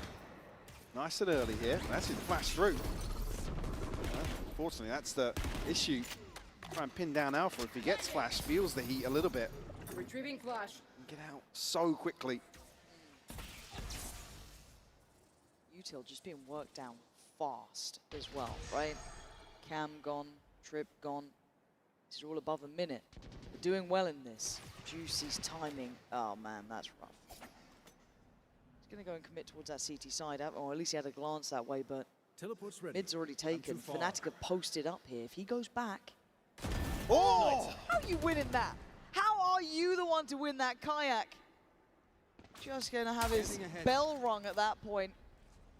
As Alpha fancies a go, and well, yeah, Alpha seems to win these. So, now the pressure on the B site. YU and CFAT BB going to be forced to try and play out back to the wall. Valorant here. You can see the players trying to build up towards it. Crashes has a go, falls a little short. CFAT BB still trying to be prepared. Delivers bullets into the body of Kron. And now more. Alpha still standing, and so is Boaster. A 2v2 and a plant on the cards. The deadly duo still holding. Alpha has been the man to watch here. 2 already in the round, 20 in round 15. Does anyone dare show Boaster? You absolutely madman! Almost caught him there on the way back through, but Spring, oh, what? How did he get Alpha there? Spring lines up, takes both Boaster and Alpha down. Lysor escaping death there. I mean, Boaster also, to a degree. 30 seconds left. Beautifully done. Why you really to, I guess, posture up enough to protect CFAT BB as the second layer. Yeah, interesting. Maybe feeling as if Boaster was almost dead to rights in that situation and had to make a move. Spring unfaltered. Issue being, win the round, but let's play. Alpha's got the tour de force. Oh, I like this confidence though from Juicy. Why not make a play? Try and make something happen, but that felt like it was a bit short-sighted almost. I'd love to see some support around that.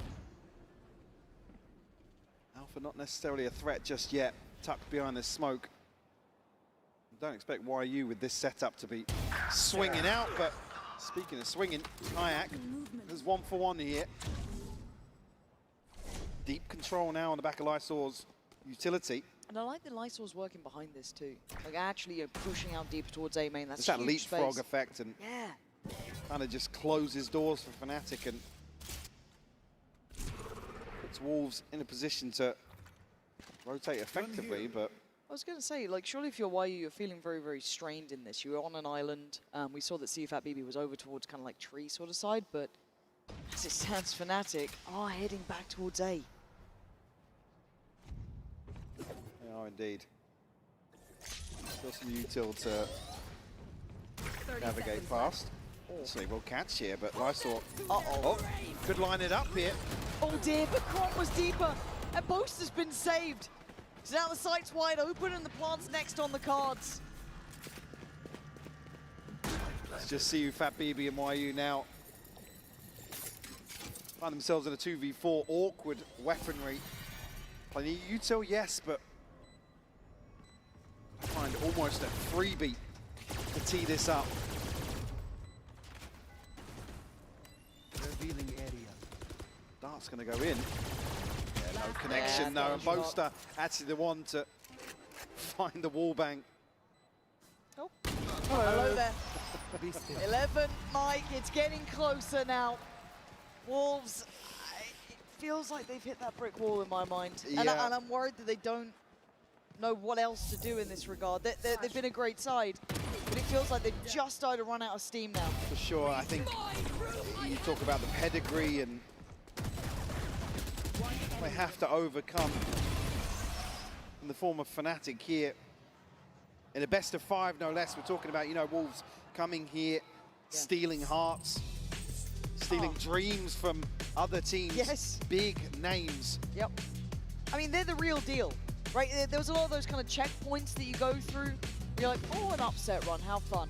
But maybe you can chalk it up to a couple of weird results or people underestimating them. I don't think you can anymore. The way these guys have played has been spectacular. Sure, I mean, I even said it in the loss.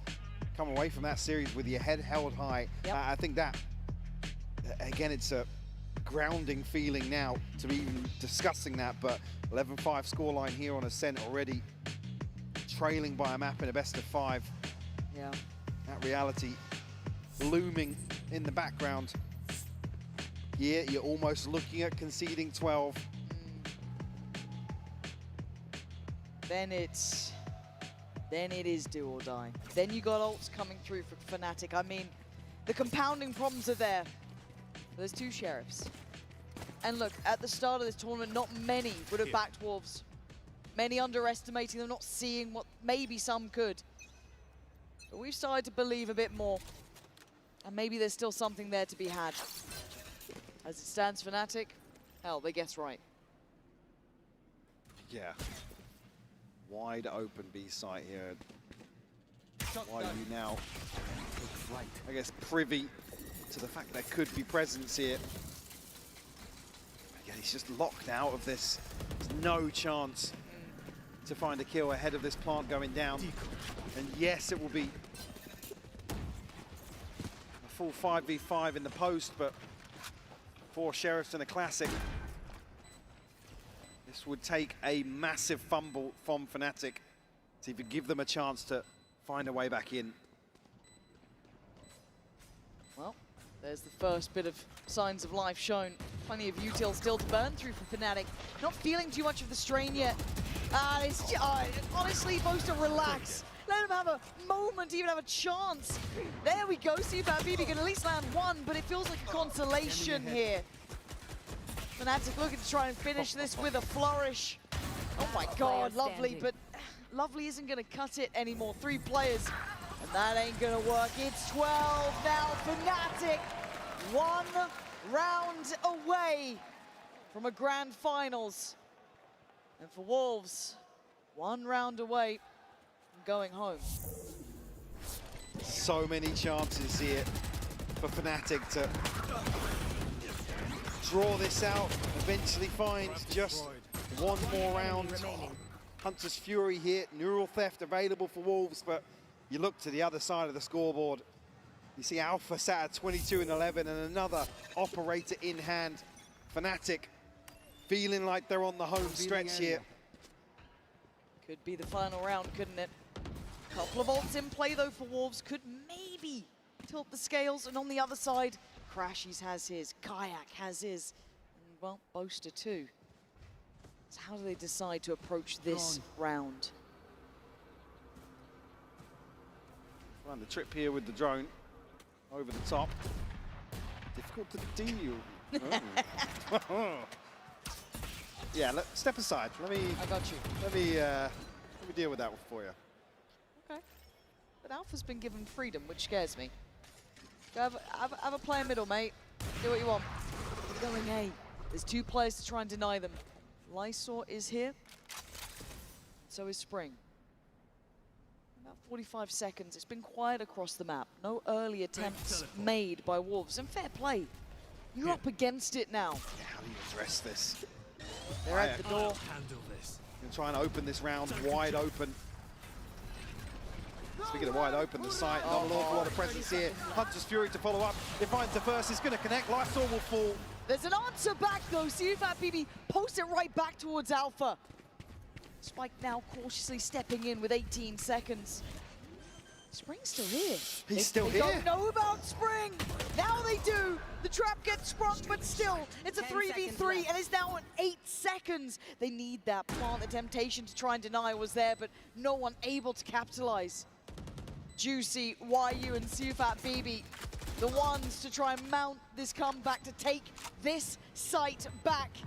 And Boaster, the closest near. Crashies gonna shoulder. Got a recon here, and Chronicle was a late round piece, Lauren. Plenty to play with. Wolves gonna have to try and do their best, but Boaster takes away Juicy. Kron as well, it's all down to 1. SUFAT BB, the ones who made people believe in Wolves, now has to face the final 2 of Fnatic. But that time is ticking. I think we know it. We do. And Fnatic, they've been here before. And they're back there again. A grand finals now awaits. A hiccup along the way, sure, but you don't get many chances to come at a team like Fnatic. But Wolves, man, what a run. Heartbreaking to see it end, but like I said, they've come here to Toronto and against all odds, delivered a performance to be proud of. and a performance to be remembered. A lot of people out there would have looked at their region and said, well, we know one team, well, now you know two. Now you're going to know more. Every time we see these guys step to the stage, fans were just loving what they were bringing. Siyufat BB, I mean, the guy is a superstar in the making for me. Put Controlling themselves, the crowd, the personality, everything there. Put themselves on the map for sure. And like I said, there's no shame in falling like that. No. To a Absolutely titan not. like Fnatic. There they are. The dancers are back. Maybe that's why they're back in finals. I don't know. Yeah, just thinking about that finals now, Mike. Like I said earlier, God, get the GOAT to Sunday. All right, King Kayak. King Kayak, is that what we're going for? All right, we're on board. Good recovery as well from him. We're talking about obviously a youngster coming in here. Yeah. Getting him online, have him really standing on his own 2 feet in terms of his performance, certainly in the first 2 maps. Again, not necessarily a concern to see the rest of the series, but maybe Lotus just catching Fnatic off guard. Yeah. And again, in that regard, all credit to Wolves. There he is. And we will head down to the Horizon post-match interview once everyone's had a second, just, you know, get amongst the fans, feel out the atmosphere, because again, today, I was thoroughly impressed with Fnatic. They looked like they were able to step up here, right? They can step up to the occasion, Mike. I've been thoroughly impressed, but we'll be handing it down to Yinzu to have a chat with the boys down by the stage. It's been a while, but Fnatic are back in another grand final, and so is this man, by the way, Crashies. Crashies 2022 was the glory days, I think, for you. You made many, many finals back then. What does this one mean to you? It's really special for me because we're in NA, so it means a lot for me. And to, like I said, do it with my brothers on this team, it means a lot, so I'm happy. I'm glad you mentioned NA because, you know, you kicked out the NA teams, and now a lot of people, I'm not sure if the people here would agree with me in the venue, but you are NA's last hope. They are supporting you for that reason. Are you willing to take that title and to go forth and represent NA? I think I am. I'm loving the support that you guys are all giving me, and not just me, but my team as well. We hear you guys every time you guys are supporting us, so I love you all. Shout out to all of you. It's confirmed, guys, NA's last hope. And before I let you get on your next opponent, there's a bit of revenge. Crashies 2023 Tokyo, you were eliminated by PaperX. I see a little smile. How are you feeling about this rematch? I've never beaten them in my career, so it's definitely personal for me. I know Boaster and Fnatic have a pretty good history of beating them, so I'm going to rely on them, and yeah, it's pretty personal for me. Oh, I can't wait to see it, Crashies. Thank you for joining me. Now, one other person, by the way, I don't know if you guys know the lore of Coach Milan. Yes, he's very tall, 2 meters to be exact. But Coach Milan, you've been in a grand final before, 2021, as the analyst of Ascend at Champs. Ended up winning, but this has got to be extra special to make it as head coach with your boys. Yeah, I mean, it's been a while. It's my first international event as a head coach. We're doing great. I'm super excited for it, honestly. In EMEA, we saw you get very emotional to qualify for this event in the first place. So talk me through your emotions right now, knowing that tomorrow you'll be playing a grand final. I mean, it just means a lot to me to see like how hard everybody's working and that all the effort that we're putting into is like paying off. I think that's why I got a little bit emotional. I think it's something that I had to get out of my system. So I don't know, maybe I'll get emotional tomorrow again if it goes well, but I think ultimately all we will do is our best and the results will be the results. And since you're the coach, I'm gonna ask you a game-related question right now. Best of 5 again tomorrow, but PaperX will have the double ban. How is your map pool looking right now? You confident? I mean, I think we all know what's coming, so I think, yeah, we're prepared. We're prepared for whatever they want to throw at us, and we'll try our best. We'll do our best, and like I said, we are not like results-driven. We're just looking at what we're putting in and not what we're getting out.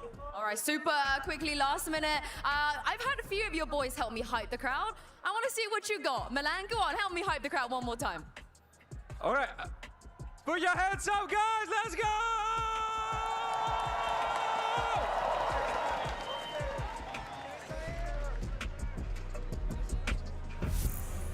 Who would have thought we had so many people who know how to hype up the crowd out here in Toronto? Your job's in danger, man. I know, right? The career's going to be cut short pretty soon. All right, folks. Well, of course, congratulations to Fnatic as they will be moving on in the competition to our grand finals to face off against PaperX. But for now, we do have to say goodbye to the Cinderella story that everyone fell in love with. Josh, the Wolves really captured the minds of the hearts of everyone here in Masters Toronto. They did. You could tell the people in the crowd were rooting for them, but today they just couldn't quite get it over the line. This is a team that's got so much experience just from this run. They did something that nobody was expecting. They came out and performed better than they had domestically, made it all the way to a top 3 finish, and I think they'll be looking forward towards champs and hoping to build on this. They've set themselves such great groundwork, and I think probably learned a huge amount here. That experience difference, though, was palpable today. Yeah, well, we go from some Wolves to the GOAT, the man himself. Chronicles here with us on the desk. Chronicle, congratulations on another Grand Finals appearance, my friend. How was that game for you, man? Because there were some ups, there were some downs, but it definitely felt like they were putting you guys to the task in a few of those rounds. I think excluding map 3, we actually did pretty well. Yeah. Like, we performed up to our level, up to our standards, as I believe. Obviously, map 3 was hard, it was tough. And maybe we just got into our heads as well that because it's like 2-0 right now, we need to win now, and like we're gonna do great. And obviously you start thinking about like, oh my God, I need to win, I can't lose right now. Or I will give not like this, not like this. Not like this. And I mean, obviously after the map 3 we talked a little bit. We decided to like that we don't care about it. We need to bring the energy up because that's where we were lacking, like for the whole map. Yeah. So, and yeah, we did great on map 4. Yeah. You've never done a lower bracket run before with Fnatic. Fnatic, when they've got to these kind of positions, have always kind of gone through the top. You've been the best team at the tournament easily in like lock-in and then at Tokyo too. So is there something different about being at risk of elimination the whole time? Because you dropped down instantly with that loss to Gen G. I mean, it's good that you brought it about lock-in. I mean, it's kind of the same, no? Like, you have only one chance. Yep. If you lose the tournament, that's it. So I think it's not much different compared to lock-in. Obviously, we don't have any more chances left, and also, obviously, we are now in Grand Final. That's literally the only last chance to get the trophy, or like play at least well, like where you could be proud of. But, I mean, we don't care. Yeah. We just go through. And look, it seems like you got the young king there, Kayak, who you guys have been really stewarding through this, and he has been clutching up and creating some incredible moments for you guys. Tell us, your experience with Kayak and working with him and now getting up to this point with this young guy. One of the chillest guys I ever had in my team. That's like, awesome. And actually, it's pretty impressive because you can trust him. Even in the most stressful moments, he can put up good numbers. It's super good trait especially for a duelist. He's super confident in himself. I know he can do it. And obviously, because we are with him in the team, we are all like great as a team. Yeah. We know we can do it together. Nice. It makes sense that he would be incredibly hungry. It's his first ever global appearance, right? But for you, you've been in these spots so many times. You are the winningest player in Valorant, and you've got a chance at winning a 4th trophy. My question to you, and I suppose for some of the other really experienced players, is how do you keep that hunger? I know that Boaster, for example, has said, like, I just always want, like, one more. What's the mentality to keeping that fierce desire for victory? I think it's just my will to just play the game at least. Like, I don't care about winning trophies. It's just like a small reward for doing great in the game. But right now, it's just like, for me, like, I want to get as maximum experience as possible. If it means that, like, I need to play all the matches on stage, if it means that, like, sometimes I have to go through, like, maybe some hard points of my career, maybe, like, or maybe hard points of our tournaments as well, because obviously we dropped to lower bracket. Yeah. It happens. And obviously, it feels great, like... So you would say it's more about the journey rather than the destination? Yes, I mean, it's just all about journey. Like, I'm just going through the matches, getting experience, having fun in the game, having fun with my teammates, and it's good. Yeah, what is it playing with these guys? I talked to Alfier about it yesterday. He was very, very keen on mentioning the vibes. The vibes was the big word of the day there. He was saying you guys really keep that positive. And you can tell this does feel different from Fnatic in years prior, where you guys did have a lot of that pressure on your shoulders. And I'm going to ask you the same thing I asked him. Do you feel as if you're, kind of just approaching this with a much more healthier outlook and being a bit, and that positivity, I guess, kind of shining through as a result of that? I will say yes. Yeah. I think it helps us retain our confidence and stability in the team, Yeah. because we obviously trust each other. We don't think about it as like we need to have all like our individual pop-off days. Yeah. We all just play together right now as a team. We don't really rely only on our skill, I would say, and it feels great. And obviously, as Alpha said, it's Vibes. And like Vibes helps us a lot to actually like keep the stability very well. Like I'm not gonna lie, it's one of the funniest and wibiest teams I ever had in my life. So yeah, you guys look like you're having a ton of fun out there, and that is something that I know we're all just super stoked to see, because it's going to set up for an incredible grand finals tomorrow. Let's go ahead and show that, because after 12 days of competition, we are now down to our final 2 teams. It's PaperX going up against Fnatic Sideshow. This is like an anime, man. It's all come to life. It's crazy. I love it, but I also do think, Kron, I think your team are the villains of the story right now, because you're standing in the way of PaperX and that trophy that's always like one step too far away from them. They've been at that hurdle so many times. I think most people are going to want them to win. I think you're going to have to harness that villain energy in order to deny them it again. To be fair, I saw my fans just right behind me on the stage. I think it's fine. If you have these fans on the stage, it doesn't matter now. They will still cheer for us. That's awesome. Great. That's awesome. Yeah, I mean, look, so many of the folks who came out to support you guys, cheer you guys on, but you are going to be going up against PaperX, who are playing some of the best Valorant that we have seen from this squad. Any thoughts regarding the team before we send you out? I think they're good. Yeah. For sure they're good. Of course. I mean, if they're top 2, they're good. I think they're playing very aggressive and quite unique style. As we all know, obviously with the addition of Padman, they actually brought some pretty interesting strategic performance. I also know Minyu helped them a little bit. Yeah, he's a little traitor. You got traitor. But to be fair, I mean, if it means for us that we need to give our best and play at the highest level to win them, to beat them, we'll do that. You know, I didn't even think about Mini. Poor thing. I know. He's gonna. What jerseys is he gonna wear tomorrow? What is he gonna do? No, he's a full-on traitor at this point. He's a full-on traitor. He's dedicated. Yep. He's gonna be wearing the PaperX stuff and booing them as well. I mean, someone needs to go and sort him out. Hey, Chronicle, I just want to say, man, congratulations. So deserved. You're the GOAT for a reason, man. Much respect to you. And of course, we're looking forward to seeing you guys take the stage against PaperX tomorrow. But folks, make sure you're there bright and early at noon Eastern, because we got a brand new map reveal and a show match between Team Taric and Team Toast. And we're going to have a ton of special guests and a few surprises, you know, just sprinkled in there. You might also want to tune in for the opening intro. I'm just going to let you know right now, I may or may not go full professional wrestling on everyone. So, you know, just food for thought. I like it. You like it? You down with it? What? A little professional wrestling, you know, like... I'm passing on that. I'm passing. I'll get you one day. I'm going to get him to a show one day. But guys, thank you so much for watching. Chronicle, thank you so much for joining us up here as well. Congratulations on your victory. But that is going to do it for us here. We'll catch you tomorrow for the grand finals live from Toronto.